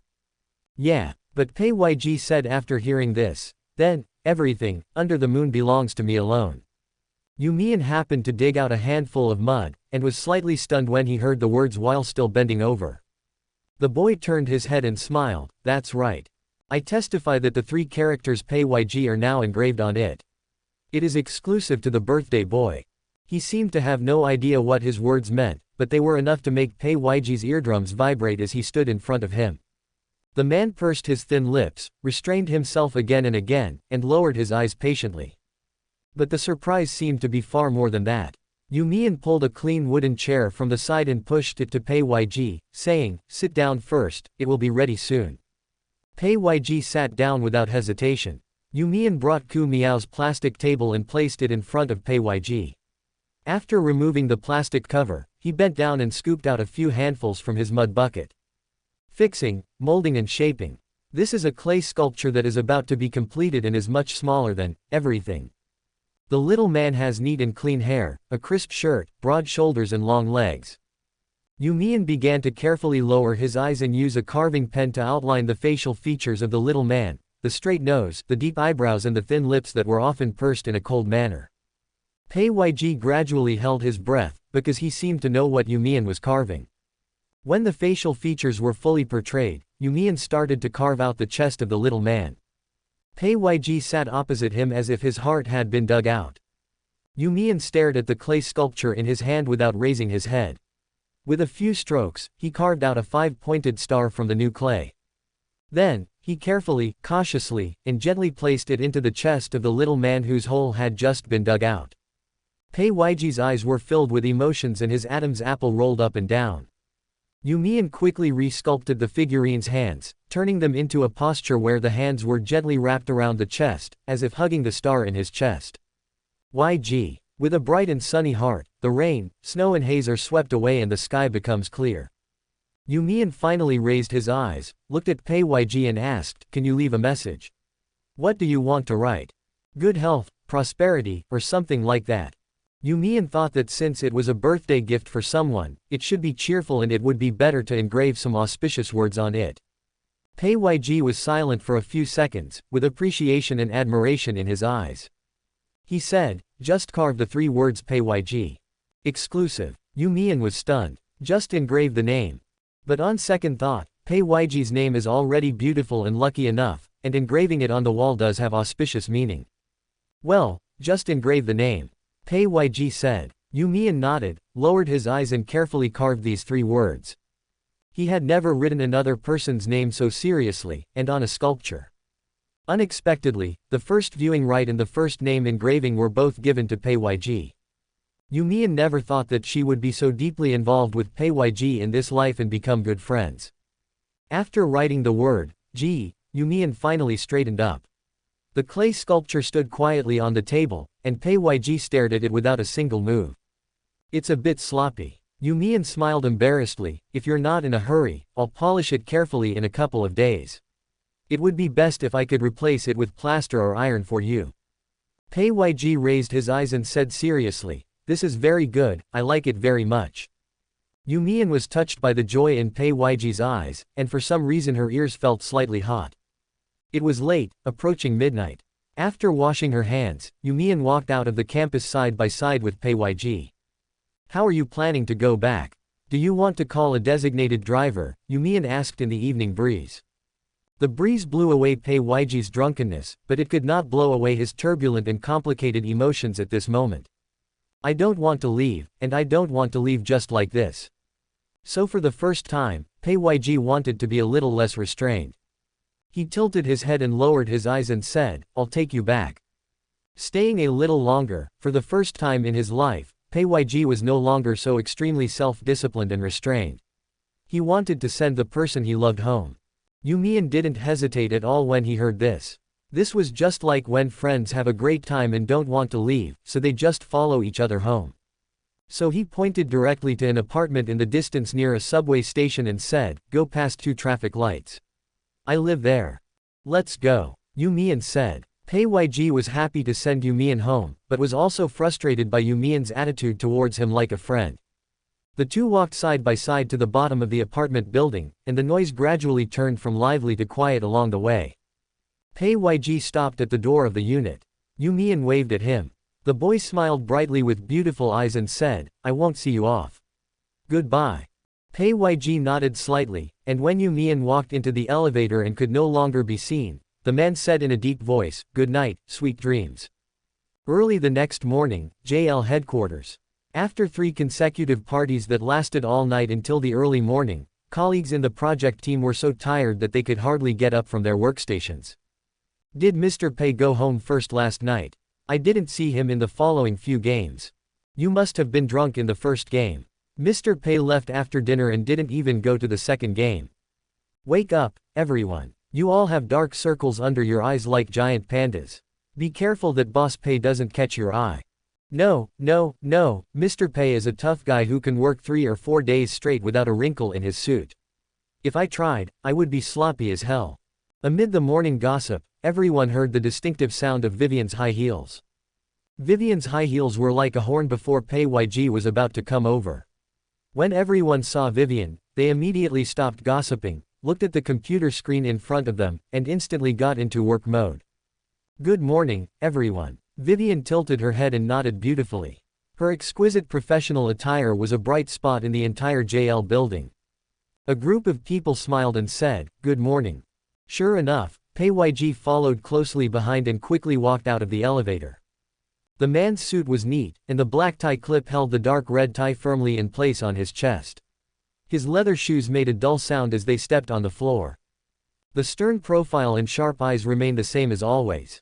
Just when everyone thought Pei Yg would quickly walk back to the office, the man suddenly tilted his head slightly, nodded slightly in the direction of his workstation, and said, "Good morning, everyone." Everyone. "Morning, Mr. Pei." "Morning, Mr. Pei." After saying hello, Pei Yg walked straight to the office, leaving a group of people looking at each other in bewilderment. "Oh my god, Mr. Pei is so proud of himself. Did he just laugh? Or am I crazy?" "No, you're seeing things. Mr. Pei still has that icy face. Could it be that your temper has changed after your birthday? Don't they say that men bloom at 31 inches? Not only the other people at the workstations, but even Vivian who was walking in front was shocked for a moment when she heard Pei Yg greet her. You have to know that Pei Yg has always believed in time efficiency and never pays attention to unnecessary things. This greeting was truly an exception. Before Vivian could continue thinking, Pei Yg walked into the office and handed her a beautifully wrapped gift box. "Send someone from the logistics department over later to take down the gold label on the bookcase and replace it with this one." Vivian took the gift box carefully and was stunned when she heard the words and exclaimed. That gold label was right in front of Pei Yig's desk. It was the first project worth over 100 million yuan that he had won when he had just taken the position of president of JL. Has the gold label officially given by the association lost its status just like that? Pei Yg remained the same without saying a word. After giving the instructions, he returned to his desk. Just when Vivian was about to turn around and leave, Pei Yg specifically reminded her, "Hold it carefully, don't drop it." Vivian immediately paid close attention, took the gift box and took a small step forward to call the logistics department. 5 minutes later, Pei Yg looked up from the pile of documents and saw the small clay sculpture placed on the bookshelf opposite him, with a look of satisfaction. Vivian sat back at her desk outside in a daze, thinking, Boss Pei actually exchanged a clay figurine for the gold label. That's a gold label. A project with a bid of over 100 million yuan can only be awarded once every 5 years with the unanimous approval of the Chamber of Commerce with 12 votes. He was actually defeated by a clay figurine. A few minutes later, Vivian was stunned to see President Pei in her circle of friends. This man who has never posted to his moments since he registered his WeChat account actually posted a picture. Although the captions were simple, he actually posted it. The picture still showed the same clay sculpture, which was placed securely on the desk in Pei Yig's home. It seemed to have been taken late at night, with a warm yellow reading light falling on the little man's head. With text 9.15. After Vivian saw this post on WeChat Moments, her shock at having the gold label replaced instantly disappeared. Mr. Pei has posted about it on WeChat Moments, so it doesn't seem like a big deal to change it to a gold label. Vivian. Chapter 48. The third day after You Mian submitted her work was also the time when the next stop of the recording of Matching Heartbeat began. He had nothing else to do these few days. Apart from going to Chin Lan's house to chat with his teacher, he stayed in the apartment to recuperate and wait for the results of the preliminary round of the Star Cup. Bai Lin and You Jiwan were as silent as turtles, and the other annoying guys had no way to contact You Mian. Therefore, these few days can be regarded as a rare relaxing holiday for You Mian since his rebirth. After You Mian simply packed her luggage, the business car that the program crew was going to pick people up just arrived downstairs. Hong Sheng said in advance that the second stop of the program might be far away from the city, so he asked them to prepare more luggage and daily necessities, and of course, to take some working holidays. When You Mian heard Hong Sheng say the word, far away, on the phone, he realized that the other party thought that the first stop, a beach house dozens of kilometers away from the city, was not far. It seems that the new recording location this time is really going to be on the edge of Huajiang City. You Mian put on his backpack, put on a black baseball cap, and wore a loose black and white baseball jacket. Just as he was about to go out, he suddenly remembered something, turned abruptly, walked to the simple sculpture table on the small balcony, and picked up a small iron sculpture that he had almost forgotten. There is a 5-pointed star carved in hollow on the chest of the iron sculpture. The sculpture has lowered eyes, slightly retracted eyelashes, and pursed thin lips that seem to be breathing, making it look lifelike. The 3 words, Pei Yg, were engraved in gold-plated fonts on the star on the chest of the little iron sculpture. You Mian quickly packed the sculpture into his backpack, then finally turned around, closed the door and left. Although Pei Yg only took the small clay figurine that day, he did not ask You Mian to make an extra iron one. But since he had nothing to do at home these days, You Mian couldn't sit still and made the little sculpture. A business car was waiting downstairs, with the 4 big pink words, Matching Heartbeat, still printed on the body of the car. As soon as You Mian got in the car, the staff on the passenger seat handed her a microphone with a familiar smile. Can you wear it yourself? You can pin it on the collar of your long sleeves inside your jacket. You Mian remembered her, she was the contact person during the first recording session. Can. You Mian, who had recorded a few variety shows and had some experience with the program process, took the lavalier microphone with doubt and asked, do you want to wear it now? Before, I only wore it when I got out of the car and started the machine. The staff smiled but said nothing. Yes, put it on now. Just as You Mian put on the microphone, he noticed that the business car of the program crew suddenly turned a corner and drove towards the underground garage of a shopping mall. You Mian looked out the window with increasing confusion. Where exactly is the second stop? Hong Sheng is really good at keeping us in suspense. But after a few minutes, he finally got the answer. The car stopped in the underground garage. The staff of the program smiled and turned back to him and said, after getting off the car, please find your own transportation to the second stop, the Heartbeat House. The Matching Heartbeat logo will guide you in the direction. After finding transportation, please follow the direction on the map with the guests you meet. There will be rest stops along the way. After reading the rules, the staff member stared at You Mian with a smile. You Mian blinked and thought to himself that it was a good thing that he only had one suitcase. But for the sake of safety, he still asked one more question, do you want to take the luggage down too? The staff smiled and said, yes, all personal belongings belonging to the guests must be taken off the car. You Mian lowered the brim of his hat and took out the luggage from the trunk of the car. Just as he closed the trunk lid with a click, the business car seemed to be impatient and suddenly stepped on the accelerator and drove away. You Mian, there are at least hundreds of cars parked in the underground garage, and it is not an easy task to find the Matching Heartbeat logo among these cars. You Mian stood there and looked around, and found that there was actually no camera here. After thinking for a few seconds, he decided to drag his suitcase forward and look for the camera first instead of looking for a car. The location where the machine is located must be the target vehicle. Hong Sheng still had some conscience, knowing that he was working on a romance show, so You Mian didn't have to look for long. He only walked forward 100 meters or so before he saw an extremely large RV. You Mian walked forward in surprise and curiosity. Could it be that the program crew had prepared an RV for them to drive to the second stop, the heart-beating house? You Mian thought as he moved closer, and sure enough, he found the big pink logo of Matching Heartbeat on the side of the RV. There was a camera on the hood of the car, which was flashing a red light and shooting directly at You Mian. You Mian, it's true. The staff had just given him the car keys, so You Mian easily opened the door of the RV and put the luggage in. There is a lot of space inside the RV. It is not only equipped with some basic facilities, but also has a small bar next to the open restaurant, providing everything you need for eating, drinking and having fun. A huge white screen was opened opposite the sofa. It was quite relaxing to sit here and look at the beautiful scenery outside the window. It seems like the production team spent a lot of money without considering the cost. There are 2 separate bedrooms in the RV. When You Mian opened the door, he found that the beds in both bedrooms were king-size beds. Just as he was guessing how many guests would form a group, voices were heard outside the car. Is this it, Brother Yan? Shen Nanzhao said in a hazy voice. I saw the logo they were talking about. Another deeper male voice replied, the door is open. Someone must have arrived before us. Just as Shen Nanzhao was standing at the car door and looking inside, footsteps suddenly sounded in the RV in front of him. Shen Nanzhao raised his head suddenly while holding the suitcase handle, and saw You Mian, wearing a hat, walking out of the RV.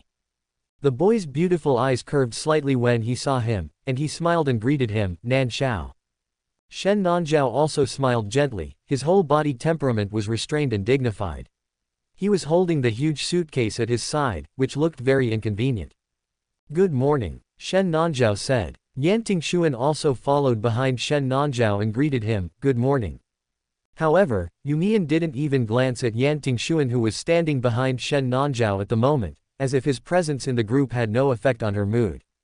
The boy just leaned forward slightly, stretched out his hand towards Shen Nanzhao, and said, give me the luggage. There is a short flight of high steps to get into the RV. You Mian's own luggage was not heavy, so he lifted it up easily just now. But it was obvious that Shen Nanzhao's luggage could not be lifted by one person, not to mention that Shen Nanzhao was standing outside the door and had no strength to do anything. Shen Nanzhao was stunned, and couldn't help but persuade, you can't do it alone, right? Let's go together. Yan Tingxuan was wearing a black jacket, and the delicate woody scent was still his signature. The man no longer looked as lonely and lost as before, as if he had returned to the carefree and romantic look he had when they first met. He waved at Shen Nanzhao, signaling him to come.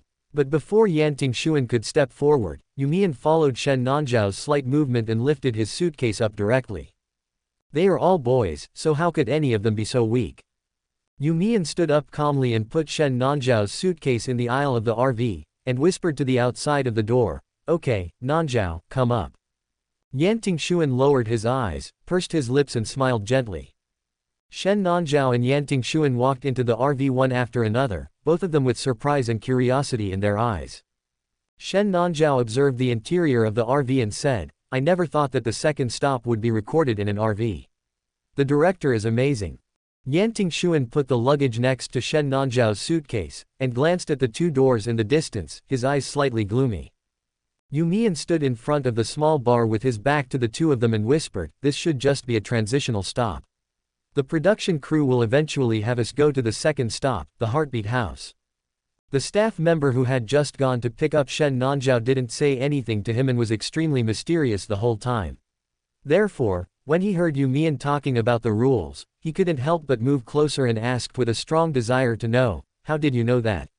You Mian. While the 2 were chatting, Yan Tingxuan had already passed them, walked to the rear of the RV, opened the doors of the 2 bedrooms, and saw the 2 large beds. His brows frowned slightly. A group of 4. On the other side, after You Mian and Shen Nanzhao finished explaining, they opened the small task card left by the program team on the small bar, which also contained a map.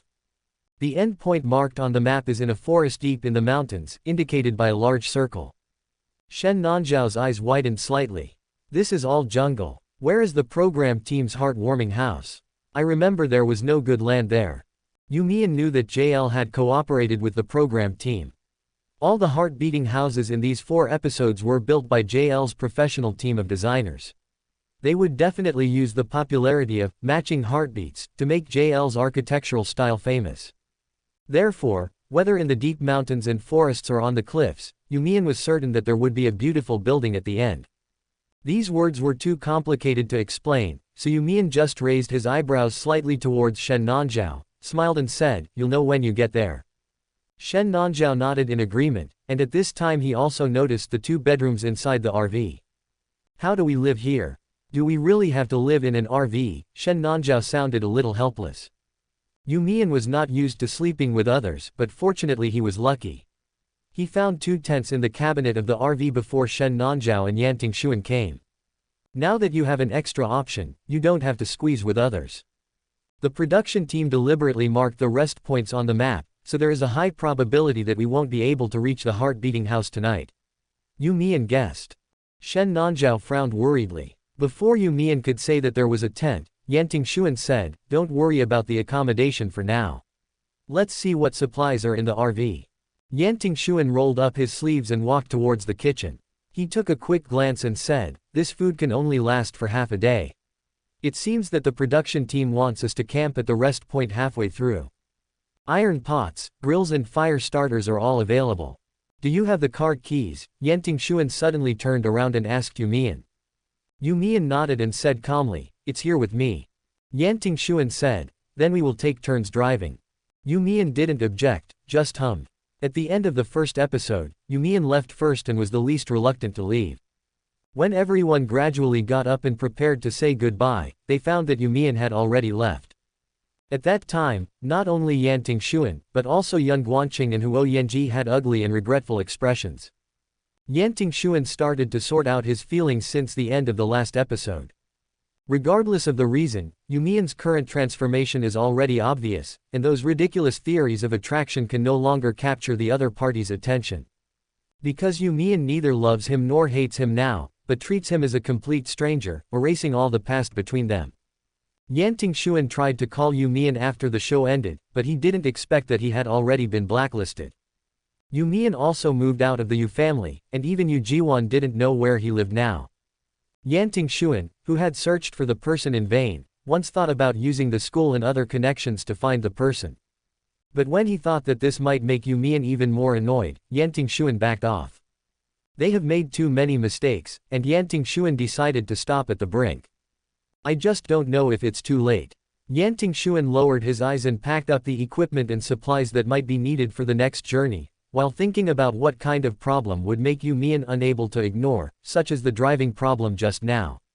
You Mian would definitely not ignore his talk.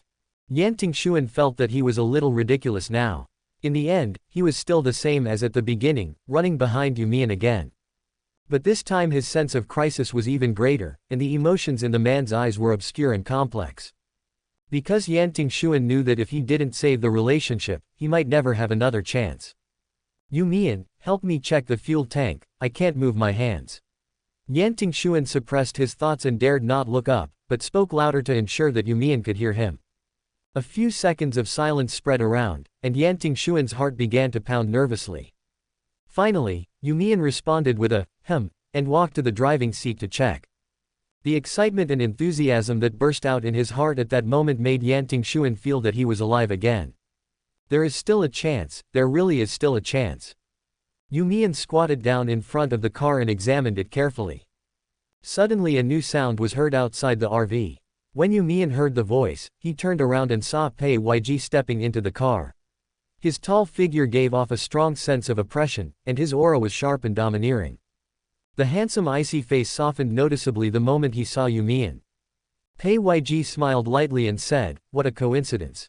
You Mian was surprised for a second, and then quickly started laughing, as if she was really happy to see Bai Yg. Yan Tingxuan stood in the car with a sudden gloomy expression, and he didn't even realize how ugly his expression was. Chapter 49. Bai Yg walked into the RV carrying a black suitcase, and for some reason his presence could not be ignored by Yan Tingxuan beside him. Bai Yg glanced at the interior decoration of the room without changing his expression, and immediately noticed the 2 half-open doors at the rear of the car. He turned his head again and saw the map in front of Yan Tingxuan, and instantly observed the location of the terminal hut and the rest stop. The program team arranged us into 2 groups of 4. "It seems we are all here." Bai Yg put down his luggage and said in a deep voice. You Mian stood up from the fuel tank. The peaked cap and baseball jacket made the boy look a little cooler. You Mian pinched the brim of his hat and gently lifted it up, revealing a little bit of his eyes, looking directly at Pei Yg and smiling. Are you so sure? He also guessed that it might be a group of 4, but he didn't expect Pei Yg to dare to say it so confidently as soon as he arrived. Pei Yg was wearing a very soft camel-colored long coat with a gray scarf hanging around his neck. He had a straight figure and a strong and handsome face. His clean and sharp temperament made him look even more alienated, which even the softness of his clothes could not offset. But Pei Yg turned his head to look at You Mian. His eyes were calm and gentle. The man who never said a word and was particularly silent in front of the camera actually explained to You Mian, because there are 4 sets of tableware and teacups. You Mian followed Pei Yig's gaze towards the cupboard that Yan Tingxuan had half opened, and found that it was indeed the case. Yan Tingxuan had just been sorting things out here for a long time without thinking about the number of guests. Seeing You Mian's attention being easily drawn away by Pei Yg, he couldn't help but frown. Shen Nanzhao was surprised at the interaction between Pei Yg and You Mian. You know, JL is a celebrity in the top circle of Huajiang City, and Pei Yg is a taciturn person who rarely appears in various dinner parties and social occasions.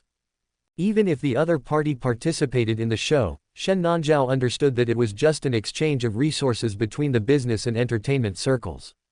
The director and the camera must have signed a contract to avoid bringing too much attention to Pei Yg. But now Pei Yg actually started to interact in front of the camera. If the date at the amusement park made Shen Nanzhao realize that Pei Yg and You Mian had a good relationship, then now he began to doubt whether these two people had feelings for each other. Now that everyone is here, let's go. Yan Tingxuan reluctantly picked up the map and walked to the driver's seat, saying, I'll change drivers when I get tired. Yan Tingxuan walked past You Mian, turned around with a smile, raised his gold-rimmed glasses, and asked, Is it okay, You Mian? You Mian didn't know what was wrong with Yan Tingxuan. Since they met, he had been trying every means to strike up a conversation with her. Okay. You Mian said this and turned his head away without looking at him. Yan Tingxuan was not angry. He sat in the driver's seat with a smile on his face, with a map beside him. The driving seat of the RV had a strong sense of segmentation, so after Yan Tingxuan sat down, he could hardly hear the conversations of other people behind him. You Mian sat on the sofa and realized that there were more than a dozen cameras of the program crew that she had been looking for in the underground garage just now. For such a small space, the production team is really willing to invest. Shen Nanzhao said as he sat opposite him. Pei Yg looked indifferent and asked, Have all the rooms been allocated? Shen Nanzhao felt a headache when he heard this topic, and he couldn't help but frown slightly subconsciously. He has been touring constantly since he started learning the cello, and the excessive pressure has made him nervous, so much so that he has not been sleeping well at night. In the first episode of the Seaside Cottage program, the program team arranged 8 guests in separate rooms, giving them enough private space. But now it seems that they will have to start working hard in the second phase because the number of rooms is obviously insufficient. You Mian knew Shen Nanzhao's doubts, so she told him about what happened when she found the tent. Shen Nanzhao's eyes widened immediately. Are there really 2 more tents? You Mian stood up and pulled out some camping tools from where he was just now. There are tents, sleeping bags and moisture-proof mats. You Mian lowered his head and looked serious. They are double, more than enough for 2 people to live outside the car. Without waiting for Shen Nanzhao to start struggling again, You Mian smiled and said, This is my first time driving an RV out for fun, and I really want to stay in a tent. Don't fight with me for it. Shen Nanzhao sat on the sofa with his arms leaning on the table, slightly stunned. He could guess that You Mian she wanted to leave the bed for him, and for a moment he couldn't help feeling grateful. Pei Yg didn't care at all. When he heard You Mian choose a tent, he was no longer in a hurry to put his luggage. He pursed his lips and said lightly, Then I'll stay in another tent. You Mian was checking the area of the tent. Hearing this, he looked up and asked, Boss Pei. Pei Yg didn't say anything in response to his address. He just crossed his arms and said, I've never driven an RV before, so I want to try camping. You Mian couldn't help laughing a few times. Okay, then we too will live outside. The RV has turned out of the underground garage and is heading straight to the edge of the city according to the direction on the map. When You Mian stood up, he noticed the thick clouds outside the window and couldn't help but frown and said, It looks like a cloudy day. They all got up very early to record the show. The sun had not yet risen, and now it was almost noon, and the sky was still gloomy. Pei YG, the weather forecast says there will be light rain today. Shen Nanzhao said worriedly, I don't know what the terrain is like at the rest stop provided by the program team. Can we set up a tent? If not, we can just squeeze in the car. You Mian smiled and said, don't worry, the staff should have checked it out beforehand. The tents are all waterproof and windproof enough for professional mountaineering teams to use. They are more than enough for those who just come to camp, and they are not afraid of light rain or heavy snow. You Mian took off his hat, and his chestnut brown hair softly stuck to his forehead. His coolness just now faded slightly, and the beauty of his facial features instantly became more obvious. Although they all knew that there were cameras in the RV, they did not expect that at this moment in the recording building in the city center, a group of celebrity guests were observing their every move. The host Ku Xiao looked at the huge screen in front of him, which was broadcasting the show in real time, and couldn't help but complain, Director Hong really doesn't understand us, the guests in the observation room, who are watching the show.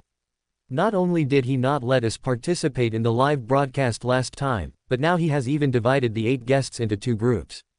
How can we choose which side to support? Shirui smiled sexily, her red lips parted. It seems that the program crew needs to make a choice. It depends on which scene they choose to show us that is more explosive. Shirui said with a joking smile. Guo Su nodded. As a loyal fan of Huo Yanji, he certainly wanted to see the group that Huo Yanji was in. But thinking carefully about their performances during the last few dates, Guo Su said, actually, I really want to watch You Mian's group. Shirui and Ku Xiao couldn't help but be a little surprised at the same time.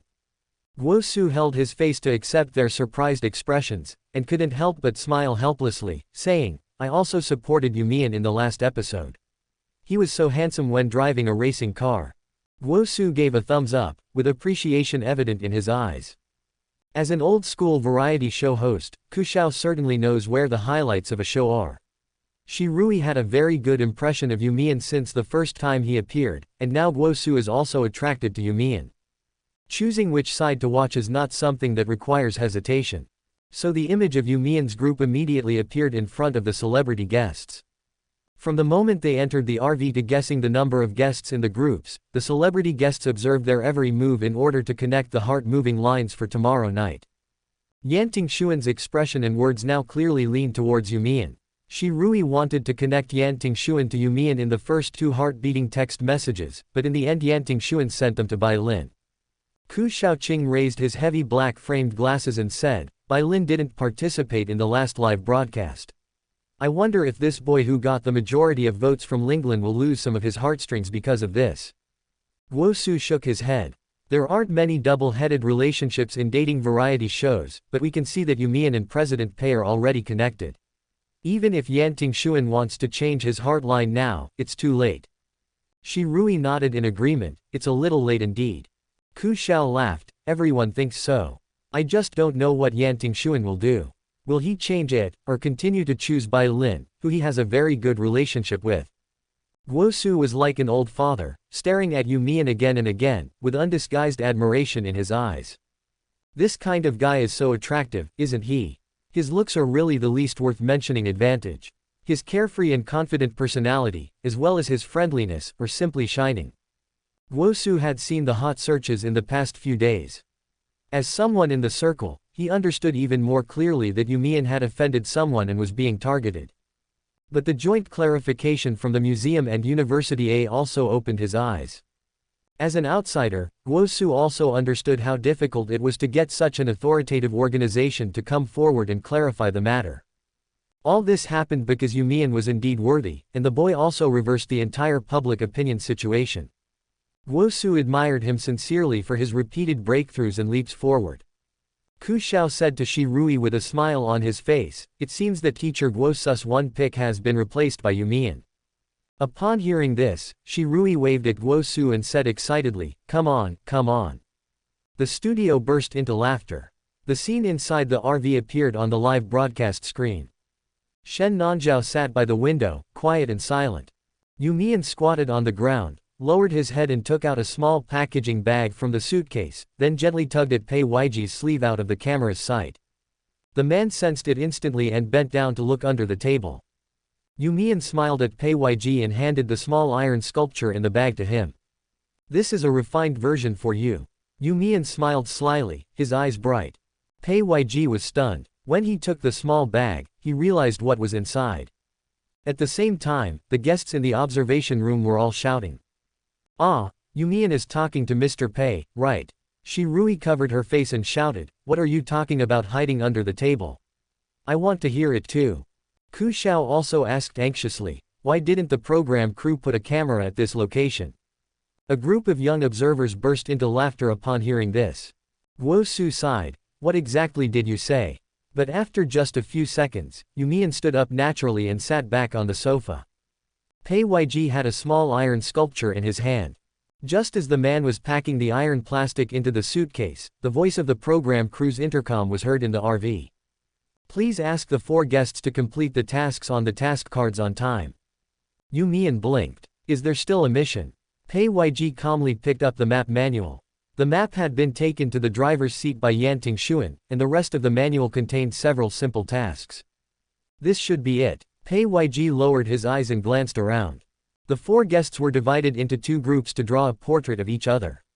Finally, they took a group photo holding each other's portraits and sent it to the group of 8 people in the Heartbeat House.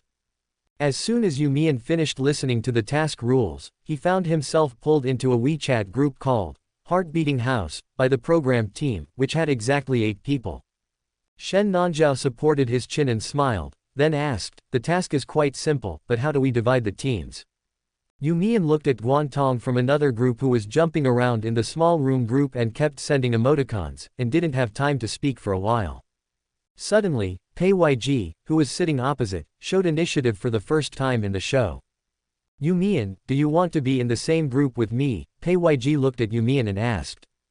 As You Mian raised her eyes, Shen Nanzhao beside her stood up with the mission card in hand and said with a smile, then I will go find Brother Yan.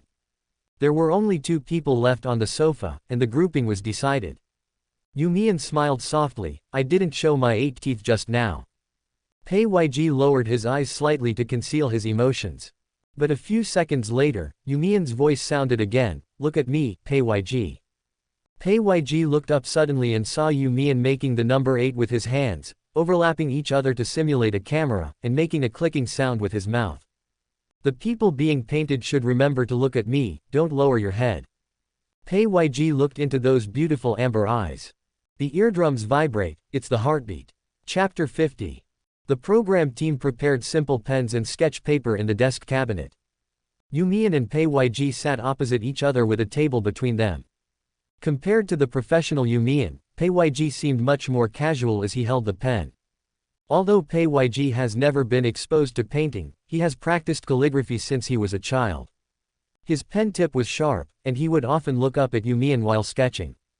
On the other hand, You Mian felt that the other party's words, look at me, don't lower your head, were just like he was deliberately teasing him. The boy obviously no longer needed to look up at Pei Yg frequently to make revisions, and he wrote quickly. You Mian couldn't guess what Pei Yg was thinking at the moment, and with just 2 or 3 strokes, she sketched out the expression of a stern man on the sketch paper. Whether it was the clay figurine he had made in the classroom or the newly carved iron sculpture on the balcony of his own apartment, You Mian unconsciously engraved Pei Yig's facial features in his mind. The rustling sound of the charcoal pencil rang under his fingers, and the boy habitually rubbed the edge of the charcoal pencil with his fingers to make it blurry. A beautiful shadow was outlined at the bottom of Pei Yig's eyes, his straight nose and sharp jaw, and his expressions instantly came together and came alive. The guests in the observation room could clearly see the sketched portrait in front of You Mian. Shi Rui said proudly, You Mian is really amazing, this sketching level is so professional. He is very good at capturing people's expressions. The pictures have a sense of agility, as if they are breathing. Guo Su said this inadvertently, which resonated with everyone present. Suddenly, one of the young celebrity guests said hesitantly, but did you notice? The President Pei in You Mian's painting seems to be much gentler than what we usually see. As soon as these words were spoken, everyone's attention was once again focused on the live broadcast screen in front of them.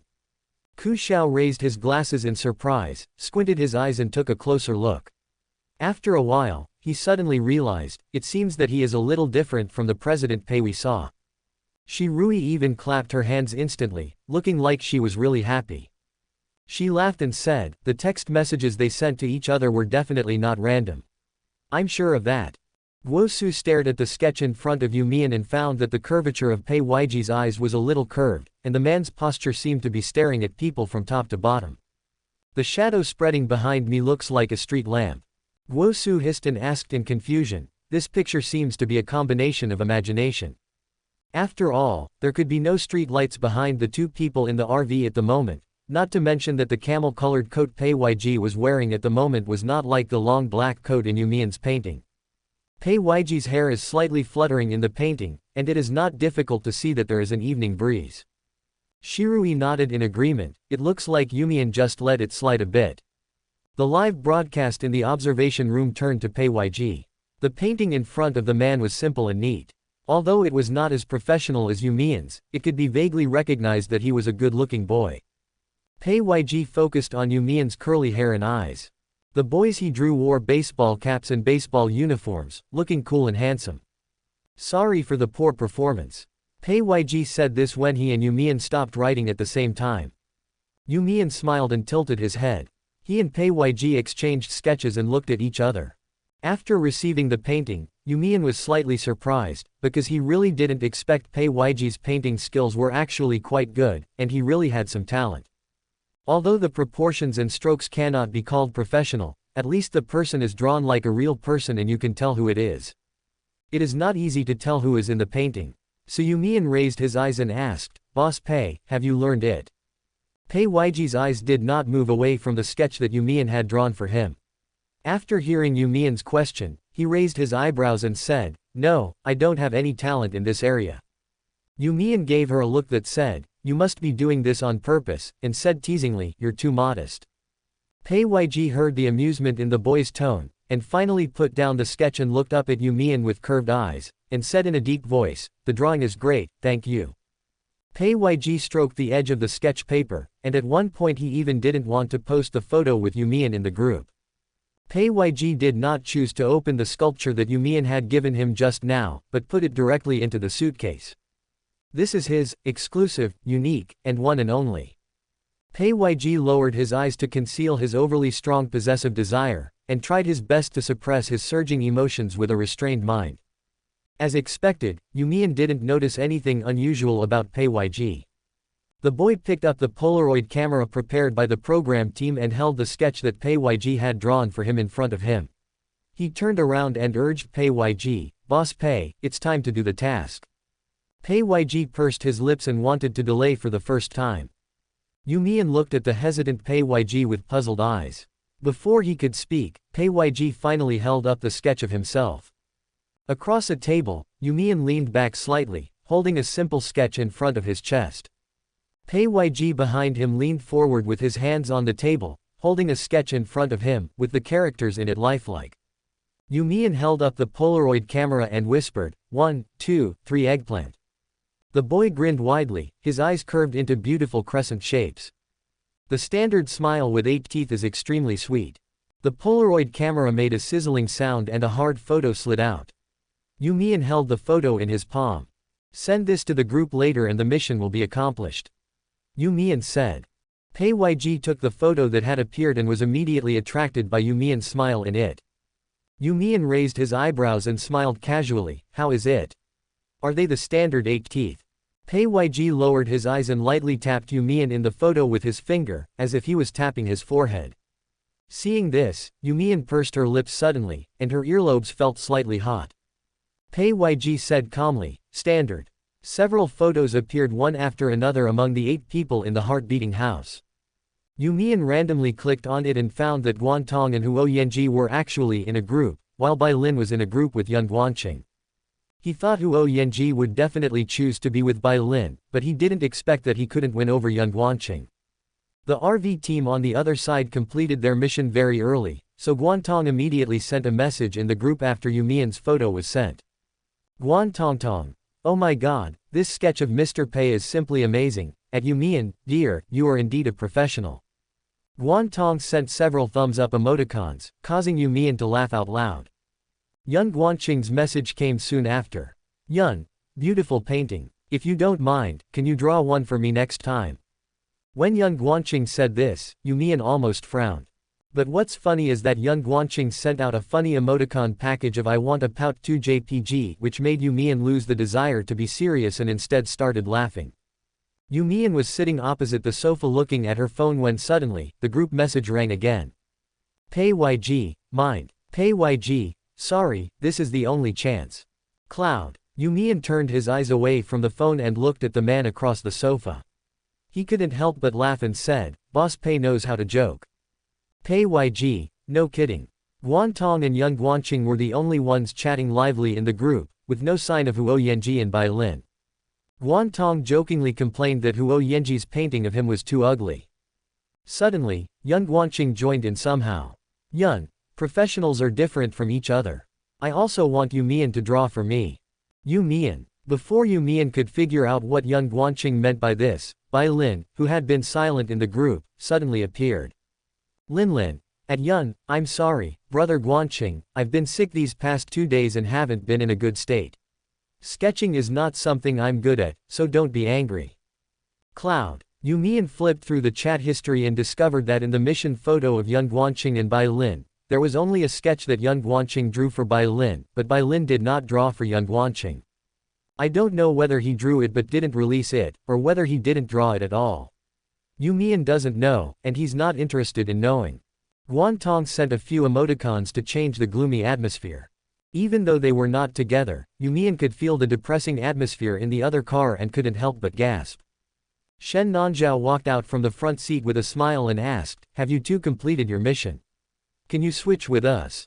Yan Tingxuan kept driving, and it was not until Shen Nanzhao went in to explain that he found out about the task from the program crew. You Mian stood up readily, okay. Pei YG did not forget to ask You Mian to wash the charcoal dust off his fingers. The man said in a deep voice, Let me drive. Without waiting for You Mian to answer, Pei YG had already walked to the front of the driver's seat.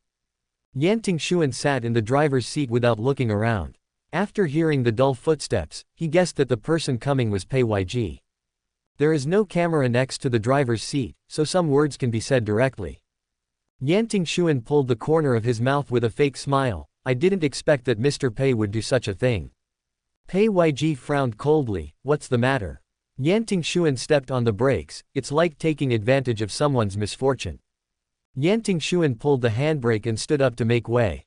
I don't believe that Mr. Pei really doesn't know about the relationship between Xiaomian and I.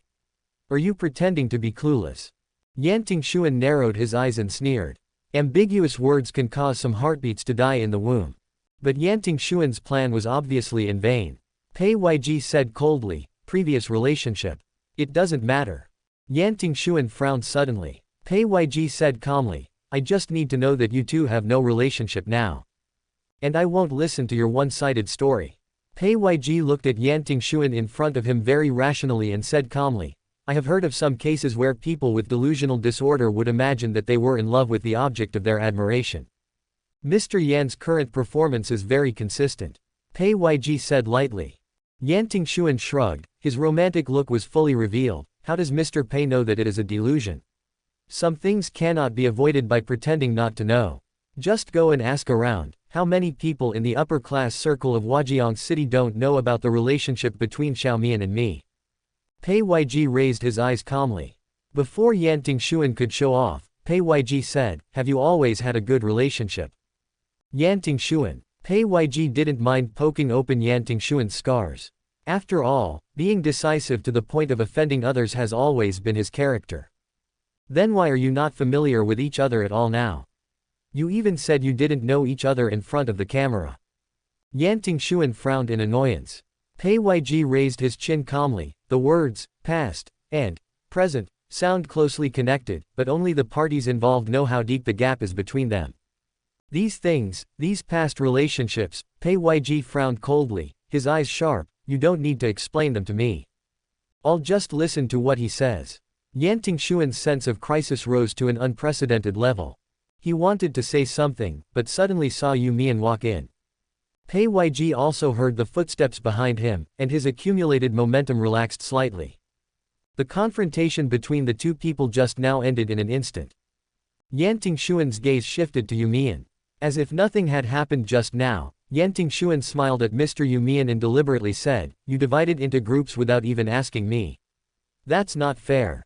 I also have people I want to choose for the mission," Yan Tingxuan said. Pei Weiji's eyes darkened. You Mian stared at Yan Tingxuan for a long while with an expression that said, "What nonsense are you talking about?" Then he said bluntly, "Even if the four of us were present, the grouping would not change, so there is no such thing as fairness or unfairness. Yan Tingxuan, hurry up and go out to complete the mission, we are about to drive." You Mian drove him away coldly. Yan Tingxuan was hit one after another and couldn't help but feel reluctant to leave. He shouldn't have run to the driver's seat first, giving Pei Weiji an extra opportunity to be alone with You Mian. Now the two of them have to drive together, and Yan Tingxuan just feels extremely jealous. "Does it take two people to drive?" Yan Tingxuan asked with a smile. Pei Weiji sat in the driver's seat and fastened his seat belt, and admitted without any pressure, "I don't know the way, I need You Mian to help me look at the map." Yan Tingxuan showed an extremely surprised expression on his face. "Pei Weiji, you don't know the way." This was another lie he made up just to be alone with You Mian. He hadn't forgotten how aggressive the other party's attitude was just now, and now he had to pretend to be a calm and composed person. What is restrained and what is calm? It's all pretend. I didn't expect that Pei Weiji was so scheming. Yan Tingxuan stood there in a daze with an ugly expression, while You Mian, who was standing beside him, had already sat in the co-pilot seat, obviously believing Pei Weiji's lies and wanted to show him the way. The map prepared by the program team was spread out in front of You Mian. Pei Weiji would occasionally lean closer to ask some very simple questions. And You Mian actually answered carefully and seriously. The atmosphere between the two people was harmonious and natural. Yan Tingxuan once again felt out of place here, and a feeling of anxiety and anger rose in his heart. When he went to and from school with You Mian, Pei Weiji didn't even know where he was. Yan Tingxuan calmed down, thinking that there would be other opportunities to spend time together during the camping night, so he tried to calm his breathing and said with a smile, "Xiao Mian, you can only know a person's face but not his heart, so you have to be more careful." Upon hearing this, You Mian frowned and turned around. Is Yan Tingxuan talking about himself? When did Yan Tingxuan become so self-aware? Confused, You Mian nodded casually and said, "I see." Just as Yan Tingxuan was about to turn around and leave, he suddenly heard You Mian behind him say indifferently, "Don't call me Xiao Mian from now on." Yan Tingxuan stopped suddenly. You Mian said, "It's hard to hear." The man's footsteps paused slightly, as if he was stunned. Yan Tingxuan's Adam's apple rolled slightly, and his heart felt sour, but he smiled and said okay. Chapter 51. Left. Just after You Mian pointed the direction to Pei Weiji, he heard a message from the phone in his pocket. It should be that Shen Nanzhao and his team finished the task for the program and posted a photo of themselves with the sketch in the small group. Sure enough, after a while, Shen Nanzhao walked from the back to the cab, held the door frame and said, "We've finished too. Thank you for driving. Are we far from the rest area?" Shen Nanzhao came to ask specifically because it had started to drizzle outside. The weather forecast says there will be heavy rain tonight. It would be best if they could quickly reach the rest point arranged by the program team while the rain is still light. Otherwise, when it gets dark and the rain starts to fall heavily, it will be very dangerous as there is no village or shop nearby. You Mian immediately understood what Shen Nanzhao meant, turned around and smiled reassuringly, saying, "We'll be there soon, probably in about 10 minutes. Shen Nanzhao made an okay gesture, "Then Brother Yan and I will prepare the tableware needed for camping later. The barbecue ingredients are quite complete. Does anyone have any dietary restrictions?" Pei Weiji looked ahead and said in a deep voice, "I don't have it." You Mian said, "I don't have any dietary restrictions. After dinner, I couldn't continue driving in the heavy rain, so I had to stay at a rest stop for one night." Shen Nanzhao looked at You Mian worriedly, "Do you two really want to live in a tent in this weather? It's safer in an RV." As soon as Shen Nanzhao finished speaking, Yan Tingxuan's voice sounded from behind him. "Who two want to live in a tent?" Yan Tingxuan asked. If You Mian wanted to live in the tent, Yan Tingxuan thought that he must fight for it this time, and couldn't always let Pei Weiji take all the advantage. The guests in the observation room could not hear the conversation in the cab and could only judge what they said based on Yan Tingxuan's reaction. Shi Rui said helplessly, "Why didn't the production team put a camera in the cab?" They had just finished watching the sketch interaction between Yan Tingxuan and Shen Nanzhao, which was quite standard and lacked any sparks of love. Compared with the previous group of You Mian and Pei Yg, it was simply a gathering of friends, so polite and courteous that it didn't seem like a dating variety show. Ku Xiao explained, maybe they are worried that the guests will be distracted in the cab. This is a good thing. Safety comes first. Another explanation is that the RV is not a dream house after all. The space is narrow, and lenses have been placed in every possible position. There are even lenses on the bedside tables in the 2 bedrooms. So the program team probably wanted to give the guests a place to take a rare break. Maybe he didn't show the footage on purpose. Guo Su smiled, still thinking about You Mian's previous actions, and said, before the mission, You Mian had always wanted to live in a tent. Although President Pei has decided on another one, it seems that Yan Tingxuan also wants to grab the right to live in this tent. Ha ha ha. Ku Xiao laughed, I didn't expect the RV to become a decoration. Everyone is scrambling for tents. There was something meaningful in Ku Xiao's words, and everyone in the observation room knew that the 2 guests from Linglan's side were fighting over a tent. The purpose is clearly on others. But some things are meaningless if they are made clear during a variety show recording. Ku Xiao knew this well, so he deliberately said half a sentence and then stopped. 10 minutes later, the giant RV stopped at the rest stop arranged by the program crew in advance. The wide and flat clearing in the forest is large enough to set up a camping site for 4 people. The 4 people who had stayed in the car for several hours got out of the RV one by one. Accompanied by the drizzle, a burst of fresh fragrance of grass and trees came to their noses, refreshing their hearts. You Mian put on the baseball cap again, put his hands in the pockets of his baseball jacket, and squinted his eyes because of the cold wind. All I saw before me was a vast forest of huge, towering white birch trees and orange-red maple trees intertwined together. The depths of the jungle were deep and quiet, and they were located in a rare open space in the center of the forest. There was a thick layer of red maple leaves on the ground. Raindrops fell on the leaves, rolling for a while before sliding down. The fragrance of the earth was stimulated by the cold air and all was released. Although the gloomy sky was pressing down on our heads, it was not oppressive.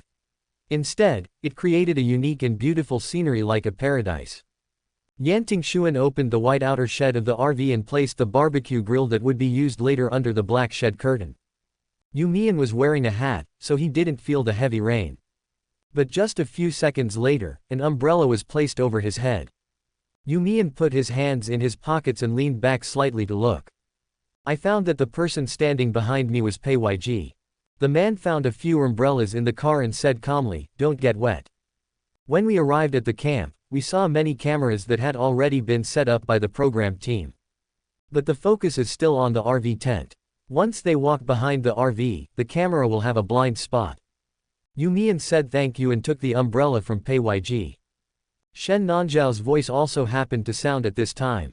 I found the task card placed by the program team here on the wooden stake, Shen Nanzhao shouted as he walked closer. Yan Tingxuan stood under the shed and listened to Shen Nanzhao reading the contents of the task card, but his eyes would occasionally fall on You Mian and Pei Yg who were standing together on the other side, each holding a black umbrella above their heads. Food for tonight's dinner is scattered throughout the forest. How rich the dinner will be depends on how much you can find. But in addition to food, there are some unexpected surprises in the woods. Please start taking action. Shen Nanzhao crawled under the shed and moved his eyes from Yan Tingxuan to You Mian and Pei Yg. He said, "There are only 2 umbrellas. It seems that only 2 people can go in and look for them." You Mian held up the umbrella and nodded indifferently, "I'm fine with anything." Yan Tingxuan knew that if he asked to go with You Mian, he would be rejected with all kinds of excuses, and Pei Yg would not give up his position so easily. Therefore, if Yan Tingxuan wants to break this fixed grouping situation, he has only one way. Just now you 2 were in a group, do you still want to be in a group now? Yan Tingxuan smiled. Pei Yig's eyes darkened slightly. You Mian pursed her lips impatiently. So what do you want?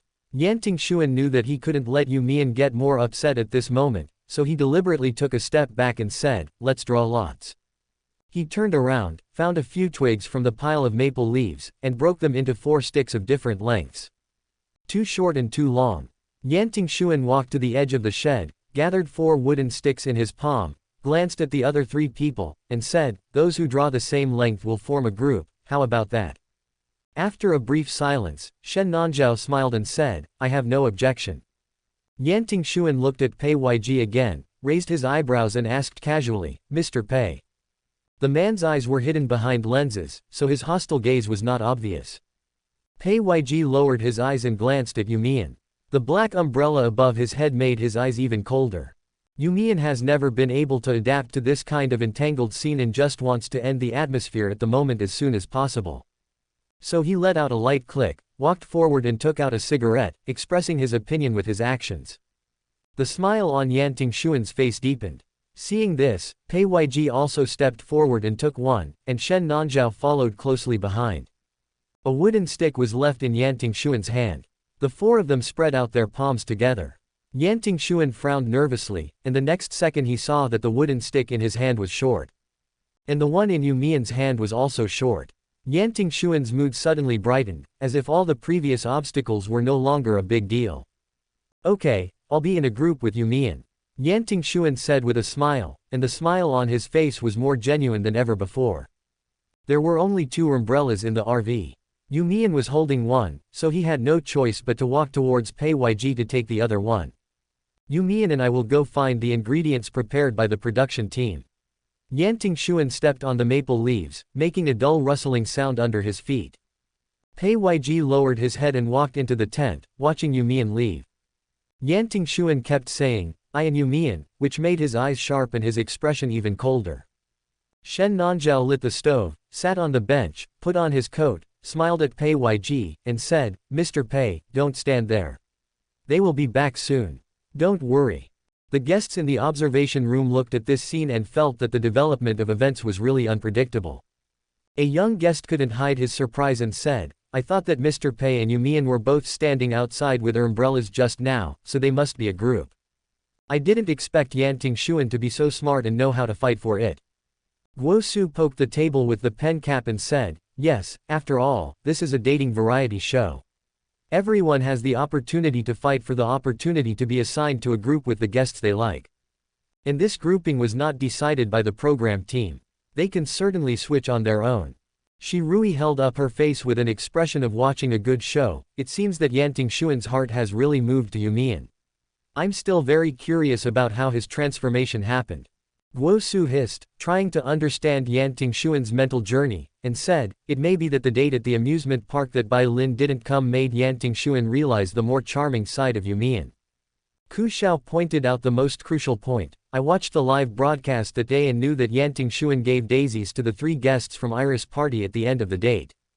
"Little Daisy?" Shirui asked in surprise. Ku Xiao nodded, "So I tend to think that Yan Tingxuan's heartbeat had changed a little before the date at the amusement park.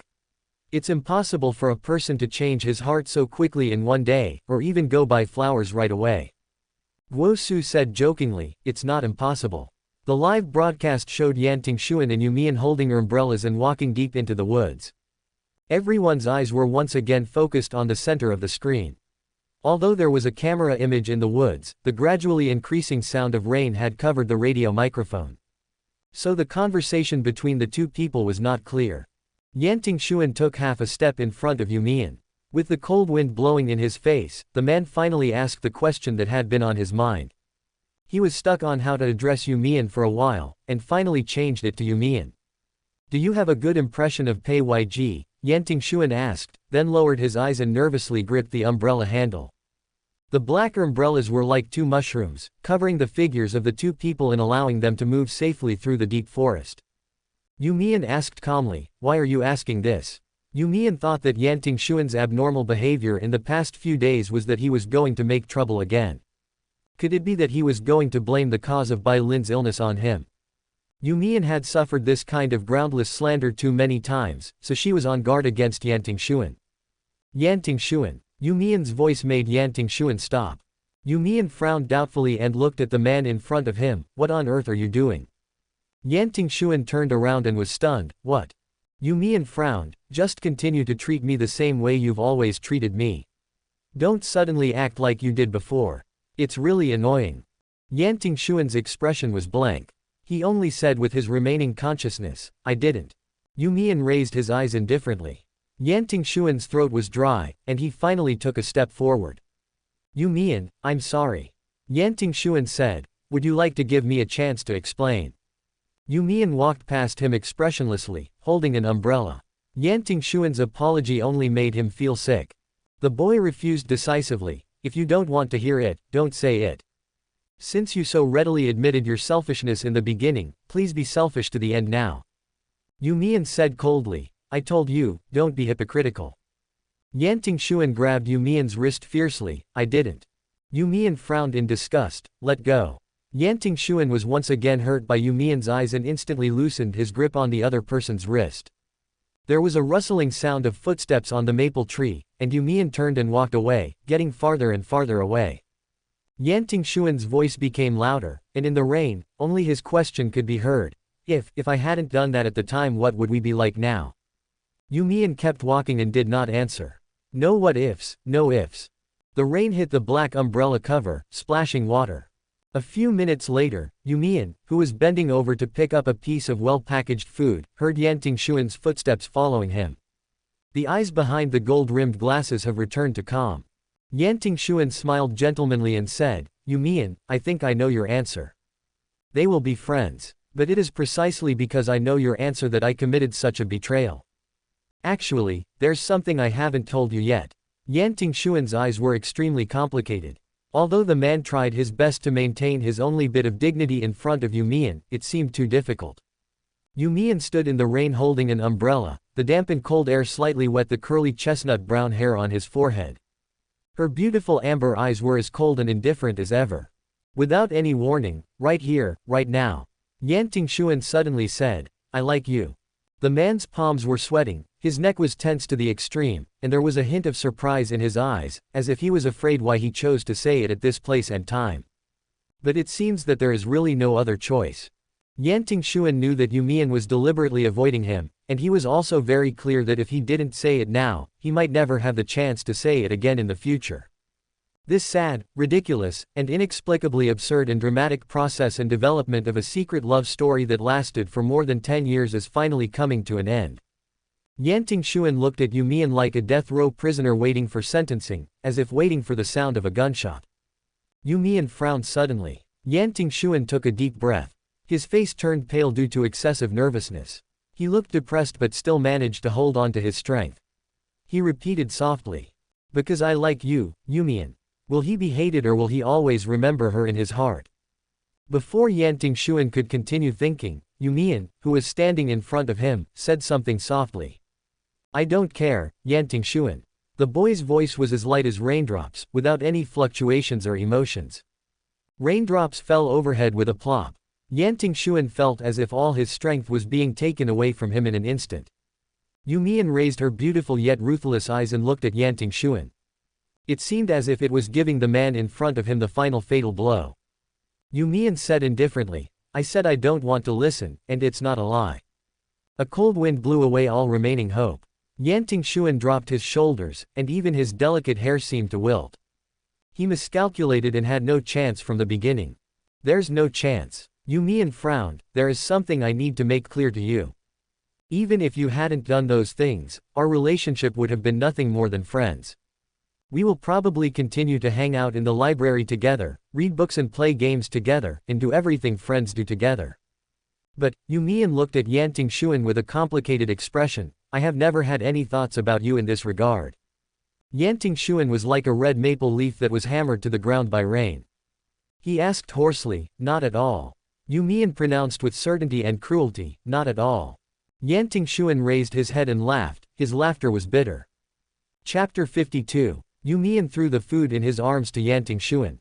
When he saw the man come to his senses in an instant and reach out to take it, You Mian looked at him sideways and said calmly, is it fun to act like a pitiful victim? Yan Tingxuan was speechless for a while, then smiled bitterly and said, I don't have such an idea. Yan Tingxuan. You Mian interrupted Yan Tingxuan's voice. The boy's amber eyes seemed to be able to see through all the disguises and false words of the man in front of him. I know you better than you think. You Mian lowered his eyes and said coldly, stop pretending to be pitiful. I won't fall for it. Yan Tingxuan took off his glasses and wiped off the raindrops on them. Not knowing whether it was true or not, the man nodded. Just as You Mian turned around and was about to leave, Yan Tingxuan asked calmly, "You got so close to Pei Yg just to avoid us, right?"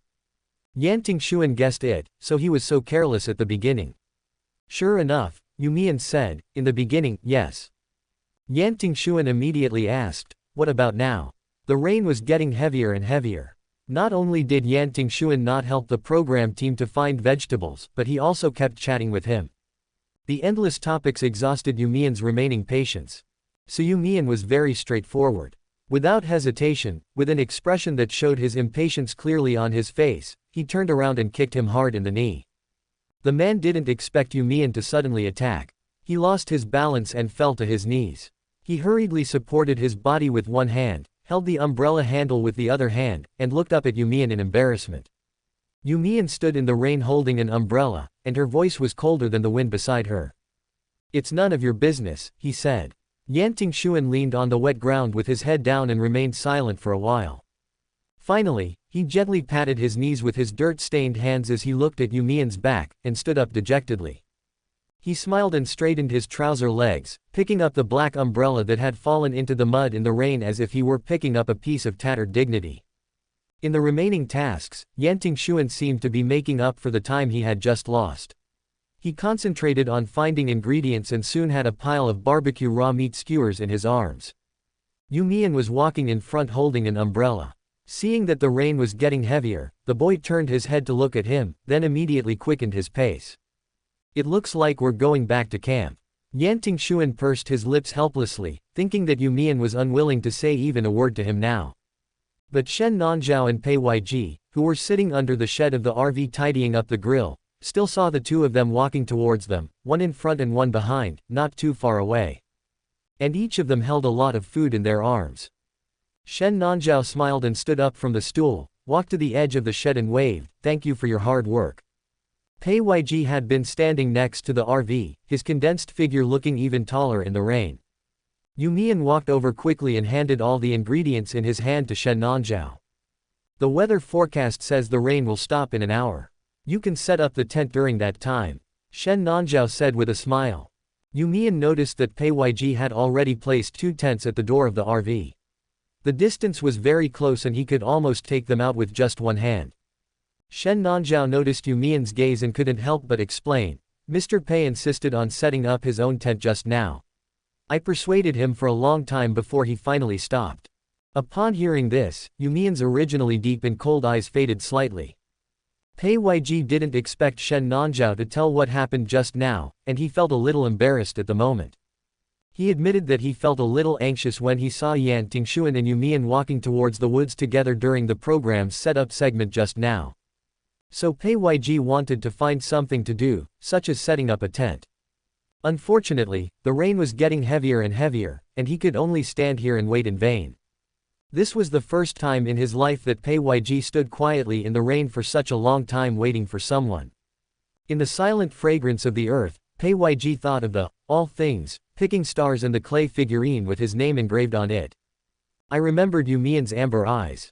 The anxious mood gradually subsided and disappeared in the sound of the dripping rain. Waiting suddenly became lovely. Because Pei Yg knew that You Mian would always come back, he felt at ease. Fortunately, You Mian did not continue to ask about the tent. Pei Yg tilted his eyes and breathed a sigh of relief. The barbecue will be ready soon. This is everyone's first time camping. Shen Nanzhao was in high spirits. He quickly placed 4 stools around the grill. There were warm coals burning in the stove, and the area near the RV was warm and bright. You Mian sat silently in the corner of the stove, leaving only an empty seat on the left. Amid the sound of rain, the sound of Shen Nanzhao processing ingredients on the chopping board could be heard. The sound of cutting vegetables was very rhythmic. Yan Tingxuan hesitated for a moment standing by the fire, and the seat next to You Mian was taken by Pei Yg. Yan Tingxuan pursed his lips and looked away. Shen Nanzhao placed the cut ingredients in front of the other 3 people and turned around to continue processing the remaining meat. You Mian and the others silently turned on the grill and began to help grill the ingredients. In the silence as everyone did their job, dinner was quickly prepared. With Guan Tong not around, Shen Nanzhao actually took on the responsibility of livening up the atmosphere. Shen Nanzhao raised his teacup and said, "Why aren't you talking? Are you sleepy? Come and have a drink." You Mian raised his glass first and clinked it with Shen Nanzhao's, then said softly, "Cheers." As You Mian moved, Yan Tingxuan and Pei Yiji also came out of their wooden state and began to move as if alive. The four of them simply clinked their glasses. Fortunately, the sound of rain made the atmosphere less awkward and made the silence seem lazy and leisurely. Shen Nanzhao knew what might have happened between Yan Tingxuan and You Mian before, otherwise there would not have been such a large mud mark on the knee of Yan Tingxuan, who was always decent and delicate. But Shen Nanzhao didn't want to get involved in these things, so he could only pretend he didn't know and try his best to make everyone feel better. So Shen Nanzhao held the teacup and bit the skewer of meat, looking calmly at the rain outside the shed with a comfortable expression.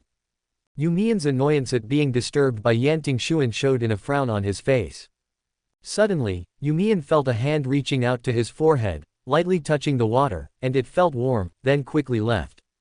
Then Pei Yiji's deep voice sounded beside him. "Don't frown."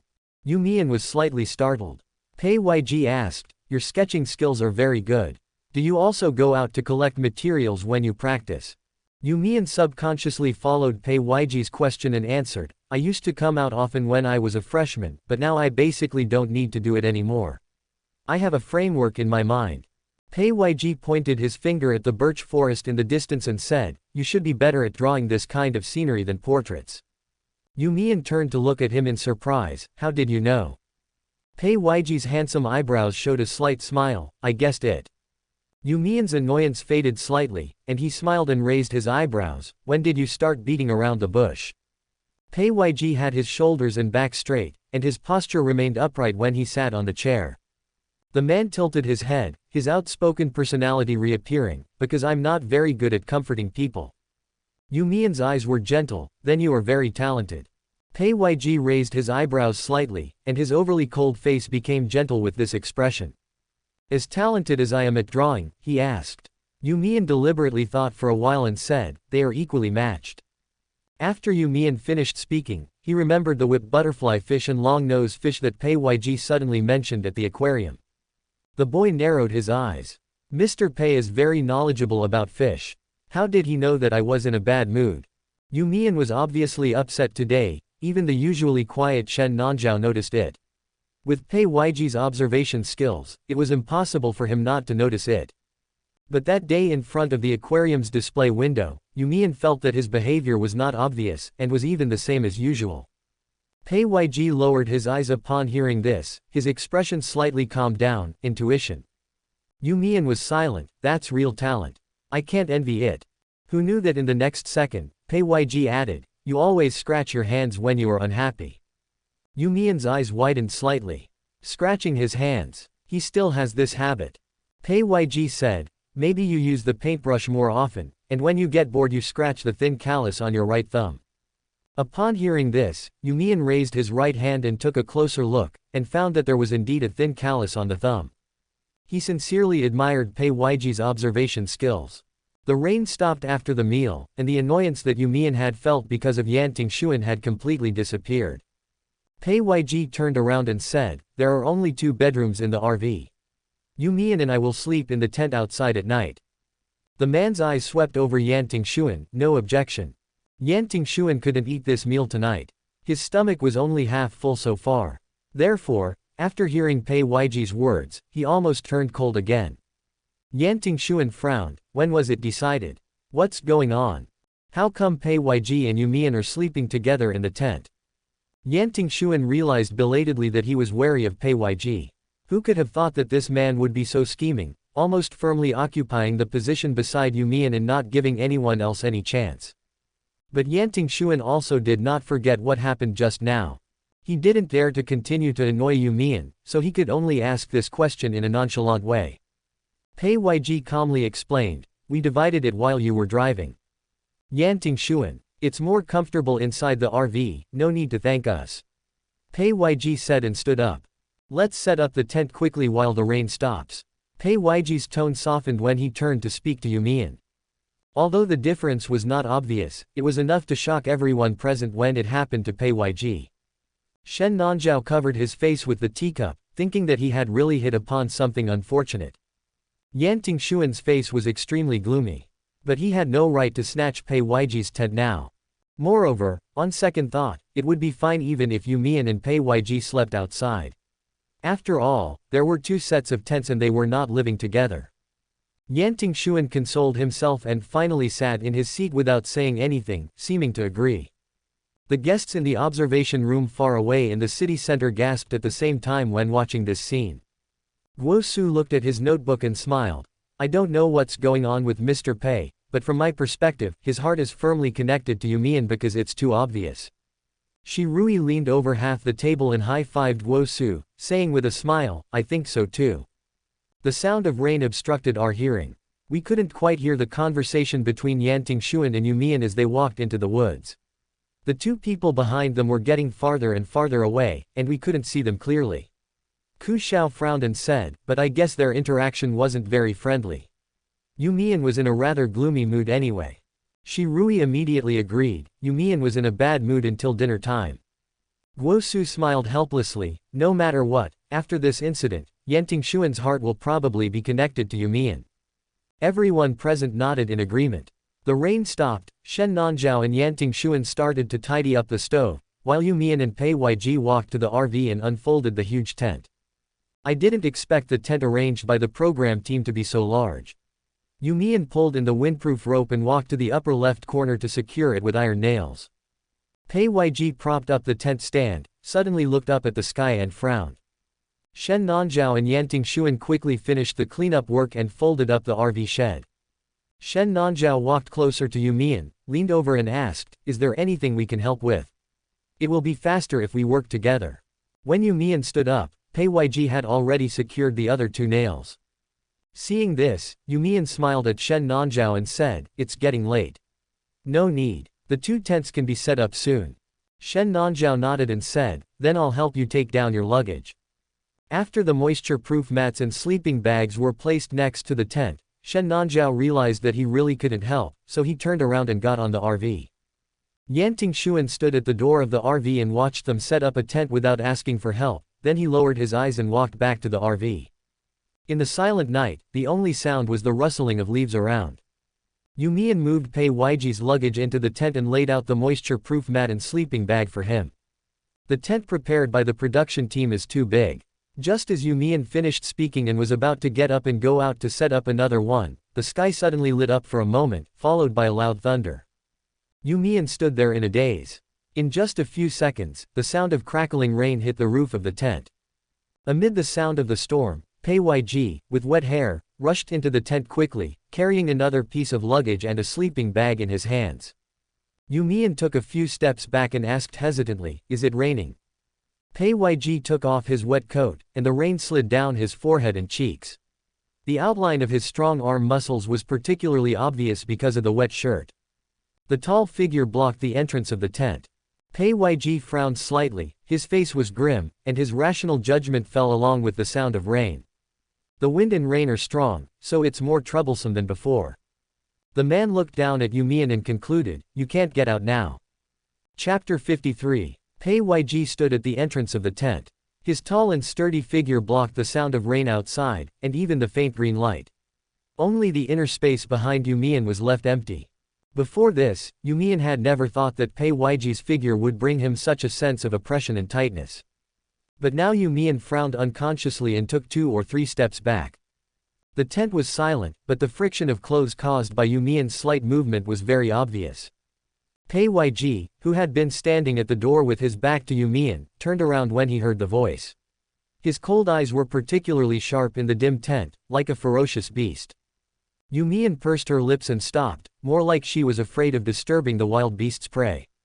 The boy put his hands in his pockets as if to hide his embarrassment, and coughed lightly when he looked at Pei Weiji, who turned back. He pretended to be calm and said, it seems that we can't set up the other tent. Is there any update on the weather forecast?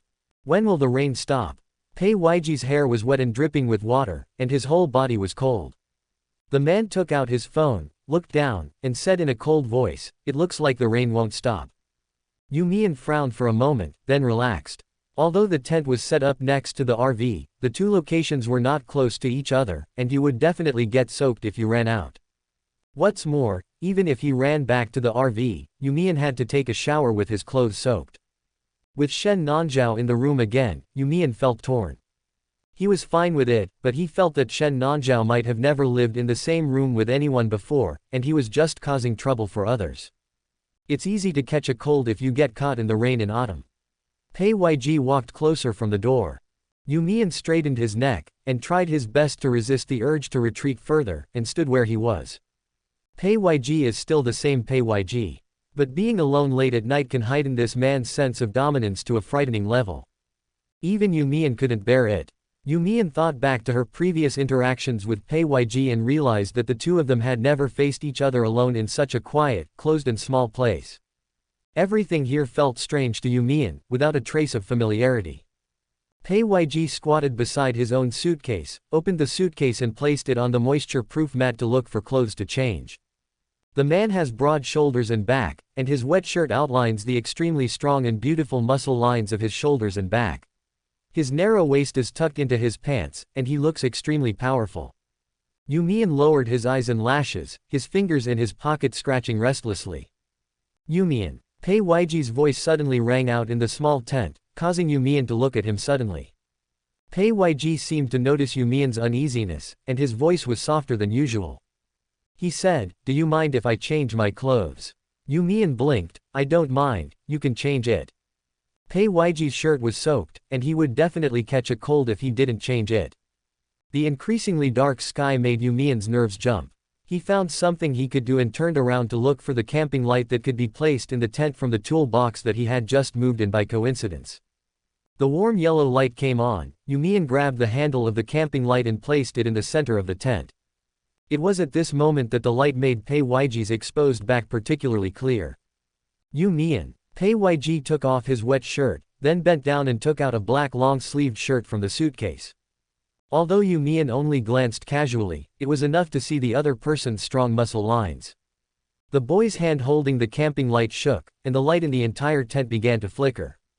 Pei Yg had already changed his clothes and wiped his hair casually with a towel. The usually neat black hair became messy as he dried it, adding a sense of indescribable sexiness. Pei Yg raised his chin slightly, his Adam's apple rolled slightly, and said, "It seems that we can only live together tonight." You Mian lowered his head, coughed, and nodded randomly. "What can we do if we don't live together? He can't just run into the RV." Complex emotions surged into You Mian's heart, making him feel a little anxious and uneasy. Pei Yg dragged another sleeping bag and You Mian's suitcase from the door.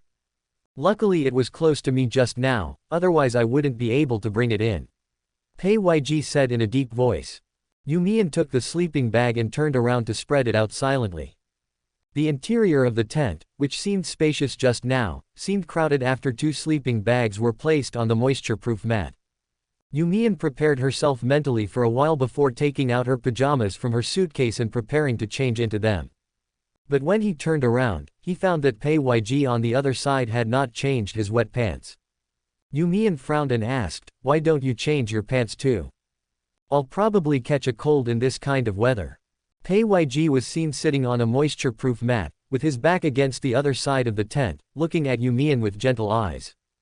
Just this one glance was enough to make You Mian's tense mind relax a little. Pei Yg has always had a keen eye for observation, so it's impossible that he didn't notice You Mian's embarrassment. Then You Mian heard Pei Yg say, "Change it later." You Mian took off his baseball jacket and grabbed the hem of his stiff denim long sleeves and rolled them up. If the clothes she was wearing had not made it so difficult to fall asleep, You Mian would have chosen to sleep without changing into pajamas. Pei Yig's gaze was as if it were real, burning You Mian's shoulder blades slightly protruding when he turned his back. The boy's back skin is cold and white, his waist is extremely thin, the muscle lines on his shoulders and back are smooth and beautiful, and a thin layer of muscle covers his arms, which makes him look not weak but adds a bit of vitality. You Mian changed clothes very quickly, almost in less than 2 seconds. After a simple wash, the boy quickly got into his sleeping bag, leaving only his chestnut brown curly hair exposed. Pei Yg then silently lowered his eyes. When he stood up, his pants were still wet and cold. He said, "I'll go check the tent chain." After making sure that all the zippers at the door were closed and the cold wind from outside could not blow in, Pei Yg turned around and walked towards the sleeping bag. You Mian heard a click and the camping light was turned off.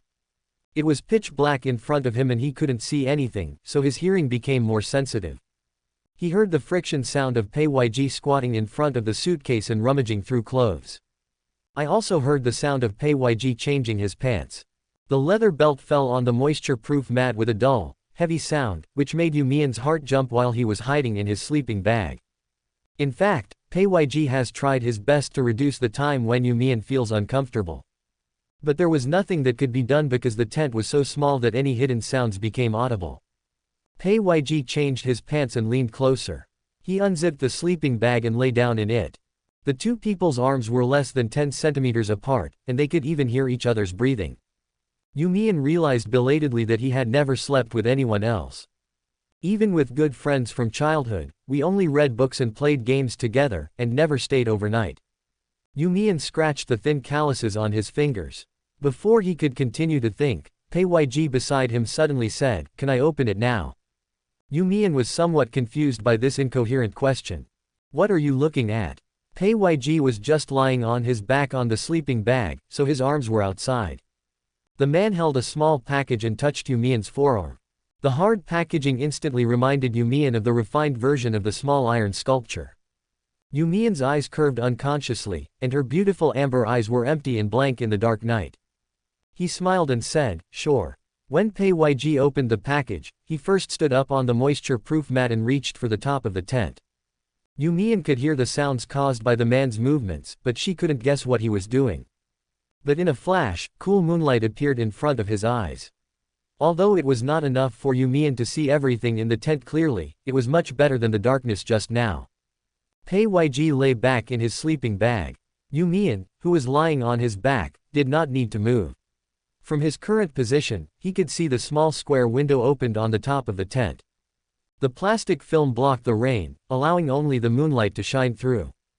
Camping tents usually have this kind of skylight. Pei Yig's voice was light, yet deep. You Mian lay in his sleeping bag, wrapped in the warm and soft quilt. He blinked his empty eyes to look at the stars outside the skylight. He asked, "Are there any stars outside now?" Pei Yg raised his eyes and looked. "I can't see clearly outside, but I have a star in my hand now." You Mian turned his head to look. In the moonlight, he could clearly see the small sculpture in Pei Yig's hand. A 5-pointed star was dug out on the chest of the iron sculpture, with the 3 words, Pei Yg, written in gold-plated fonts. Although You Mian couldn't see such details clearly, he had held the sculpture many times in his hands and had already remembered it like the back of his hand. Pei Yig's palms felt burning hot when he touched the iron sculpture. "Very beautiful, You Mian." In the silent sound of rain, Pei Yg stroked the 5-pointed star on the little iron man's chest and asked softly, "What's wrong with your eyes?" Pei Yg looked up some information and consulted several well-known professional doctors. Their answers were surprisingly consistent. Night blindness can be congenital or acquired, and can be mild, moderate or severe. Not being able to see anything at night is considered severe. However, if the vision is at this level, it will be affected during the day. It is impossible for one to have the same vision as a normal person during the day and be unable to see anything at night. Pei Yg lowered his eyes, the sharp edge was gone, he turned his head to look at the boy next to him, drawing him with his eyes. You Mian blinked. He smiled calmly and said, "When I was a kid, I was locked in a dark room for 2 days and 2 nights. I was lucky to be alive when I came out. I'm thankful that my eyes are only this good." Pei Yig's fingers that were stroking the iron sculpture suddenly stopped. The man's brows tightened instantly, his heart seemed to be ruthlessly grasped by someone, and his brain was completely blank for a few seconds.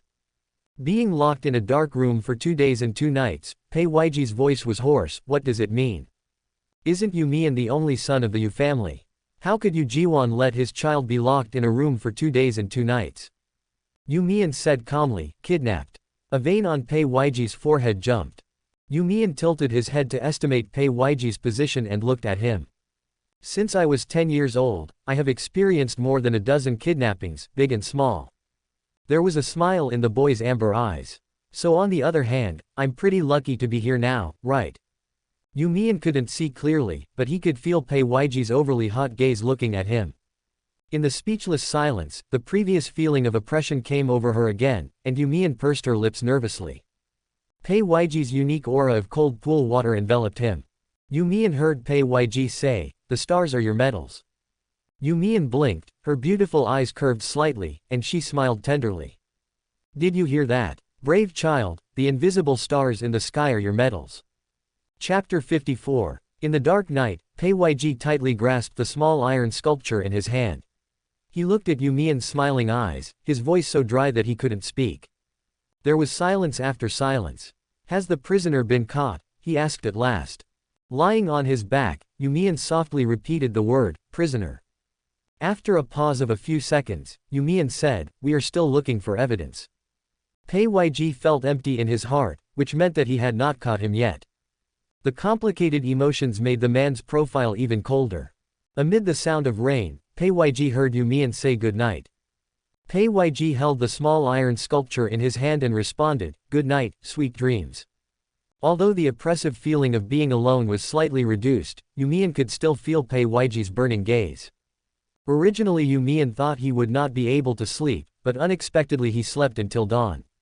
After a night of heavy rain, the sky was exceptionally clear, and the warm autumn sun shone outside the tent, making people feel warm. When Yan Tingxuan walked out of the RV, he saw at first glance that there was only one tent set up around the open space, and the other one had not even been taken out of the bag. Yan Tingxuan frowned instantly, and just as he approached the tent, he saw the door chain being pulled open from the inside. Pei Weiji changed his clothes and walked out dryly. When he saw Yan Tingxuan, he nodded coldly and greeted him. Then he walked past Yan Tingxuan and went to the RV to wash up. Yan Tingxuan put away his stunned gaze and hurriedly took a few steps towards the tent. What happened last night? Could it be that You Mian and Pei Weiji slept in the same tent? Yan Tingxuan's expression became increasingly ugly, but just as he walked to the door of the tent and was about to look inside, You Mian's question rang out behind him. "What are you looking for?" The forest was very foggy in the early morning, and the temperature was even cooler after a night of heavy rain. You Mian put on a thick gray sweater and had a slender neck.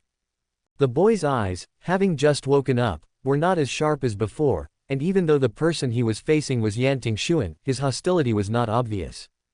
Yan Tingxuan turned around suddenly. After being questioned by You Mian, he pursed his lips for a few seconds, as if hesitating. But in the end, he couldn't resist the thoughts in his mind, frowned tightly, and asked in confusion, "Why is there only one tent? Did you sleep together last night? How could You Mian agree to such a thing? Could it be that Pei Weiji was scheming again?"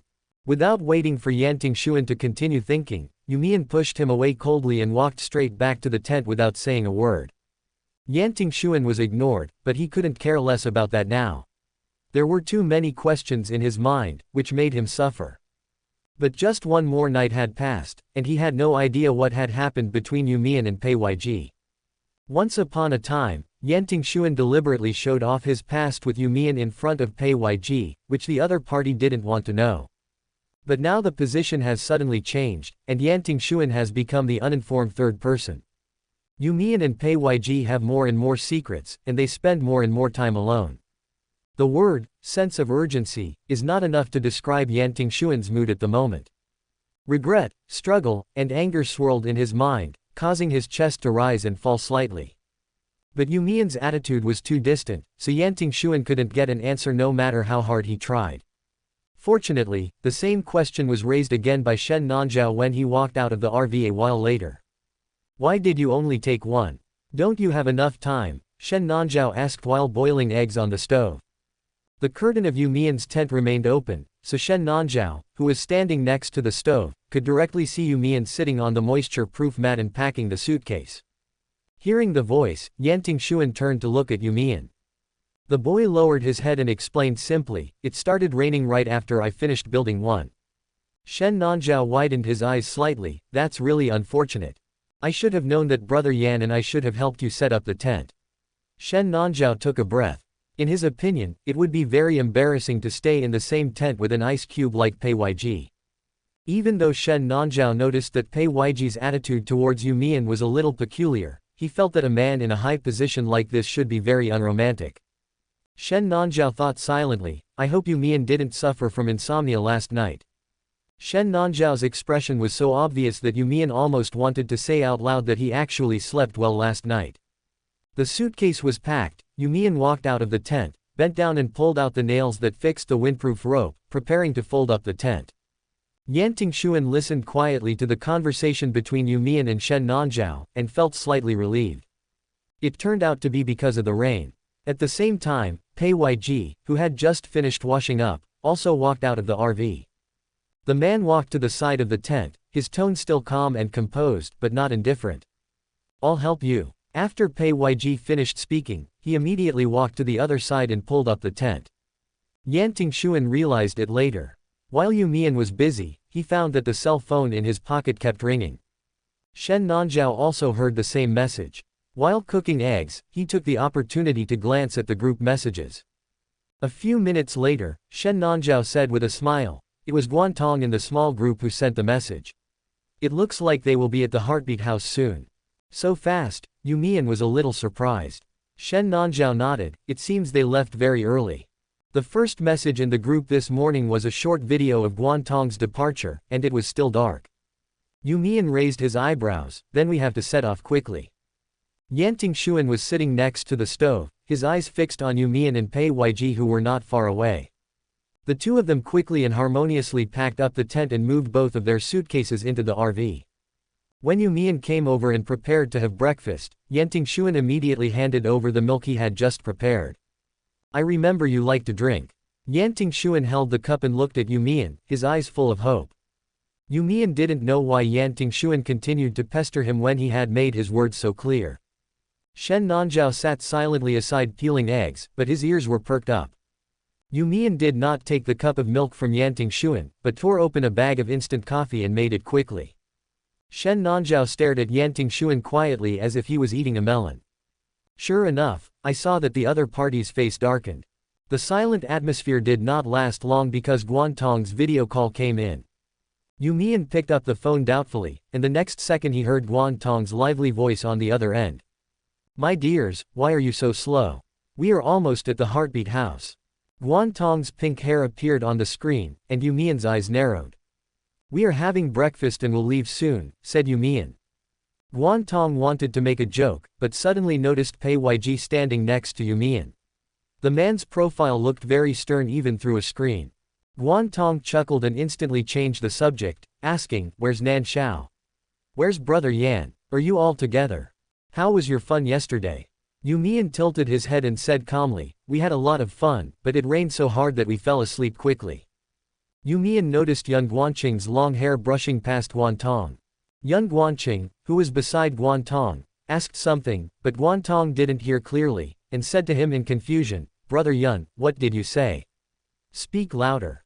Young Guanqing's face still did not appear on the screen, but You Mian heard Guantong smiling and saying, "Brother Yan asked how you allocated the rooms last night." Shen Nanzhao laughed while drinking milk. Taking advantage of the fact that Guantong couldn't see him, Shen Nanzhao complained, "Guantong, why are you so gossipy?" Guantong exclaimed a few times. It was brother Yan who insisted on asking. "It's not what I wanted to ask." You Mian lowered his eyes, stirred the coffee spoon and said, "Then you guys go first." Guantong immediately said, "Bai Lin and I will be in one room, and brother Huo and brother Yan will be in one room." Young Guanqing leaned close to the screen, as if he really wanted to hear You Mian's answer. The program team prepared 2 bedrooms for both groups of guests. Generally, the Iris group and the Lily of the Valley group would live together. But there may be exceptions to everything.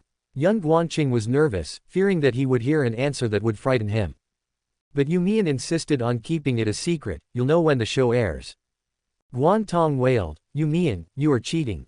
Young Guanqing finally couldn't bear it anymore. He grabbed Guantong's phone and slammed it in his face. "You Mian, how did you guys divide into groups last night?" The handsome long-haired man's eyes were full of anxiety, and he seemed to really want to know the answer. You Mian threw the hot potato to Yan Tingxuan and let this group of people blame each other. "Tell them that I want to have breakfast," You Mian said lightly. Young Guanqing looked at Yan Tingxuan's face that suddenly appeared on the screen and frowned. Yan Tingxuan raised his gold-rimmed glasses, smiled elegantly, and said, "Shen Nanzhao and I each live in the bedroom of the RV." Young Guanqing's heart sank. "What nonsense are you talking about?" You Mian drank his coffee calmly, while Pei Yg sat upright behind a low table, with a sharp jaw and a restrained aura, seeming not to care about the anxious topic of Yan Tingxuan and Yan Guanqing at the moment. Yan Tingxuan smiled and said, Shen Nanzhao and I live in 2 bedrooms in the RV. Yan Guanqing frowned fiercely, where is You Mian? Yan Tingxuan deliberately raised his head to glance at You Mian, and then for some reason, he said ambiguously, You Mian and Pei Yg are sleeping in the tent outside. The program team also prepared 2 extra tents. Didn't you miss it? Yan Tingxuan said with a smile. Yan Guanqing's anxious mood suddenly calmed down. Tent. Yan Guanqing turned his head to look at Guantong. Has the production team prepared any other tents? Guantong shook his head, bewildered, I don't know. No one looked for me yesterday. Huo Yanji had been looking gloomy since they met yesterday, and Bai Lin felt very strange about it. Guantong always felt uncomfortable with his smiling face. If their group didn't get along too well, why would Guantong want to chat and comfort You Mian so early in the morning? On this side, Yan Tingxuan hung up the phone immediately without waiting for the other group to say anything. We'll meet soon anyway, so it doesn't matter if we take a little longer now. Yan Tingxuan put You Mian's phone back on the table and raised his camera with a smile. Yan Guanqing on the other end of the line looked at the disconnected mobile phone video and his face instantly turned cold. Good for you, Yan Tingxuan.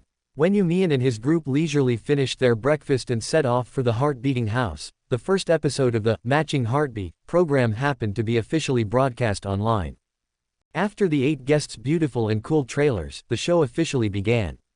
The barrage was filled with comments from Yan Guanqing's fans and Bai Lin's fans. Brother Yan, go, go. Yan fans are coming. Come on, baby Lin. We will always be your strongest support.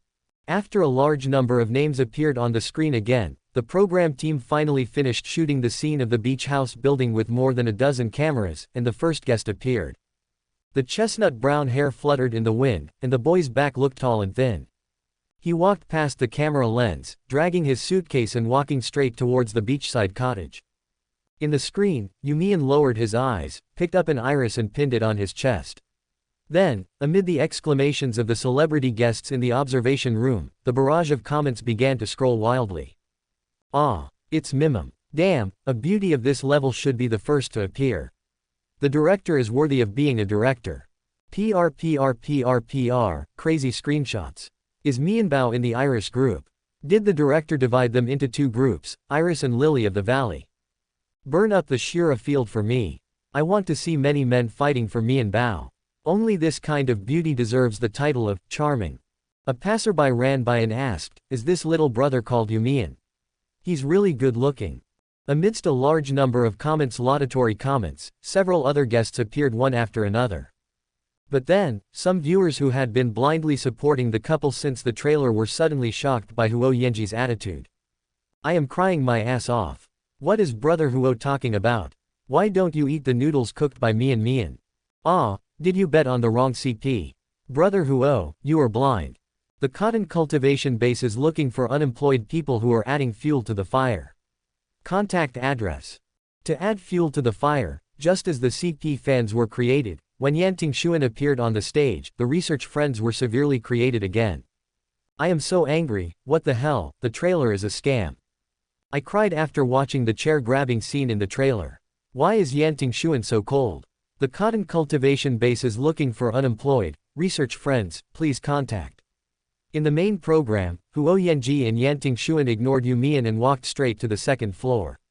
After a while, Pei Yg finally appeared. But in the scene where the barrage of comments was madly scrolling across the screen, Pei Yg and You Mian shook hands lightly. Play music, dance. Congratulations. Congratulations. We have already held hands, is it still far to hug? We have already hugged, is it still far to kiss? Ah, my couple is so sweet as soon as they appear on the stage. I'm so proud. Ha ha ha ha ha, is it love at first sight, Mr. Pei? Among the heartbroken CP fans, only the cotton worker was particularly cheerful. But the even more pitiful fans of the Emperor's Crown, CP did not even see the interaction between Yan Guanqing and You Mian. The main film just went straight to the part where Bai Lin and Yan Guanqing appeared and then the others walked down. Opening square bracket ? The director treated them differently. Crown CP fans are also human beings. Why are there no shots for them? Maybe they are afraid that Yunjie has too many fans. Ah, there was no scene in the trailer, why is there no scene in the main film? I got the Emperor's crown purely for his looks. If there is no interaction in the main program, I will go to cultivate cotton. During the main segment, Huo Yanji and Yan Tingxuan surrounded Bai Lin, rubbing his head and interacting intimately. Yun Guanqing stood at the stairs, his eyes fixed on Bai Lin. In an instant, Bai Lin's fans in the barrage took over the comment area and posted comments frantically. I am really speechless to some people's fans. It is obvious that Brother Yan and Brother Huo are longtime friends of Linlin. They came to participate in the program because of Linlin, but now they are forcing them to pair up with others. It's so funny. Some people beg for food in such a humble way that it makes me laugh to death. Linlin doesn't need to ask for Shura's field, the show starts with me going crazy. Elite lawyer vs celebrity white flower, boxing champion vs pure white flower, which one is better than that amateur college student? Okay. I can only say that Linlin's CPs are all genuine, unlike some people who can only rely on freeloading. With the Shura field in hand, I can watch the dog rubbing against me with a smile. If online streaming platforms could post pictures in the barrage, the entire screen would probably be filled with private street photos of Yan Tingxuan and Bai Lin posted by Bai Lin's fans.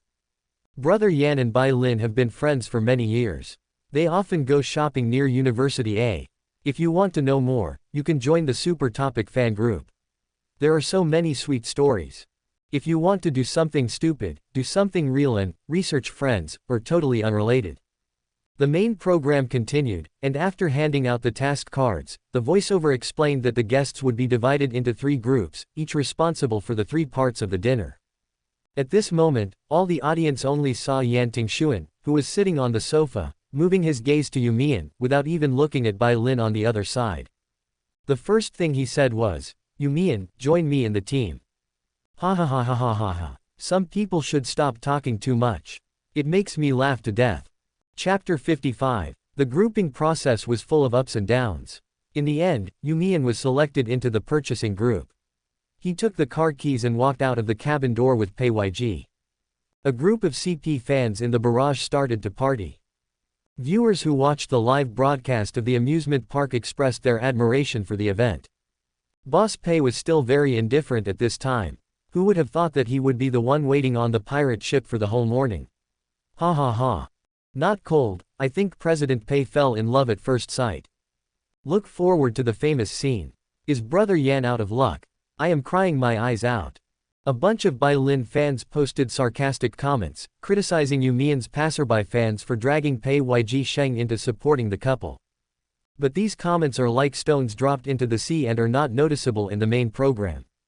The program's post-production editing projected the 3 sets of images onto one screen at the same time, showing the 8 guests busy at their own work. The scene changed, and it was You Mian and Pei YG who took the 500 yuan budget from the program team and walked into the supermarket to make some purchases. The purchasing speed of You Mian that shocked Pei YG at the beginning also made the audience in front of the screen cover their hearts in fear. Isn't it just 500 yuan? Mian, spend it sparingly. Is this some young master who doesn't know the sufferings of the world? This purchase is definitely over budget. Amateurs can't say it, but those with backers can't say it. No way, don't you guys understand that Brother Mian has a buff that anyone who talks bad about him will get slapped in the face? And you're eager to get slapped in the face. I believed it, and was anxiously waiting for a slap in the face. Brother Mian doesn't seem like the kind of person who does things without a plan. Ha ha ha ha, President Pei's face must be dark. Finally, the purchasing process that had made everyone nervous came to an end, and You Mian pushed the ingredients towards the cashier. I just realized this shooting angle. Could it be that the person holding the camera is Mr. Pei? Shocked JPG, you are good at eating, sisters. With a look of shock on his face, You Mian walked to the cashier counter and reached out to take a box of mint candies. As the cashier said 498 yuan in the background, You Mian simultaneously raised the box of hard candies in his hand towards the camera, lightly opened the lid with his fingers, and smiled freely and unrestrainedly. You must be nervous all the way here, do you want to eat? The boy's amber eyes were incomparably beautiful, with a bold look reflected in them, showing the most youthful spirit. Ah, who can not love this? I just want to ask who can not love this? Fuck, Please save Mr. Pei's face. I want to see Mr. Pei's expression now. Ah, ah, ah, ah, ah. GoPro, turn around. Boss Pei must have been attracted. He must have been attracted. Mianbao is so handsome. Did no one notice? 500 yuan. Spent it all. So Mian remembered the prices of the vegetables she bought all the way here. What an amazing memory and calculation ability. Awesome. No, the amateur's background is too powerful. Not to mention the boxes of fresh food just now. Marsala red wine and beef hind leg can be bought for 500 yuan. I am speechless. The production team used a back door. They said it was 500 yuan, but actually gave 5,000, ha ha ha ha. What amateur is so awesome? Can he make the program team change the rules? The other two groups of guests were working so hard to move shelves and chop wood, but the college students were just spending an unknown amount of money to buy things. Lin is pitiful, he can't beat those with backers. Please ask the program team to give me the details. I don't believe these things can be bought for 500 yuan. Absolutely amazing. The program screen edited out the time spent on the journey, and the next second all the guests appeared at the dining table by the sea. Amid the three words, famous scene, that everyone in the comments was looking forward to, Yan Tingxuan and Pei Yg walked towards You Mian at the same time. In the sea breeze, You Mian grabbed the chair beside him and said, "Boss Pei, please sit here." Ah, cotton workers rise up. I don't know who dares to say that. President Pei is the queen. Pei Yg pulled out a chair and sat next to You Mian, and the barrage of comments began to madly post the words, "Chair brother." In the beach bonfire truth talk, You Mian stood behind Pei Yg when choosing the guest of his choice. The audience watched the film at 0.5 times the speed and accurately captured the moment when Pei Yig's earlobe turned red. As the first episode of the film came to an end, the crazy CP fans pushed the term, cotton cultivation base, directly to the third place in the hot search. The popularity of the show, matching heartbeats, also directly topped the platform with several entries. Hashtag cultivate cotton base. Hashtag chair brother awesome. Hashtag Bai Lin Yun Guan Qing. Hashtag Bai Lin Yan Tingxuan. Hashtag Bai Lin Huo Yanji. The 5 topics were all on the hot search list within half an hour after the show was broadcast, which really made the program team popular. Unlike the excitement and carnival on the internet, You Mian and his group finally drove the RV quietly to the second episode's heart-stirring house. When everyone got off the bus, their tiredness was swept away and they could not hide their excitement. I saw a wooden Japanese-style cottage located deep in the forest. Fiery red maple leaves fell into the pool in the center of the courtyard, pebbles covered the walkways, and the fragrance of hardwood floated in the air. The small stream flows slowly along the high rocks in the courtyard. If the previous beach house was a postmodern breakthrough of JL architecture, then the quaint Japanese-style wooden house in front of us is a standard formatted building bordering on tradition. The size of every inch of wood and stone is extremely regular, from the small pond in front of us to the entire wooden house structure, they can all be perfectly cut in the middle. You Mian lagged behind everyone else and stood in front of the program crew's camera and briefly talked about the building. It also completes the promotional mission of cooperating with JL. After listening to his clear and concise explanation, the staff members instantly felt that the building before them was extremely lovely. The staff member behind the camera smiled and asked, "We all know that You Mian's major in college was sculpture.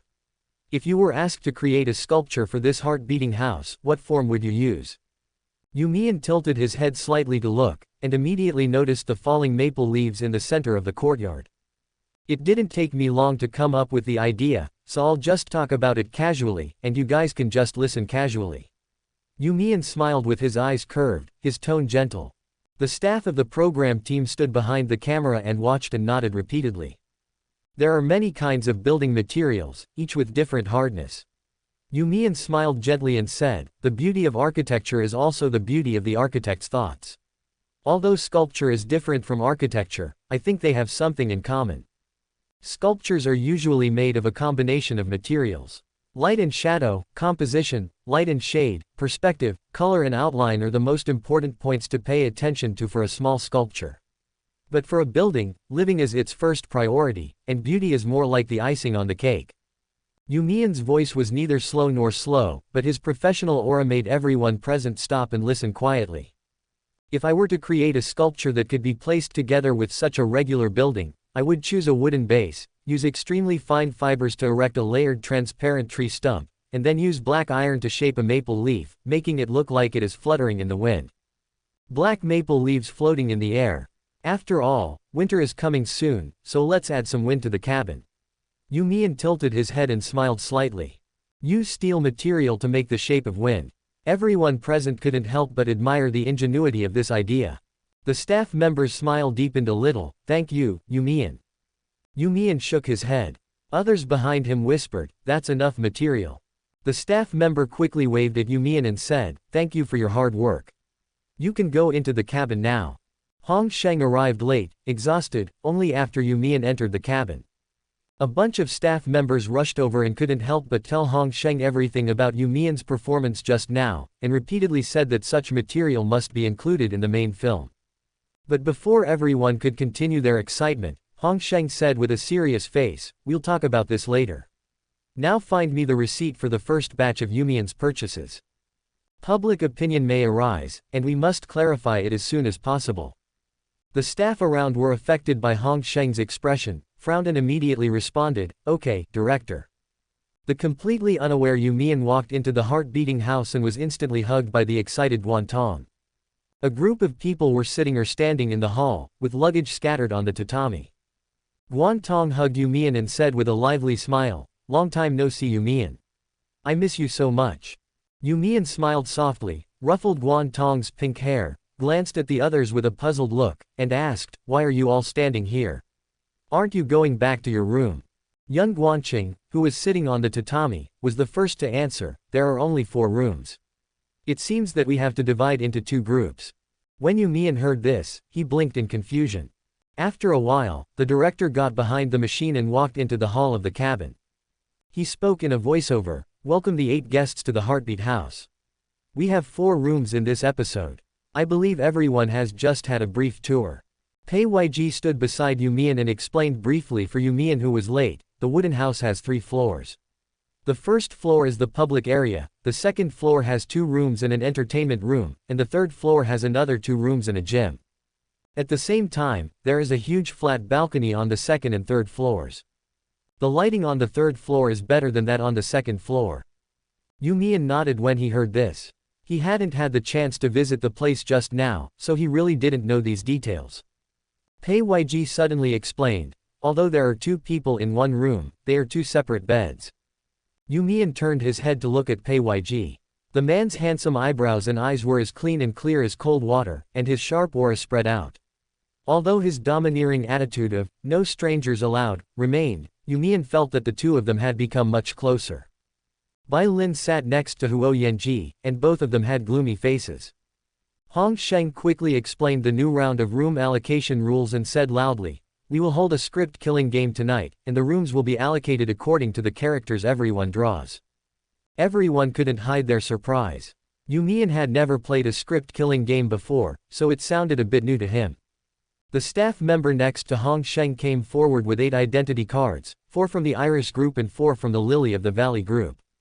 Everyone, please come forward and draw your roll card. Bai Lin followed behind young Guanqing and shyly smiled as he took one. When he got the character card, he did not forget to giggle at the camera, I missed a show last time. I don't know if I can keep up with everyone's pace. Brothers, please give me some water. Bai Lin smiled obediently. After Bai Lin finished speaking, he turned around and sat back in his seat without caring whether others responded or not. People came forward one by one to draw, and when it was You Mian's turn he was still a little nervous. Seeing something new and unprecedented in front of him, even You Mian felt a little excited. You Mian picked up the last character card and stood back where he was. The staff member raised his hand and waved. Hong Sheng said, now that everyone has made their choices, please check your roll cards in secret. Your room number assignment is on them. After that, Hong Sheng added, looking forward to seeing you at dinner. You Mian noticed that everyone lowered their heads to flip open their roll cards, and he also tried his best to avoid Pei Yg and Guan Tong beside him and quietly flipped open the card. It only says, you are the evil dragon boss who has lived in the cave for a long time. Please be careful to hide your identity. Because everyone's goal is to kill you and get the treasure. Room number 301. You Mian closed the character card and was secretly shocked. Did he, a newbie player who played the game for the first time, draw a dragon-level villain boss? This start is a bit too difficult. Chapter 56. After You Mian finished reading the roll card in his hand, he looked up and found that others were also silently observing each other. Guan Tong leaned close to You Mian's shoulder, her pink hair swaying. "Honey, which room do you live in?" Guan Tong asked curiously. The identity on the character card cannot be revealed, but the room number certainly can be. Guan Tong immediately said his own first after asking, "I live in 202, how about you?" You Mian didn't think this was something that needed to be concealed. After all, they were about to move into the room with their suitcases. "I'm in 301. You Mian felt a little nervous. He had no idea which guest he would be grouped with. If it was Yan Tingxuan or Huo Yanji. As soon as this thought came to mind, Pei Yiji beside him suddenly glanced over, seeming a little surprised, and also a little happy. "Do you live in 301 inches?" Pei Yiji asked, carrying a black suitcase. You Mian nodded, not knowing that the people on the other side had also shifted their gazes to him, listening carefully to his every word. Pei Yiji held the ID card in his hand and said in a deep voice, "I live in 301 too." Guan Tong covered her mouth and tried to hold back a scream, "Damn it." You Mian was immediately stunned, really. There was no trace of joking in Pei Yiji's cold eyes. At this moment, young Guanqing's voice suddenly rang out from the other side, "It seems that Mr. Pei and You Mian are assigned together. I'm in 201, who wants to room with me?" Shen Nanzhao raised his hand gently, "Me." There was no surprise in young Guanqing's eyes, but there was no coldness either. His gaze was fixed on You Mian, and he could not hide a hint of disappointment when he pursed his lips. You Mian smiled and looked at Pei Yiji with his eyes curved in surprise. Anyone who saw these two people would see that they were isolated from others. Although they may not be lovers, they are definitely in a close relationship. Young Guanqing quietly clenched the ID card in his hand, his expression obscure. Guan Tong saw that most people had found their roommates, so he held up his ID card and shouted, "I'm in room 202, who's coming with me?" "Brother Huo. Brother Yan." Now, only Huo Yanji and Yan Tingxuan from Linglan's side have not expressed their stance.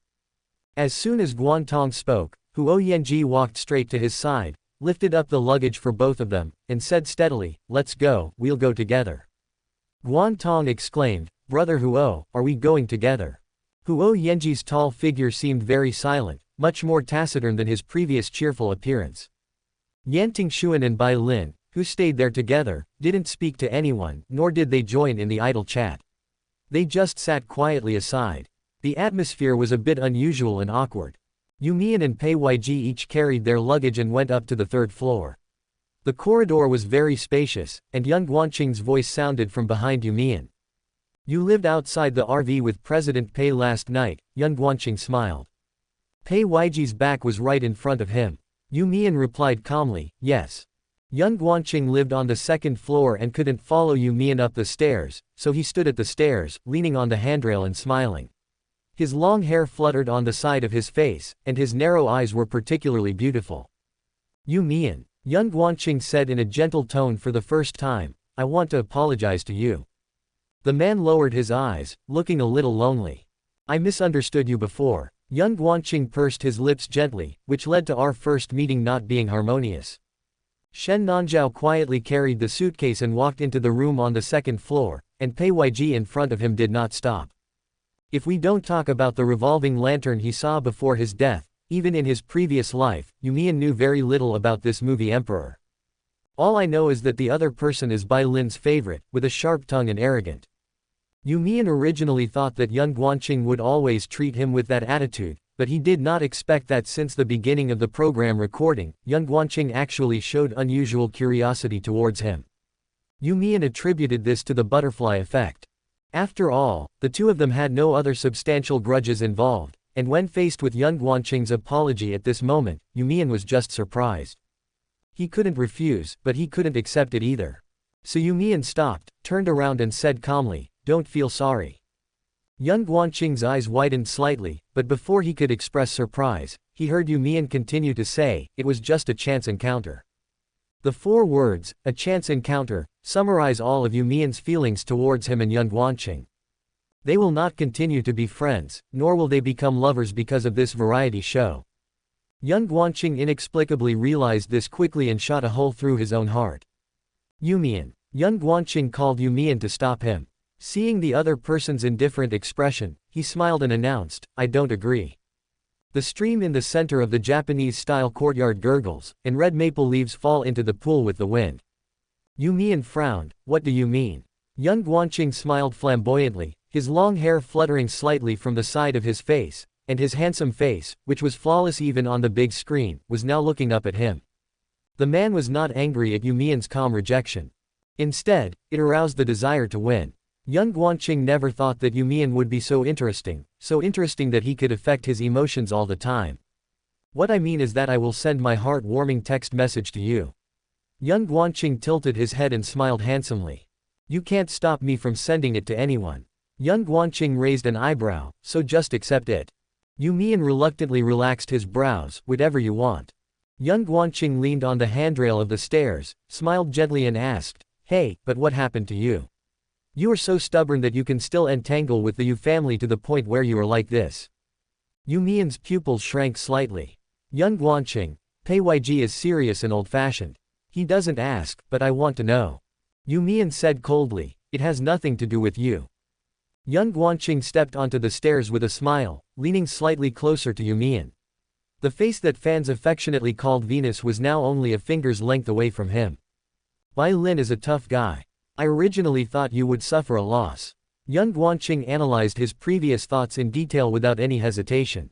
But I didn't expect you to be completely different from what those rumors said. Young Guanqing retreated half an inch, with endless interest in his eyes. Hey, I think you're really interesting. Consider me. Combined with the inexplicable phone call that Yan Tingxuan hung up this morning and Pei Yig's intimate behavior just now. Young Guanqing knew that if he didn't speed up the process, he would probably be eliminated. What are you considering? You Mian just felt that Young Guanqing was weird. The boy's amber eyes were filled with doubt, leaving Young Guanqing speechless. You don't think I'm bullying you by talking to you all the time, do you? Young Guanqing was stunned. What else? The boy answered without any hesitation. For the first time, a blank look appeared on Young Guanqing's face. The long-haired man lowered his head and laughed softly for a while. You Mian, you are really interesting. You Mian didn't want to waste time here, so he turned around and was about to leave. Young Guanqing's voice sounded from behind, one last question. Can you tell me what your ID card is? You Mian frowned and cursed without saying anything, you're sick. Young Guanqing's unbridled laughter came from behind, and it seemed that he was in a really good mood. The third floor was very quiet, blocking out Young Guanqing's inexplicable words just now. You Mian pulled the suitcase and pushed open the door, and what came into view was a very spacious bedroom. The double bed is placed against the wall, and there is a large wooden desk under the double-leaf window. An LCD TV is hung on the wall, and agarwood is burning on a wooden shelf with beautiful patterns. Pei Yig's suitcase was placed on the ground, and the man was tidying up the closet with his back to the door. You Mian's suitcase rolled on the wooden floor, making a noise, causing Pei Yig to look back. After spending a night together in the tent last night, You Mian felt that she had overcome her fear of Pei Yig. Therefore, even though they were alone together again, You Mian was not as embarrassed as before. But in fact, Pei Yig's sense of oppression was always there, but he just deliberately restrained it a lot. As soon as You Mian put down her luggage, she heard Pei Yig's phone ringing with messages. He realized that Pei Yig was busy with work, and subconsciously wanted to make room for him. He suddenly said casually, I'm going to take a shower.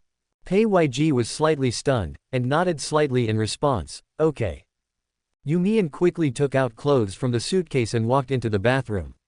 When she was about to turn on the shower head, she suddenly felt a little embarrassed. But this awkward feeling didn't last long. The embarrassment and urgency of last night, as if being stared at by a wild beast, dissipated to the point where it was almost impossible to recall after a good night's sleep.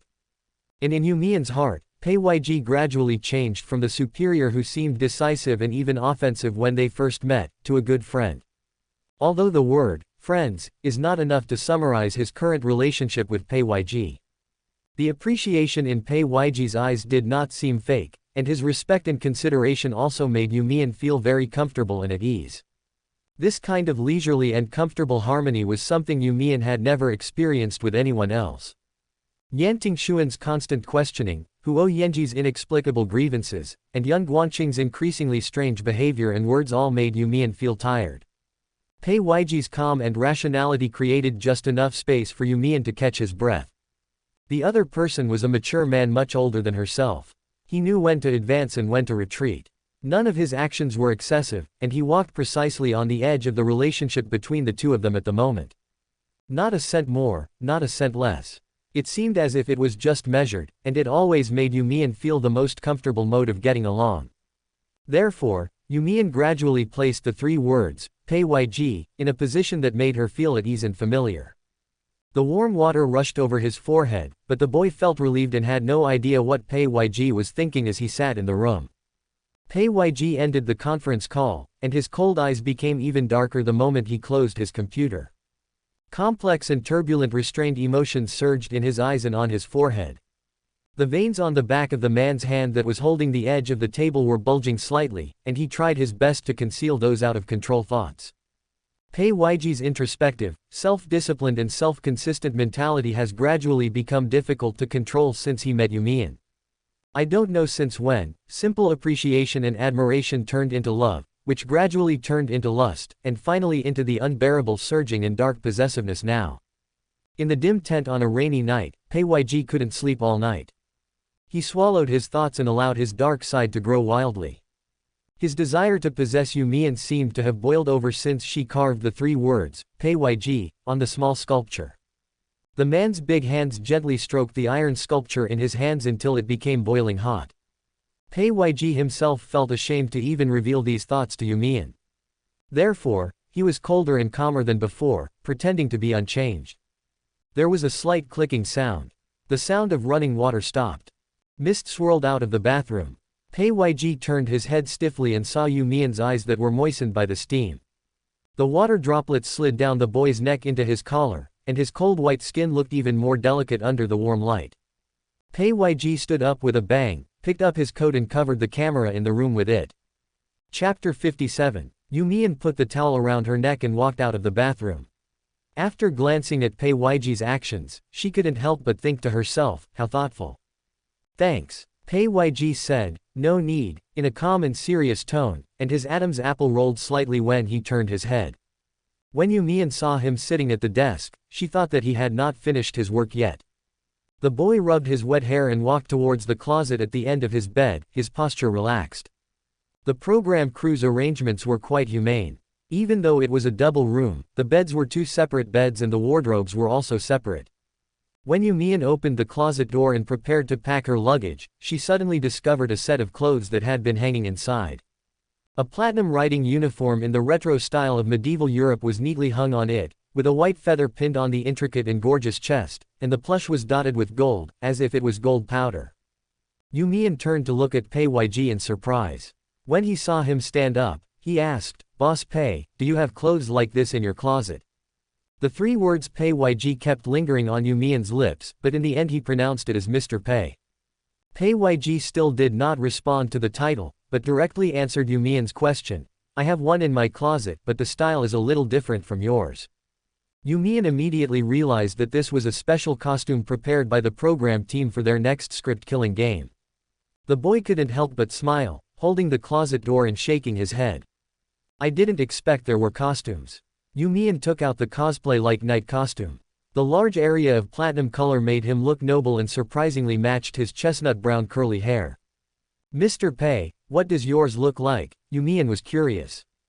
Upon hearing this, Pei Weiji opened the wardrobe and showed it to You Mian, who was standing on the other side. A long retro outfit that was all black, with only the belt in bright red, was hanging there. You Mian noticed that next to Pei Weiji's clothes there was a cane with a silver body and a ruby-carved head. At a glance, he knew that he was of noble status. You Mian knew that his ID card showed him as the evil dragon boss, and he also discovered that the evil dragon's costume was actually a Platinum Knight's outfit. It seems that the program team is deliberately misleading everyone. Therefore, You Mian did not guess Pei Weiji's identity based on the appearance of his clothes. He just raised his eyebrows and smiled. Boss Pei's clothes look more expensive than mine. Pei Weiji calmly accepted You Mian's joking test and said lightly, yours is also quite expensive. You Mian smiled and untied the belt of his night costume, and when he realized that it was almost time for the game session, he simply put it on. Just as he had put on his clothes, there was a knock on the door. You Mian opened the door with wet hair and found Bai Lin and Yan Tingxuan standing outside. Yan Tingxuan wore a dark blue gentleman's suit, while Bai Lin wore a complete set of gorgeous aristocratic clothing, looking like a little prince of high status. Yan Tingxuan's gaze fell on You Mian and he asked softly, "Do you want to go down together?" You Mian leaned against the door frame and pointed at his head, politely refusing, "Your hair is still wet, you guys go first." When Bai Lin heard this, he immediately raised his hand, grabbed Yan Tingxuan's wrist and pulled it gently. "Brother Tingxuan, in that case, shall we go first?" Bai Lin didn't want Yan Tingxuan to come to see You Mian at all, but for some reason, Yan Tingxuan's attitude towards him had become much colder in the past few days. The man who had been following him with a gentle smile seemed to have turned back into the man who always followed You Mian. Bai Lin was so angry that his teeth were itching. You Mian closed the door quickly and when he turned around, he found that Pei Yg had also changed his clothes. "Who?" Pei Yg stood in the room and didn't hear who the two people knocking on the door were. You Mian didn't want to talk about this topic, so he said directly, "This suit suits you very well." You Mian was not lying. On the contrary, he was truly astounded by Pei Yig's appearance. He had long known that Pei Yg was tall and had a stern appearance. But never has there been such a big impact.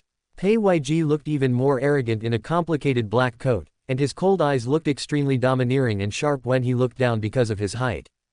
He held the silver-painted cane in his hand, and he looked just like the nobleman in the oil painting who had broken through the window and walked out. Pei Yig's eyes softened for a moment. You Mian stood in front of the mirror and just picked up the hair dryer when she realized something was wrong.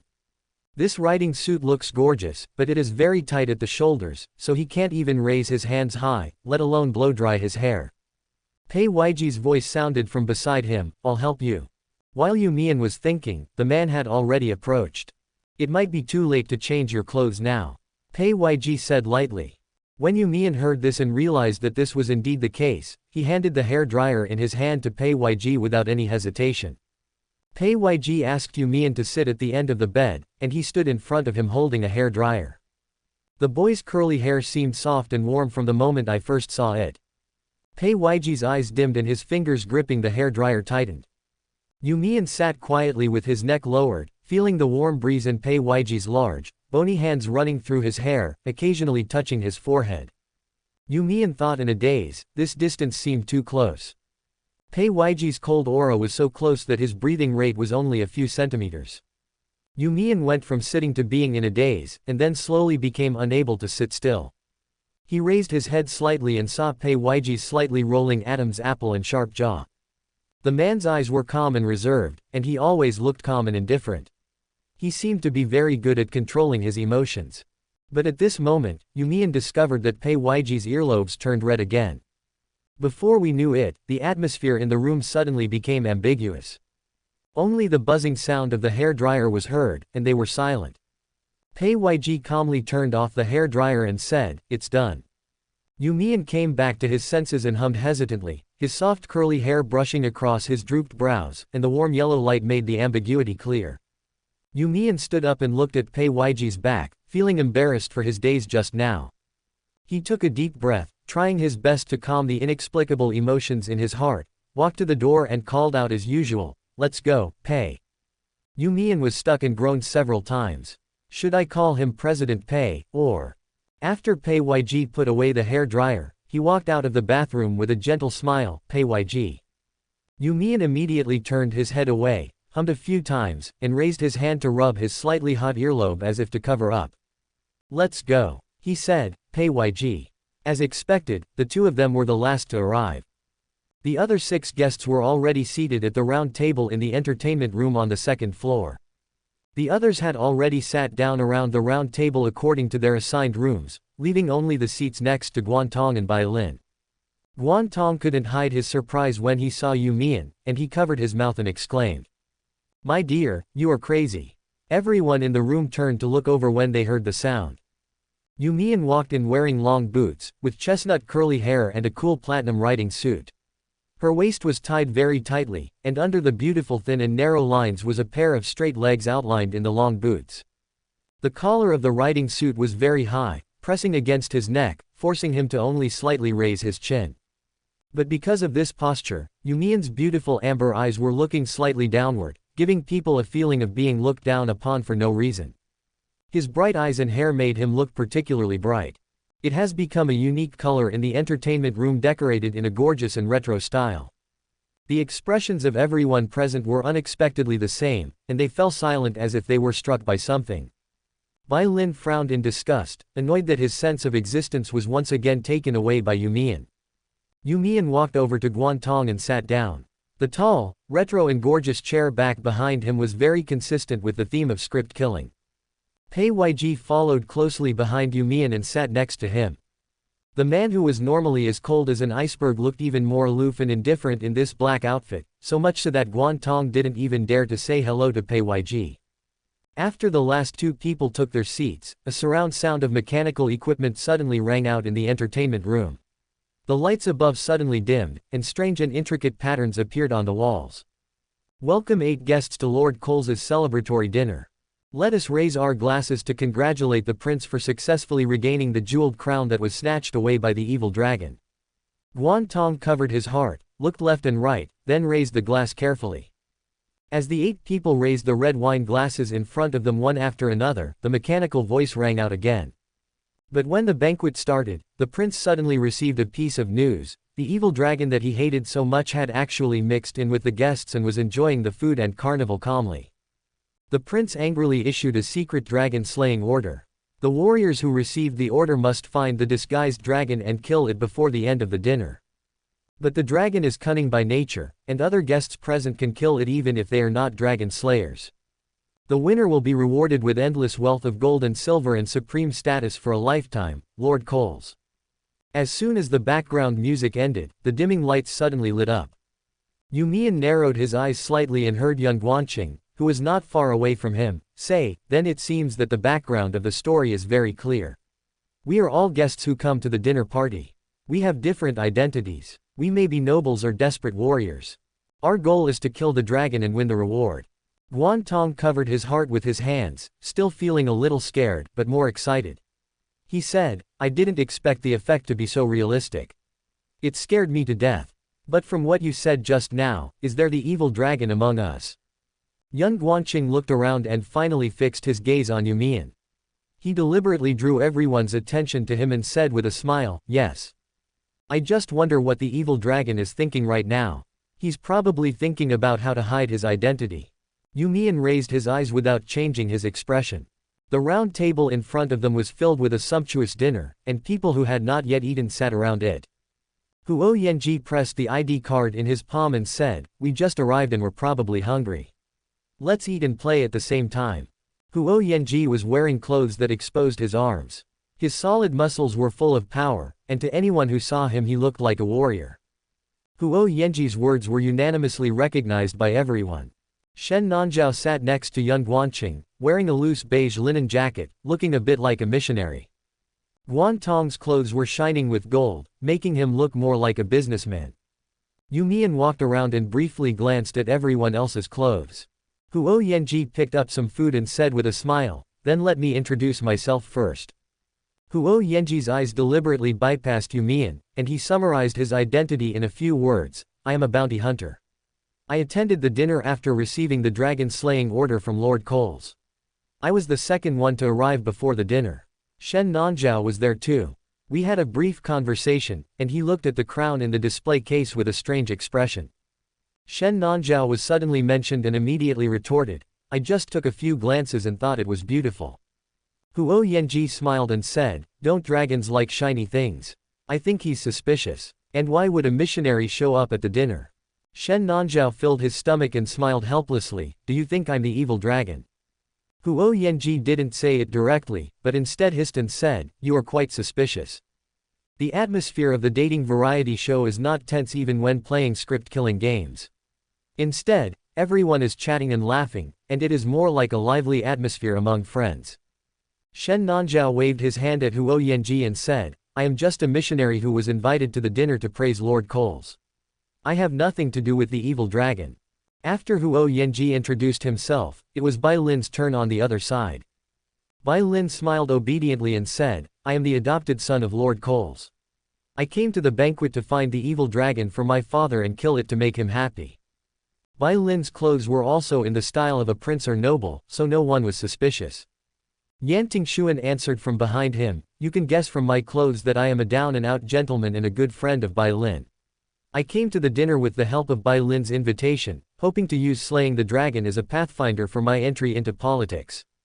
There was no mistake in this statement for the time being, so everyone's attention shifted to the other side again.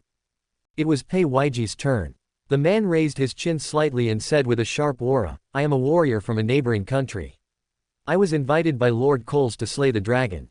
As soon as Pei Weiji said this, several questions popped up. Since you are a warrior, why are you still holding a cane? Huo Yanji asked. For hunters and warriors, the clothing should be lighter, right? Pei Weiji remained calm and said, maybe the production team was afraid that I wouldn't wear it. Huo Yanji. Pei Weiji's clothes are indeed much better looking than Huo Yanji and Yan Tingxuan's. But this did not dispel the doubts of others. Young Guanqing's eyes fell on You Mian, who was sitting next to Pei Weiji, and he started to urge the process. Okay, let's ask the next one, You Mian. You Mian calmly pressed the ID card with the word, Evil Dragon, written on it and glanced at everyone calmly. He spoke softly, I'm just an ordinary person who happened to get an invitation to the dinner and entered the scene. Guan Tong immediately shouted, impossible. Young Guanqing obviously didn't believe it either. The size of your clothes shows that you must be a prince. How could you be an ordinary person who just got an invitation and entered the dinner? For a moment, everyone's eyes were focused on You Mian. But You Mian had a very strong psychological quality. He raised his eyebrows without changing his expression. Yes, I am just an ordinary person who was invited in. If I can find the evil dragon, that would be great. If I can't find it, it won't be a loss for me. Yan Tingxuan frowned in confusion. Really? You Mian nodded. There are always some marginal characters in script-killing games.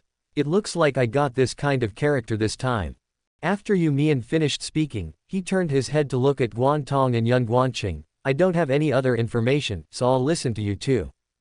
Guan Tong was taken away by You Mian in an instant and immediately began to remember his identity. I am a businessman and have had a pleasant cooperation with Lord Coles, so he invited me to the dinner. The whole body of a dragon is very valuable, so I made a deal with him. He can sell the killed dragon to me, and I will buy it at a high price. There is nothing suspicious about this introduction, and finally it is Young Guanqing's turn.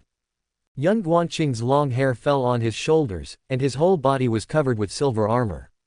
He thought the long sword on his waist was too heavy and placed it at his feet. Young Guanqing said, I am the knight commander of the kingdom. I was invited to the prince's dinner to protect him. Huo Yanji asked, can anyone prove your identity? Young Guanqing calmly took out the seal on his waist and said, of course, I have a system. As soon as the word, compile, came out, several people in the venue laughed. Young Guanqing concluded, then our mission now is to find the evil dragon hidden among the 8 people. The dinner on the round table was almost finished. You Mian calmly lowered his eyes and took a piece of watermelon. When the group of people in front of him discussed and sorted out the timeline before the dinner, this, ordinary person, once again attracted everyone's attention. Shen Nanzhao paid special attention to the suspicious points about the crown. Guan Tong's cooperation content was unclear, and Huo Yanji, as a bounty hunter, did not have a suitable weapon. After round of questioning, even the taciturn Pei Weiji was interrogated several times. Now only You Mian is left. Guan Tong tilted his head and caught the boy next to him from the complicated and unclear information. You Mian, are you the first one to arrive? You Mian said calmly, the last one. I will go back to my room to rest when I get there. Guan Tong frowned, do you know Lord Coles? You Mian nodded, we just met once. Guan Tong felt like he was about to grow a brain. What were you doing after entering the banquet? You Mian blinked and said, eat melon. Pei Weiji almost couldn't hold back his laughter. Guan Tong screamed, this is impossible. How could the production team prepare a blank character card? Young Guanqing's eyes were also full of suspicion. It's very suspicious for an ordinary person to run into a dinner party. You Mian calmly countered while eating a watermelon, but I didn't run to the display case and stare at the crown. Shen Nanzhao stared at the crown. You Mian, I also didn't show the idea that Lord Coles shouldn't slay the dragon. Huo Yanji who opposed the dragon slaying order. You Mian pointed at Pei Yg beside him and said, compared to an ordinary person like me, a warrior with a cane is more suspicious, right? Pei Yg, who was holding a cane instead of a sword, said. A few words instantly shifted everyone's attention away from this ordinary person. Indeed, other people have more doubts. Chapter 58. Bai Lin frowned in disgust as he looked at the happy scene. Suddenly, he put on an innocent expression and asked, my ID card is the highest among all the people present, right? Bai Lin's ID card shows that he is the adopted son of Lord Coles, and he hopes to kill the dragon to please his father. Since Lord Coles knew him, the possibility of the evil dragon disguising himself as him was indeed the smallest among the 8 people. After all, disguising oneself as Lord Coles's adopted son is not an easy task. When everyone present suddenly heard Bai Lin say this, they instantly shifted all their attention to him. Huo Yanji rested his arms on the edge of the table, supported his chin with his hands, frowned slightly, and agreed, what Bai Lin said makes sense. Seeing the first echo, Bai Lin immediately tried to control the situation and said, in that case, I would like to raise a few doubts. Yan Guanqing glanced at You Mian, and when he saw that the other party did not change his expression, he lowered his eyes and smiled. First of all, Bai Lin looked at Guantong and said, Guantong is a businessman, but he can't produce any evidence to prove that he and my father do have a contract. Who can say that he really made a contract with the prince to buy and sell the dragon? No one. So it's easy to tell this lie, and it's also easy for the evil dragon to disguise himself as such a businessman. Guantong's eyes widened, looking like he was about to retort. But Bai Lin didn't give him a chance and immediately threw the suspicion back on Shen Nanzhao. Secondly, the appearance of the missionary Shen Nanzhao was also very sudden. My father doesn't usually interact with these people. Why did he suddenly invite him to the dinner? So his appearance is also very suspicious. Bai Lin smiled harmlessly. Shen Nanzhao raised his head and looked back at Bai Lin. His expression was still gentle, and he did not show any signs of rebuttal like Guantong did. Everyone's conversation gradually stopped, and they listened quietly to Bai Lin's questions, and continued to wait to see who else he could point out. The next second, everyone saw Bai Lin looking at You Mian with a smile and said, but I'm most suspicious of You Mian. You Mian lazily raised his eyelids. After Bai Lin mentioned You Mian's name, he immediately shrugged his shoulders, stuck out his tongue, and smiled obediently. You Mian, you won't be angry, will you? But I really think you're suspicious. Everyone else present has an extra timeline, but you don't have any extra entry events. Either your ID card is really blank, or you are deliberately hiding it.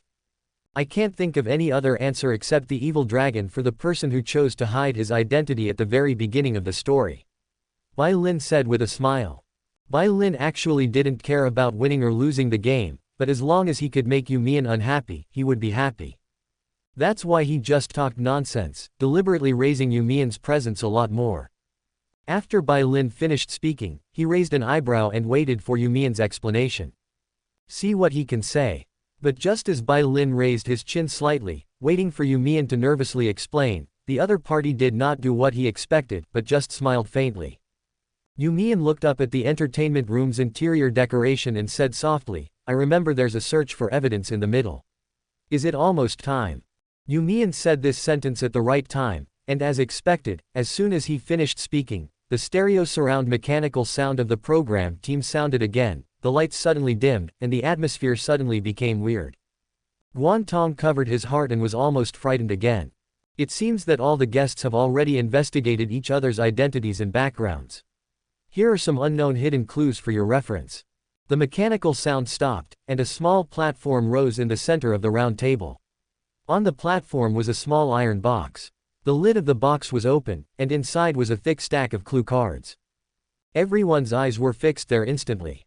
At a quick glance, it is not difficult to find that the names of 8 guests are written on each clue card. They stood up one by one, approached the small stage, bent over and picked up their own stack of clue cards. After You Mian picked it up, he calmly placed the clue card in his palm, with no intention of opening it. As soon as the small stage was empty, the reminder sounded again. The clue card is very important and may involve the privacy of each guest. You can decide whether to make it public or hide it. As soon as the mechanical sound disappeared, the lights in the room came on. Everyone lowered their heads and looked at their clue cards. Bai Lin was the first to finish flipping through the cards. He immediately placed all of his clue cards in the middle of the round table and said, "I choose to make all of my clue cards public." When Bai Lin said this, his eyes were fixed on You Mian, who was not far away from him, and his tone of provocation became stronger and stronger. You Mian was not at all provoked by his provocation, and still picked out 2 clue cards step by step and spread them out on the round table. Bai Lin couldn't hide his smile, and just when he was about to say, "Why did you only reveal 2?" he saw Pei Yg, who was sitting next to You Mian, only pulled out 1 clue card and placed it on the table. "I'll show you one," Pei Yg said in a deep voice. This time, no one paid attention to You Mian, who had released 2 photos, and instead everyone paid attention to Pei Yg. There were 5 clue cards spread out in front of Yan Tingxuan, and the others also had 2 or 3 cards in front of them. Yan Tingxuan smiled and raised his glasses. "President Pei only released 1 photo. Don't you think it's too little?" Pei Yg was unmoved. His cold expression was as indifferent as an iceberg, making it difficult to approach him, let alone pry any unfavorable information out of him. "I have a lot of privacy, please forgive me." Pei Yg spoke in a polite tone, but the content was not polite at all. Yan Tingxuan pursed his lips, his expression almost turning cold. Yan Guanqing tapped the table lightly with his fingers. "Whether you disclose or hide it, it's all voluntary. We can't force others. But you have to know that the more you hide, the more suspicious others will be." Yan Guanqing spread out the clue cards in front of him as he spoke. "These are the timeline of my experience at the dinner party and the events I went through. They are the same as what I said before, there is no difference." Yan Guanqing set an example, and others followed suit, almost clearing up all the doubts about themselves. Guan Tong took out the certificate from the Chamber of Commerce, and Shen Nanzhao took out the proof of the incident in which he prayed for Wang Ju in his mansion. "It's You Mian's turn now." The boy's amber eyes curved into a smile, and he generously laid out 2 clue cards. "One card shows me meeting the prince on the street and he gave me the invitation. The other card shows me leaving for dinner after resting in my room for a few hours. The 2 cards were posted right after each other and nothing else happened in between." The 2 cards that You Mian displayed almost cleared all his doubts. He really did as he said and stayed in the room the whole time. When he came out, he went straight to the dinner venue. Now, even if Bai Lin continues to hold on to him, others have no reason to follow suit. Huo Yanji had 2 clue cards in his hand, and Yan Tingxuan also had 2 or 3 clues in his hand that were not revealed. Because there were quite a few people who had not made their information public, Bai Lin had no way of making a fuss about it. Yan Guanqing stared at You Mian and smiled. "Could it be that your luck is so bad that you really drew a marginal character card?" You Mian tilted his head. "Who knows?" Pei Yg lowered his eyes and calmly answered other people's questions. After rounds of games, the suspects were finally narrowed down to Huo Yanji and Pei Yg. Huo Yanji once walked into the garden during the dinner, but he couldn't say who he met there or what he did. Pei Yg, as a warrior from a neighboring country, not only had no weapons but was also holding a cane. Not only was his timeline questionable, but only 1 clue card was made public, forcing others to regard him as a key suspect. Soon it was time to vote. As the lights gradually dimmed, everyone voted by name. Huo Yanji, You Mian and Guan Tong raised their hands. Guan Tong smiled when he saw that You Mian had the same ticket shape as him. Pei Yg. When the program crew's mechanical voice read out his name, everyone else in the room raised their hands, and it seemed that they all thought he was the evil dragon. Huo Yanji received 2 votes, Pei Yg received 4 votes, and the guests voted for Pei Yg as the evil dragon. In the atmosphere of everyone's fear and trepidation, the program team raised the suspense and made them wait for 5 seconds before revealing the final answer. The human camp lost the game, and the dragon won. Guan Tong covered his head and uttered an "ah." He looked at Huo Yanji, then stared at Pei Yg, and said in disbelief, "Brother Huo, you're the evil dragon, right? It must be you." The people who voted for Pei Yg couldn't help but look confused at this moment. Yan Guanqing picked up the clue card and smiled. "You guys are really cheating by hiding so many clues on purpose. Who is it?" Huo Yanji lowered his head and said nothing, and Yan Tingxuan beside him was also exceptionally silent. Only Bai Lin stared at You Mian and said, "You Mian, it's you, right?" Pei Yg turned his head to look at You Mian, and Guan Tong, who had been confused, also looked at You Mian after hearing this. Damn, no way. Honey, don't tell me you are an evil dragon. You Mian smiled and turned over the ID card in his hand in front of everyone. The two words, evil dragon, were clearly printed on it, instantly pushing the atmosphere in the whole room to the extreme. Ah! Guan Tong shook You Mian's shoulders and arms. You hit it too deeply. Guan Tong helplessly made an exaggerated gesture of wiping tears, but why was You Mian able to hide so well? None of us suspected him later. Shen Nanzhao also showed a clear expression of surprise for the first time, and asked with a smile, I also want to know. I really didn't have any doubts about You Mian in the later period, and I believed the words of that marginal roll card. Pei Yg sat silently beside You Mian. There was no emotion of losing the game in his eyes. Instead, his eyes were full of smiles. In the lively atmosphere, young Guanqing was the first to find something wrong and said, the problem lies in the clue cards you guys hid. Guan Tong immediately raised his hands, I have made all the clue cards public. Shen Nanzhao followed closely, I've also made it public. The only people who didn't reveal their identities were You Mian, who played the evil dragon, Pei Yg, who only revealed one clue card, and Yan Tingxuan and Huo Yanji, who each hid 2 or 3 clue cards. Young Guanqing raised his eyebrows slightly, I can understand that You Mian hid clues, but why did you 3 also hide clues? If all the clues were out in the open, the evil dragon would not have won the game so easily. Huo Yanji scratched his head without saying anything. Bai Lin, who was sitting next to him, suddenly stood up and flipped open the clue card in front of him. The card read, I once saw You Mian, who was just sitting around in the backyard of a dinner party. He was wearing a night costume with a white feather pinned on his chest. The gold powder was still very bright in the night.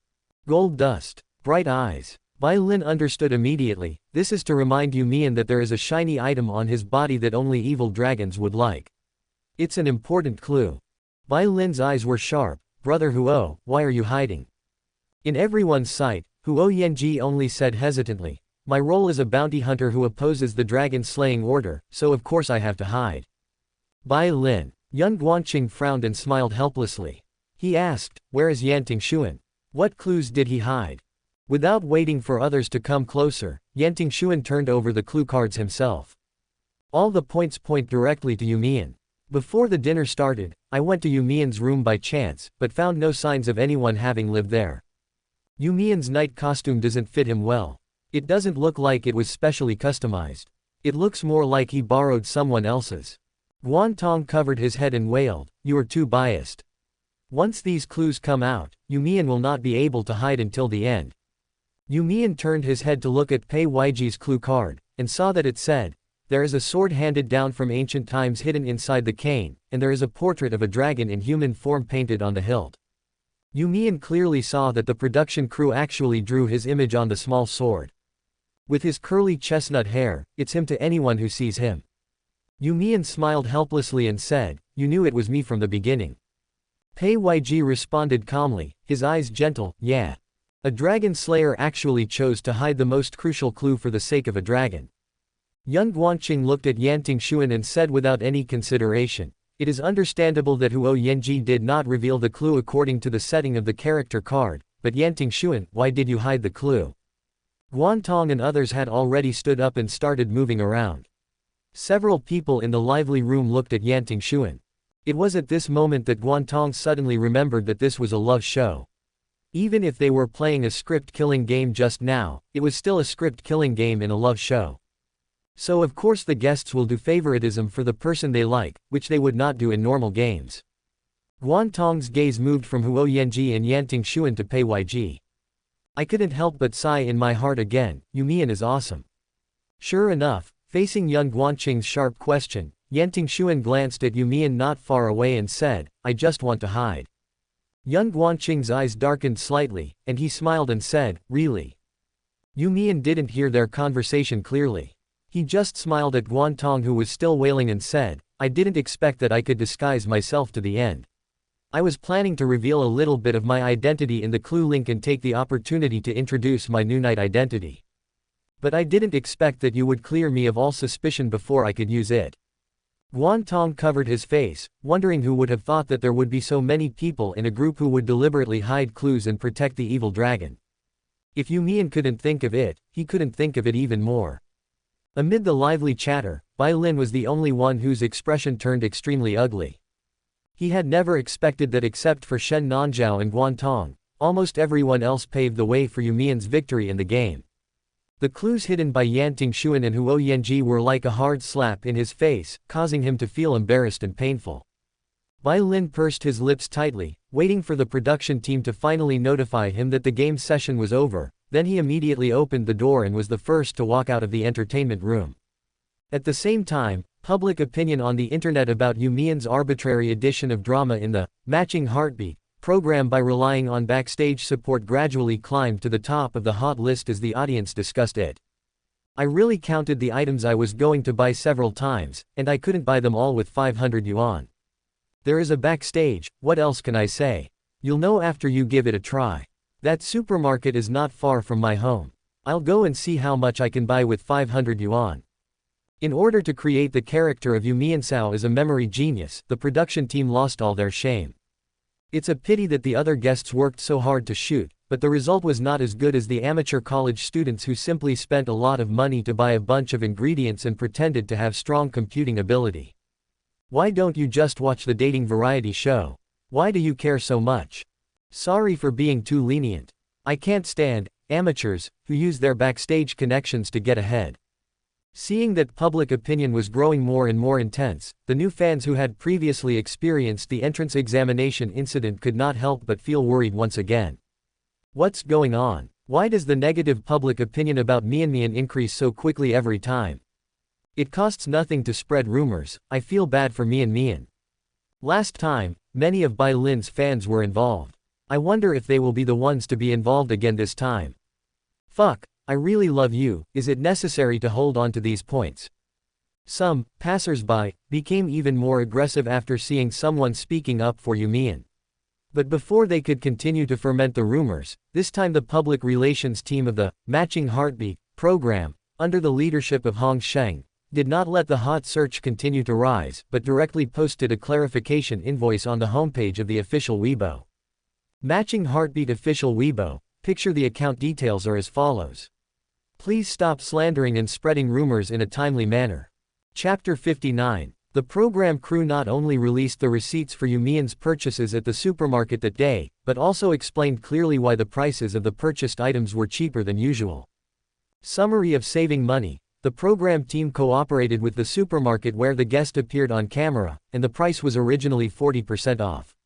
You Mian also saved a lot of money by taking advantage of the supermarket's previous discounts on multiple purchases, so the final price was exactly 500 yuan. Oh my god, that means Mian not only had to consider the price of the ingredients, but also wrote down the discounted prices and added them up. Isn't this memory and calculation ability too exaggerated? If nothing else, Brother Mian is awesome. When public opinion showed a trend of clarification, those dirty tricks disappeared without a trace in an instant. Unlike the Bai Lin fan group that was caught before, the public opinion this time was more clearly directed at You Mian, and they immediately turned around and retreated when they saw that they could not reap the benefits. The organization is disciplined and it is clear that they came prepared. But at this moment, many of You Mian's passers-by fans regarded this matter as an unprovoked minor disturbance and did not pursue it further. It was after the program team had clarified the matter when You Mian walked out of the entertainment room and saw the text message from Ku Miao. Looking at the friendly comments below the official blog, You Mian lowered his eyes and thought coldly. But after a few seconds, he put away his phone and looked calm. Yan Tingxuan and others behind him also walked out slowly. I didn't expect You Mian to be the evil dragon. Yan Tingxuan raised his glasses and smiled. I just thought that clue was not important, so I didn't take it out. When Guantong and Shen Nanzhao heard him say this, they both looked shocked. Who would believe it? Huo Yanji suddenly joined the conversation, as if he was afraid that You Mian would misunderstand something. He explained, I just followed the setting of the roll card. It clearly stated that I was extremely opposed to the dragon slaying order, so hiding the clues also complies with the rules. You Mian looked calm, as if he didn't care at all about the little twists and turns in their hearts at the moment, and walked quickly in front. As soon as Huo Yanji's excited voice stopped, even Yan Tingxuan pursed his lips slightly. After the game session ended that night, Bai Lin was the first one to go back to his room to rest. Others, however, did not want to leave for the time being, and gathered in groups of 3 or 4 on the large balcony on the second floor, chatting leisurely. You Mian remembered that she was now in the same room with Pei Yg, so she suddenly stopped going upstairs and turned around to sit on the long sofa on the balcony. On the spacious sofa in the lounge area, Yan Tingxuan stared at Huo Yanji and said with a smile, Bai Lin seems to be in a bad mood after losing the game. Why don't you go and comfort him? Huo Yanji clearly expressed his attitude towards Bai Lin since the first episode of the show. Everyone in the cabin saw it. Therefore, what Yan Tingxuan said at this moment did not surprise many people. Guan Tong went to see Huo Yanji with a smile, only to hear Huo Yanji actually refuse out loud. Bai Lin is in the same room with Yan Guanqing now. It's not appropriate for me to go look for someone else now. Huo Yanji's excuse was not bad, but Yan Tingxuan's face was obviously not very good after hearing it. Yan Guanqing leaned against the balcony and smiled, don't blame me, if you want to find him, just go ahead. The production team didn't say we can't visit each other. When Yan Guanqing said this, his eyes were fixed on You Mian who was standing beside him. I'm not going. Huo Yanji smiled deliberately. I don't want to think that I'm kind and end up annoying others. Yan Guanqing's face turned cold, he raised his eyebrows and smiled, really? Guan Tong was confused by the undercurrents in the conversation between the few people. It clearly sounded like the topic they were talking about was about Bai Lin, but somehow he felt that these people were not focusing on Bai Lin. You Mian leaned back on the sofa, becoming more and more bored the more he listened. Pei Yg had already returned to his room to wash up. He estimated the time and thought that the other party should have finished packing by now. Thinking of this, You Mian quickly stood up and prepared to go back to rest. Guan Tong smiled and said, I wonder what the program will be tomorrow. A one-on-one date or a group date? Shen Nanzhao turned his head to glance at Guan Tong, his gentle expression like that of an older brother. Now that you mention it, it seems like we haven't had any group dates. Most of the time we go out in groups of 2 or 3, and one-on-one dates are relatively rare. Guan Tong pointed at the camera and said jokingly, Director, did you hear that? Nanxiao wants a one-on-one date. Shen Nanzhao shook his head helplessly. He didn't want to get involved in this complicated shura field. As soon as Guan Tong finished speaking, he noticed You Mian getting up and preparing to leave. He turned around and called softly, Honey. Are you going to rest? You Mian put one hand in his pocket and nodded calmly, I'm a little tired, I'm going to go back and rest first. When Guan Tong heard that You Mian was tired, he immediately waved his hand and said, then you should go to bed early. You Mian smiled at him and Shen Nanzhao, good night. Guan Tong covered his heart and shouted exaggeratedly, Dear, if you don't want me to fall in love with you, don't smile at me like that. You Mian curled his eyes and shook his head helplessly, then turned around and went upstairs without hesitation. As soon as You Mian left, the lively atmosphere of conversation suddenly cooled down. Guan Tong discovered that the 3 people beside him had all fallen silent in a similar manner, as if without You Mian, they had lost the interest in chatting. Then I'll go back and rest. Huo Yanji and Yan Tingxuan stood up one after another. Seeing this, Guan Tong had to stand up as well. Then let's all go back to sleep. See you tomorrow morning.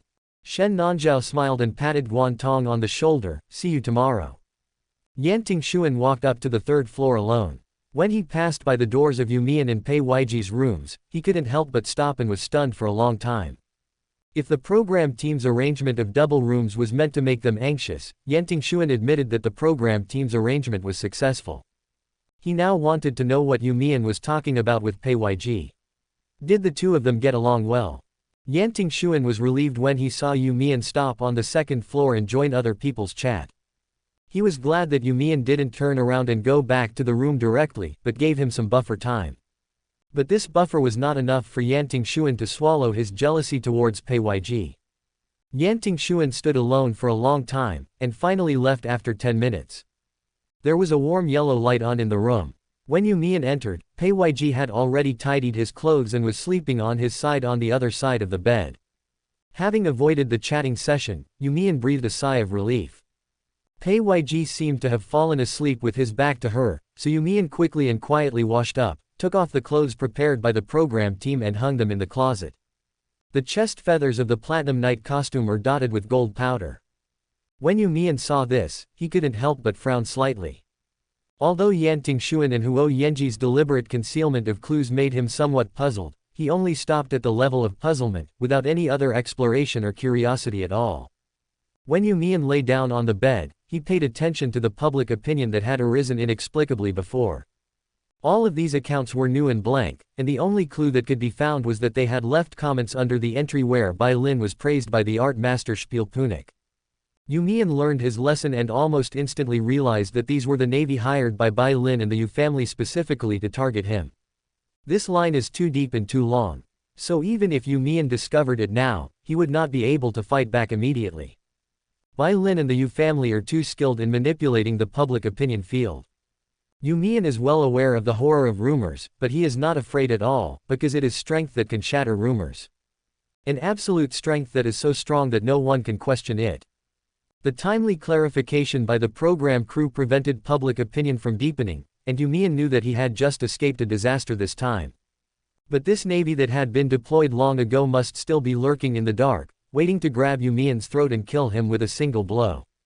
You Mian closed his eyes and took a deep breath. He would not sit there and wait for death.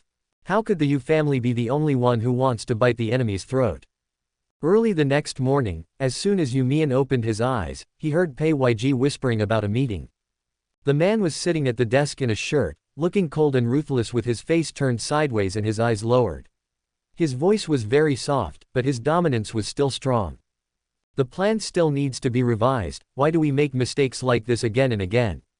Pei Yg said coldly, give me another one the day after tomorrow. It was unknown what was said on the other end of the call.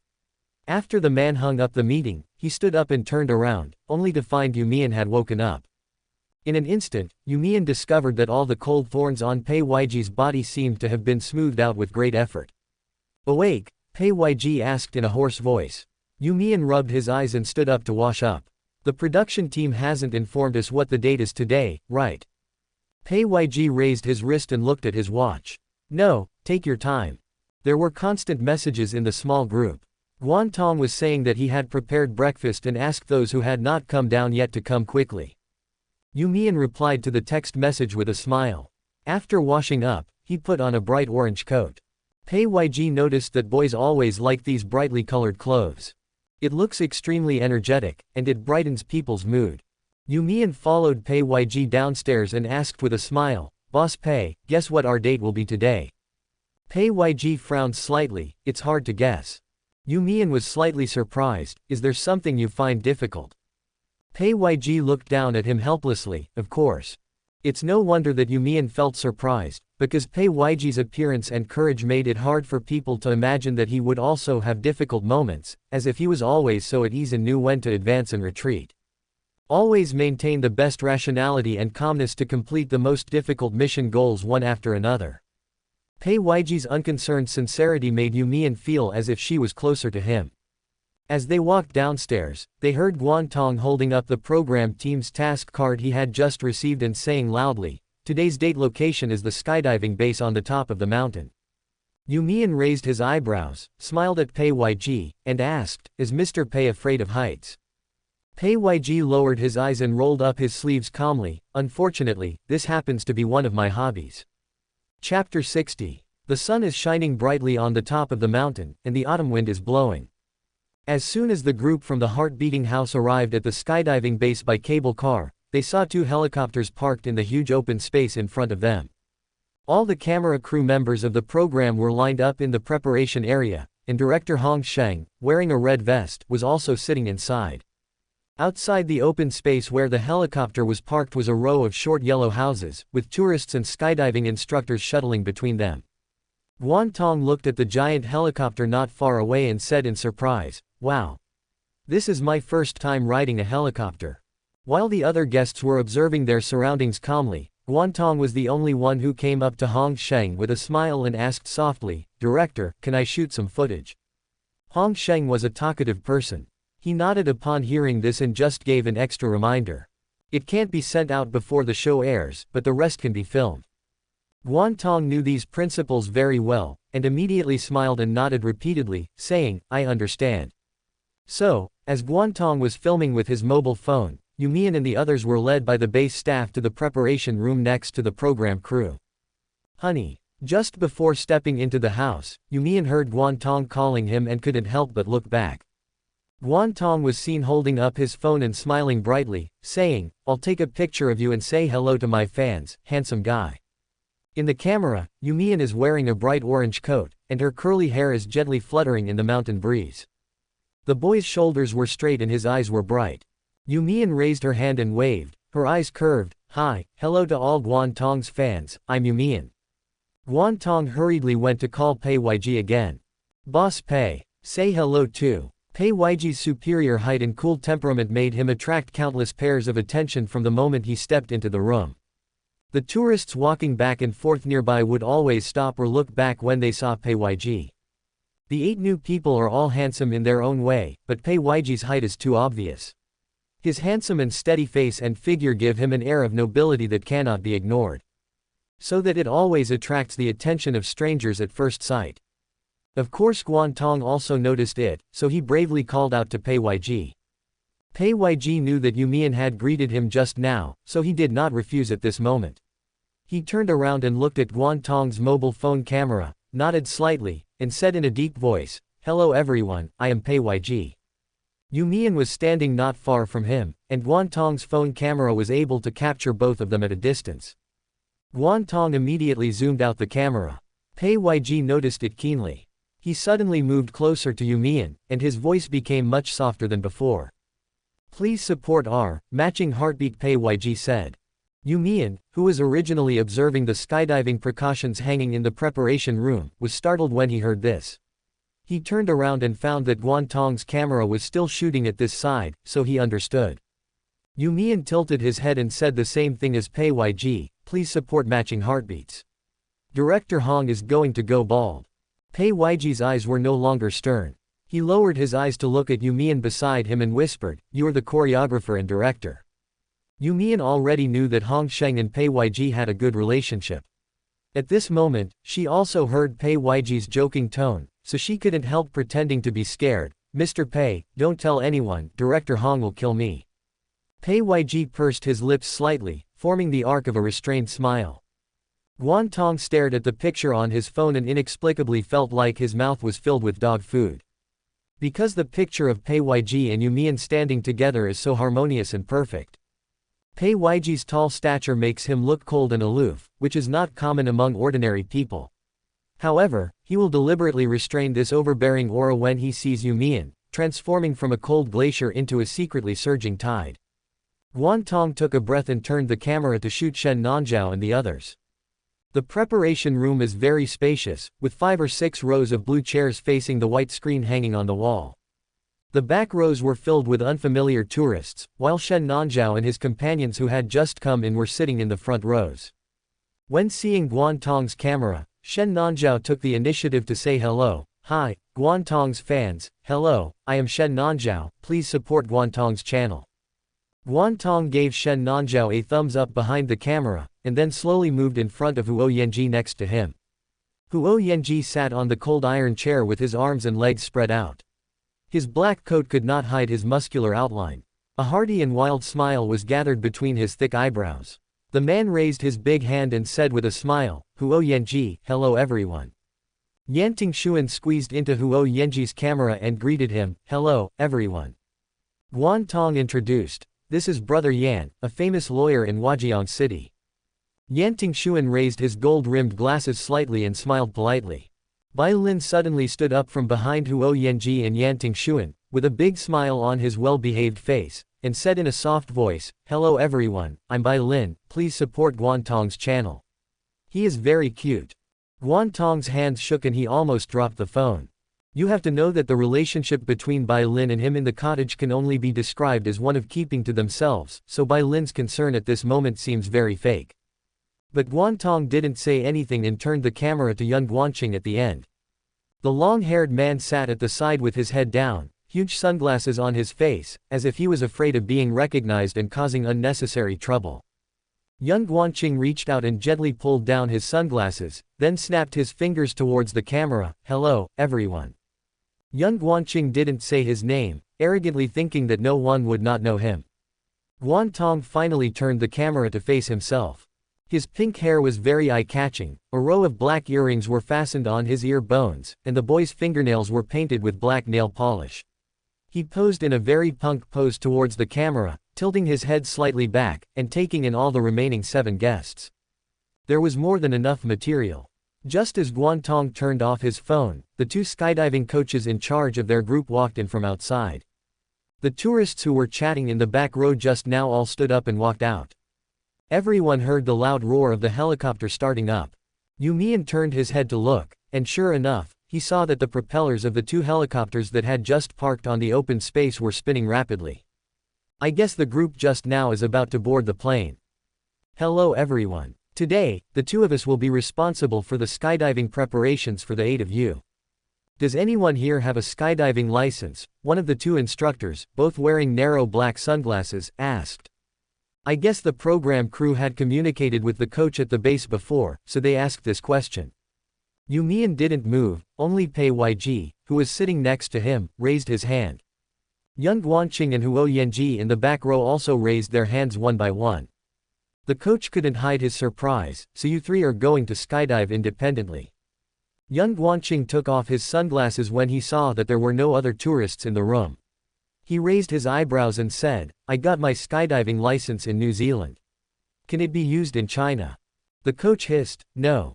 Young Guanqing shrugged his shoulders and sighed without hesitation amid the helpless laughter of others, we made a fool of ourselves. The coach's eyes fell on Bai Lin and Huo Yanji. Both of you have a certificates. Huo Yanji nodded. But Bai Lin said calmly, I have a D certificate, so I can bring people. D certificate. Guantong shouted loudly. He didn't understand, but he was surprised at first. Guantong raised his hand and asked, is the D certificate the highest level? The coach nodded, yes, with a D license you can apply to be a coach and you can also take people skydiving. You Mian couldn't hide his surprise and turned his head to look at Bai Lin. I didn't expect that the expertise you mentioned was of this level. Bai Lin's temperament is somewhat contradictory to the activity of skydiving. Bai Lin saw the surprise in You Mian's eyes and said, if you participated in a club abroad for a period of time during college, you can get extra credits. You Mian understood instantly that Bai Lin was still the same Bai Lin. The coach clapped his hands and said, now let's do some basic theoretical learning, teaching you how to free fall at high altitudes, as well as parachute control and emergency procedures. Of course, don't be nervous. For tourists who are experiencing skydiving for the first time, we will provide professional skydiving instructors who will control the entire skydiving process. You Mian sat in the front row and listened attentively. After all, he has always been interested in this kind of exciting activities. The whole process took nearly half an hour. After the coach finished his last sentence, he took out the parachuting suits from the cabinet behind him and said, everyone, take your clothes and put them on according to my demonstration just now. Fasten the safety metal buckle. After distributing the clothes, the coach asked Yan Tingxuan, sir, how many degrees of myopia are you? Is it over 800? Yan Tingxuan smiled and shook his head gentlemanly, it's not more than that, you can participate. Although Yan Tingxuan did not have a skydiving certificate, he had actually tried skydiving several times. The coach was relieved. He waved his hand and said, everyone, divide into 2 groups now. We will board the plane one after another. You Mian has always had a good memory, so he remembered clearly what the coach just quickly said on one side. The boy put on his clothes quickly and neatly, and the movement of pressing the buckle was beautiful and crisp. The coach glanced at me and couldn't help but praise me, haven't you ever jumped with a parachute before? You Mian raised his eyes and smiled, no. The coach gave a thumbs up and said, the movements are accurate and you have great talent. At the same time, Bai Lin's voice sounded from not far behind him, how do I button this? It's so annoying. Brother Huo, please help me. Huo Yanji silently stepped forward and buttoned Bai Lin's clothes, his expression slightly different from usual. Seems to be less patient. The 8 guests dressed neatly and walked out of the preparation room, while the photographers from the program crew who had been waiting for a long time were shooting frantically.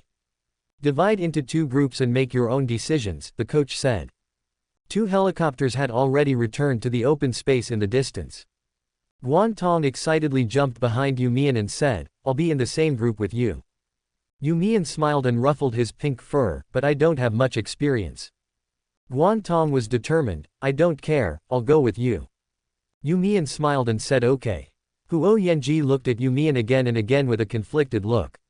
Just as he was about to walk over there, the coach suddenly said, it would be better if the two people with professional certificates were divided into two different groups. Huo Yanji and Pei Yg both have certificates. According to the coach, if one of them chooses You Mian's group, the other will have to go to another group. Huo Yanji paused, but unexpectedly Pei Yg immediately walked to You Mian's side. Let's form a group, Pei Yg said in a deep voice, with no major change in his expression. Bai Lin grabbed Huo Yanji's sleeve and smiled awkwardly. Brother Huo, let's team up in pairs. I haven't jumped with a parachute yet, so I'm a little scared. The second that Huo Yanji paused made him lose the opportunity, not to mention that Bai Lin's words also blocked his choice. Huo Yanji hesitated for 3 seconds, and finally turned around silently and stopped beside Bai Lin. Shen Nanzhao stood there with a smile on his face. He inexplicably wanted to add fuel to the fire, so he walked over to Huo Yanji and stood beside him. I'll be in this group. Yan Tingxuan and Yan Guanqing's expressions instantly became complicated. Now there is one spot left in You Mian's group, and the last spot left in Bai Lin's group. Yan Guanqing and Yan Tingxuan suddenly looked at each other, and the same idea came to their minds at the same time. What is going on with Pei Yg? Just as Yan Guanqing was about to take a step, Yan Tingxuan beside him also took a step and said, I choose You Mian's group. Yan Guanqing, however, has never been a good-tempered person who would submit and tolerate. He immediately grabbed Yan Tingxuan's arm and smiled. Hey, your cute brother is over there, don't fight with me for him. Yan Tingxuan's eyes suddenly condensed, but his smile was still gentlemanly and gentle. Mr. Yan, I think this is a free choice. Yan Guanqing held Yan Tingxuan's hand tightly without loosening his grip. Yes, I just suggest that you choose another group. Yan Tingxuan did not give in at all. He raised his glasses slightly, and the lenses showed sharp light. Since it's a suggestion, I can choose not to accept it. Yan Guanqing's face instantly turned cold. The coach was puzzled as he watched the two people fight over the seat, and he said helplessly, 5 people are fine, there are enough seats in the helicopter. The coach saw that the 8 people were a perfect match for groups of 4, but he didn't expect something like this would happen. Yan Guanqing instantly let go and looked at the coach with a smile. Really? Seeing the coach nod, Yan Tingxuan straightened his collar and walked towards You Mian with a calm expression. You Mian stood aside and watched this inexplicable and very strange play and just found it funny. Just like last night when he saw Huo Yanji and Yan Tingxuan hiding his clues, now facing the unreasonable fight between Yan Guanqing and Yan Tingxuan, You Mian still felt that it had nothing to do with him. You Mian got into the helicopter swiftly, and Guantong followed closely behind. The coach was about to turn around and call for a parachutist when he suddenly remembered something. He turned to look at Pei Yg and asked, I remember you have AD license, so you don't need a parachutist, but do you want to bring someone with you? The helicopter hadn't started yet, but the two groups of members had boarded separately and couldn't see each other's situation clearly. Bai Lin nervously held Huo Yanji's arm and stepped onto the plane. At this moment, he was no longer able to think about what the fight between Yan Tingxuan and Yan Guanqing just now meant, because he was scared to death. But after seeing You Mian's outstanding performance just now, Bai Lin really didn't want to lose out, so he suppressed his tears and got on the plane. Bai Lin just didn't believe that he couldn't do what You Mian could do. Shen Nanzhao noticed Bai Lin's pale face and couldn't help but frown and remind him, Bai Lin, are you okay? Only then did Huo Yanji retract his gaze from the other helicopter and turn to stare at Bai Lin. It's okay if you don't look at it, but once you do, you'll be shocked. Bai Lin's lips turned pale and his whole body was shaking. Huo Yanji immediately frowned and said, Bai Lin, you are not in a good condition to parachute now. You should wait for us to come back in the preparation area. Upon hearing this, Bai Lin immediately said angrily, I won't. Why? Why can You Mian do it but he can't? Isn't it just skydiving? Bai Lin said with rapid breathing, I'll jump. When the 3 escorts boarded the plane, Huo Yanji also noticed that the other group also had only 3 escorts. The number of people does not match. Huo Yanji frowned fiercely. Could it be that Pei Yg brought people with him? When the coach asked that question, Pei Yg subconsciously glanced at You Mian, as if seeking advice. Pei Yg responded instinctively, but he insisted on restraining himself and waiting for the boy to say the answer that agreed. You Mian noticed Pei Weiji's gaze, and then smiled with his eyes curved. I'm fine with anything. Mr. Pei wants to take me skydiving. Facing You Mian's unguarded eyes, Pei Weiji nodded calmly, his cold eyes sank. Is it okay? Yan Guanqing and Yan Tingxuan immediately sounded the alarm. You Mian raised his eyebrows and said, sure. Before the coach could speak, Yan Guanqing spoke first. Boss Pei, it's been a long time since you last went skydiving. It's not a good idea to bring people with you rashly. It's a bit dangerous. Yan Tingxuan agreed with Yan Guanqing's statement for the first time. I think it's a bit dangerous too. Pei Weiji was always sharp and unquestionable when facing people other than You Mian, so he said coldly, I never do anything that I am not sure of. The confident tone is extremely credible. Pei Weiji's words always make people believe him. If he says yes, then it must be yes. You Mian did not hesitate, ignoring the voices of Yan Guanqing and Yan Tingxuan, and said to the coach, let's go together. Yan Tingxuan pursed his lips tightly, and Yan Guanqing beside him also had a somewhat ugly expression. The coach nodded and gestured to the person in the driving seat. The helicopter quickly turned its propeller and flew into the sky. The strong wind messed up You Mian's hair, and her overly beautiful eyes raised. The boy smiled and opened his arms amid the roar, really like a white bird about to spread its wings and fly high. Free and unrestrained. Chapter 61. Amid the sound of the wind that filled their ears, the people in the helicopter could not hear each other. At the signal of the escort officer, Guantong slowly approached him and patted You Mian on the shoulder before turning around. You Mian grabbed Guantong's hand, turned back and smiled, his expression soothing and encouraging, instantly calming Guantong's somewhat uneasy heart. The propeller roared, and the three landing escorts shouted loudly one after another without any interval. This is Mr. Yan. Buckle the metal buckle first. Amid the chaotic and noisy sounds, Pei Weiji calmly and quickly pulled the safety rope on You Mian's parachute suit, brought the person safely into his chest and lightly restrained him. The man's big hand accurately grabbed the metal button on You Mian's abdomen, pulled and tightened it, and instantly tied the safety belts of the two people together. You Mian obediently stuck in front of Pei Weiji, her curly hair lightly brushing the tall nose of the man behind her as he lowered his head. Pei Weiji's eyes darkened instantly, and he used all his strength to wrap his arms around the person in front of him. The overly intimate posture made Yan Guanqing and Yan Tingxuan on the other side look sullen. But at this moment, even if they said something, the other party couldn't hear them over the sound of the wind. Pei Weiji took the goggles from another escort and handed them to You Mian over his shoulder.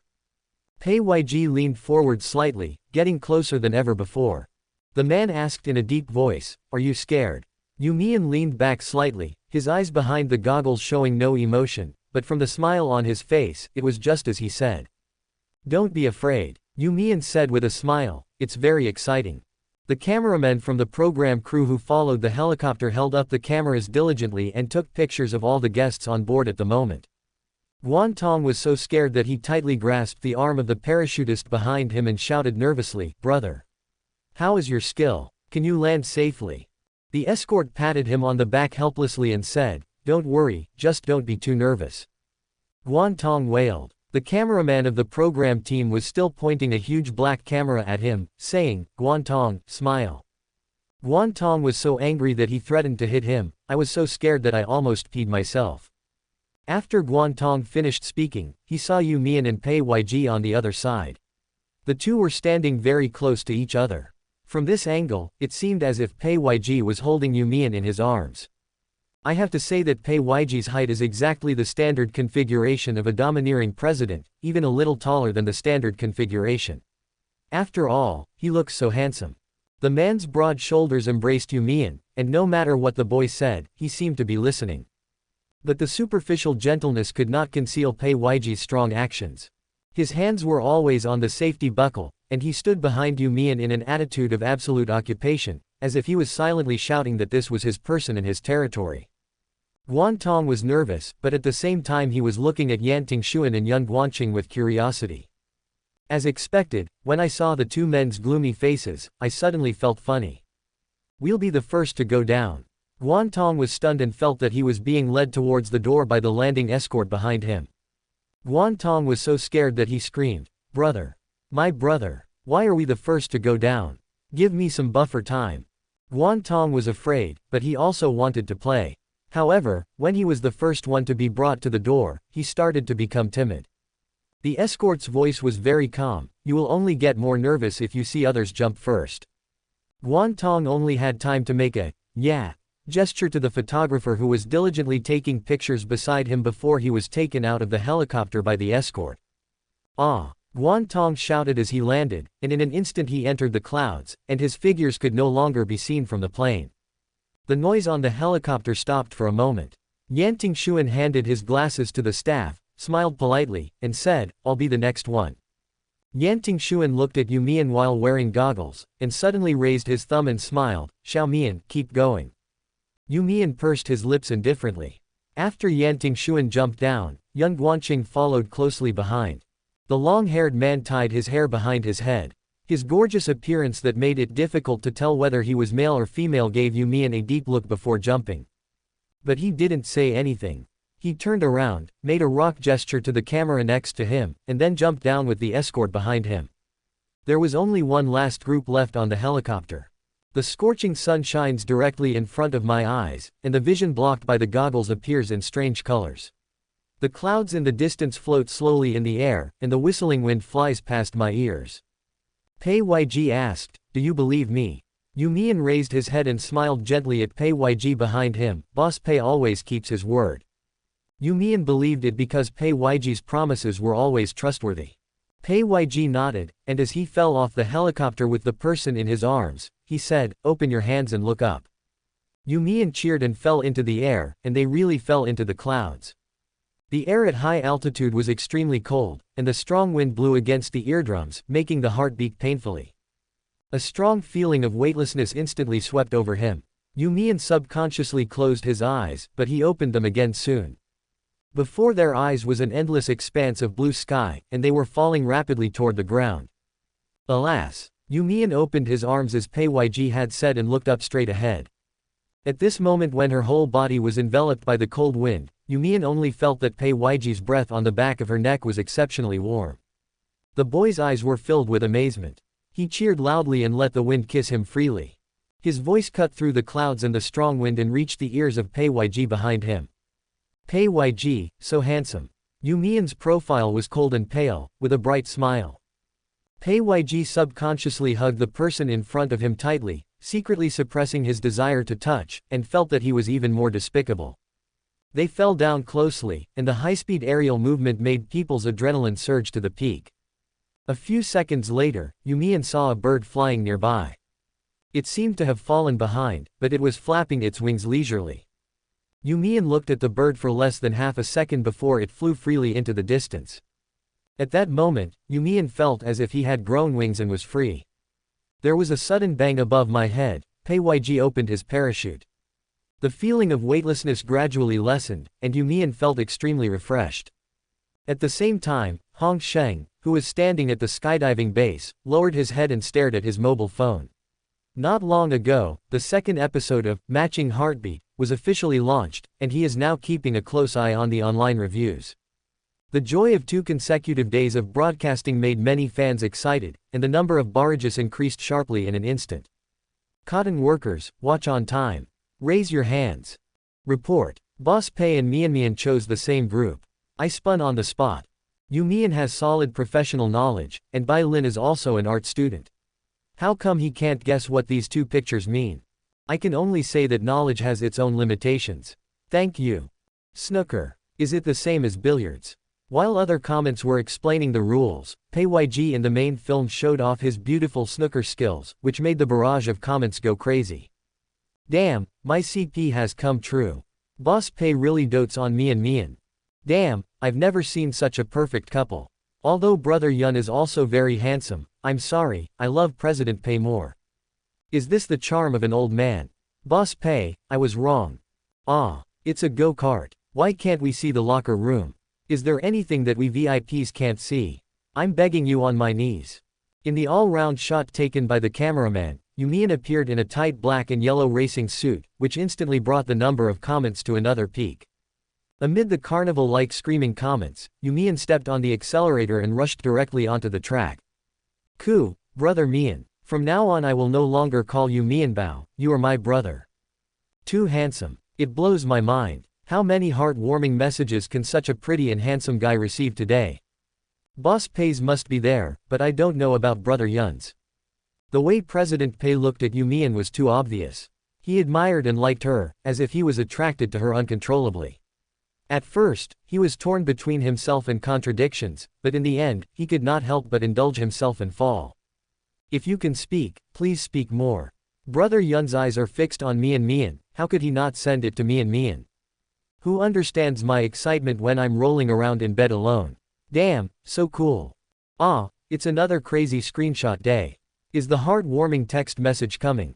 The main film's editing went through several scenes, depicting the 8 guests' psychological activities before sending text messages, and finally came to the heartwarming text message segment. 3 envelopes flew out from the 3 guests on Lily of the Valley side and flew to someone on Iris' side. The barrage began to speculate fiercely. All 3 of them sent it to one person at the same time. Who could it be? I can only say that some people should not take advantage of it. Of course, I sent it all to Bai Lin. It's really speechless. There are not many frontal shots of Lin in the main film, and the whole time is used to edit another group of dating guests. What a double standard. The amateurs had more scenes than all the people in Lin's group combined. It really made me laugh. This is too unreasonable, the program team. Sorry, even though the main film was cut into pieces, our Lin did get 3 heartwarming text messages, ha ha ha ha.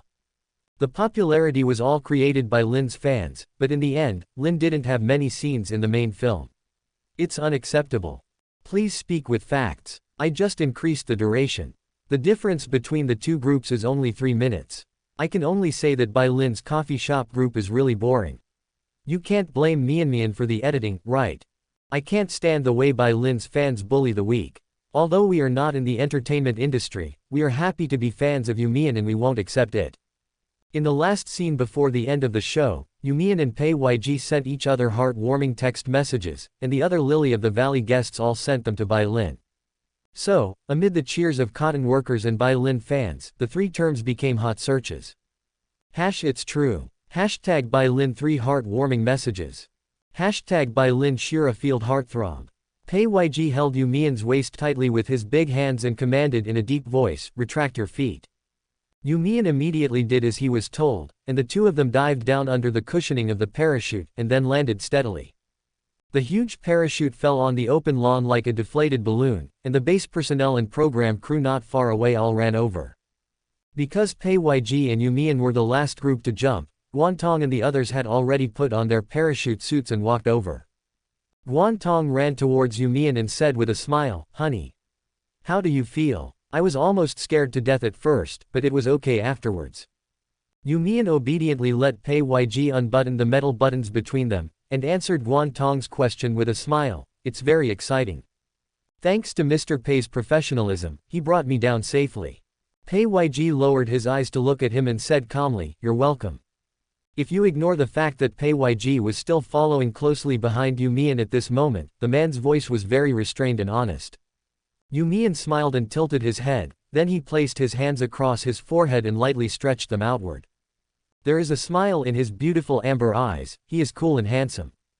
Guantong was hit in the heart, covering his face and exaggeratedly pretending to be crazy, "Ah, so handsome." Although You Mian looks gentle, and usually smiles even more gently, once something arises that requires his serious concentration, he will immediately show his edge, and his eyes will become sharp. The gentle appearance gradually fades away, and the inner tenacity is revealed. Guantong was completely fascinated, and Yan Tingxuan and Yan Guanqing, who were walking slowly beside him, were no less so, with a hint of absent-minded admiration in their eyes. Shen Nanzhao followed closely behind. You Mian and Pei Yg put on their parachuting suits. Shen Nanzhao pointed to the sky and said, "Brother Huo will probably come down after you guys." You Mian nodded slightly. Guantong suddenly turned his head and asked, "Where's Bai Lin? How is he now?" This question was a bit strange, and You Mian looked at Guantong in confusion. As the group walked towards the preparation area, they heard Guantong explain to You Mian, "It is said that Bai Lin was so scared after getting on the helicopter that he did not jump. Instead, he followed the helicopter escort and the pilot back." You Mian lowered his eyes slightly and said, "Oh," faintly, seeming not interested. Just as they were about to step into the lounge area where Bai Lin was sitting, the cell phone in You Mian's pocket suddenly rang. The boy stood at the door and clicked on it casually. It turned out to be a notification message from the organizer of the Star Cup. Congratulations to contestant No. 0409 You Mian for successfully entering the second round of the Xingqian Cup with the first place in the sculpture category in the theme of everything. The second round of competition will be held on October 11th.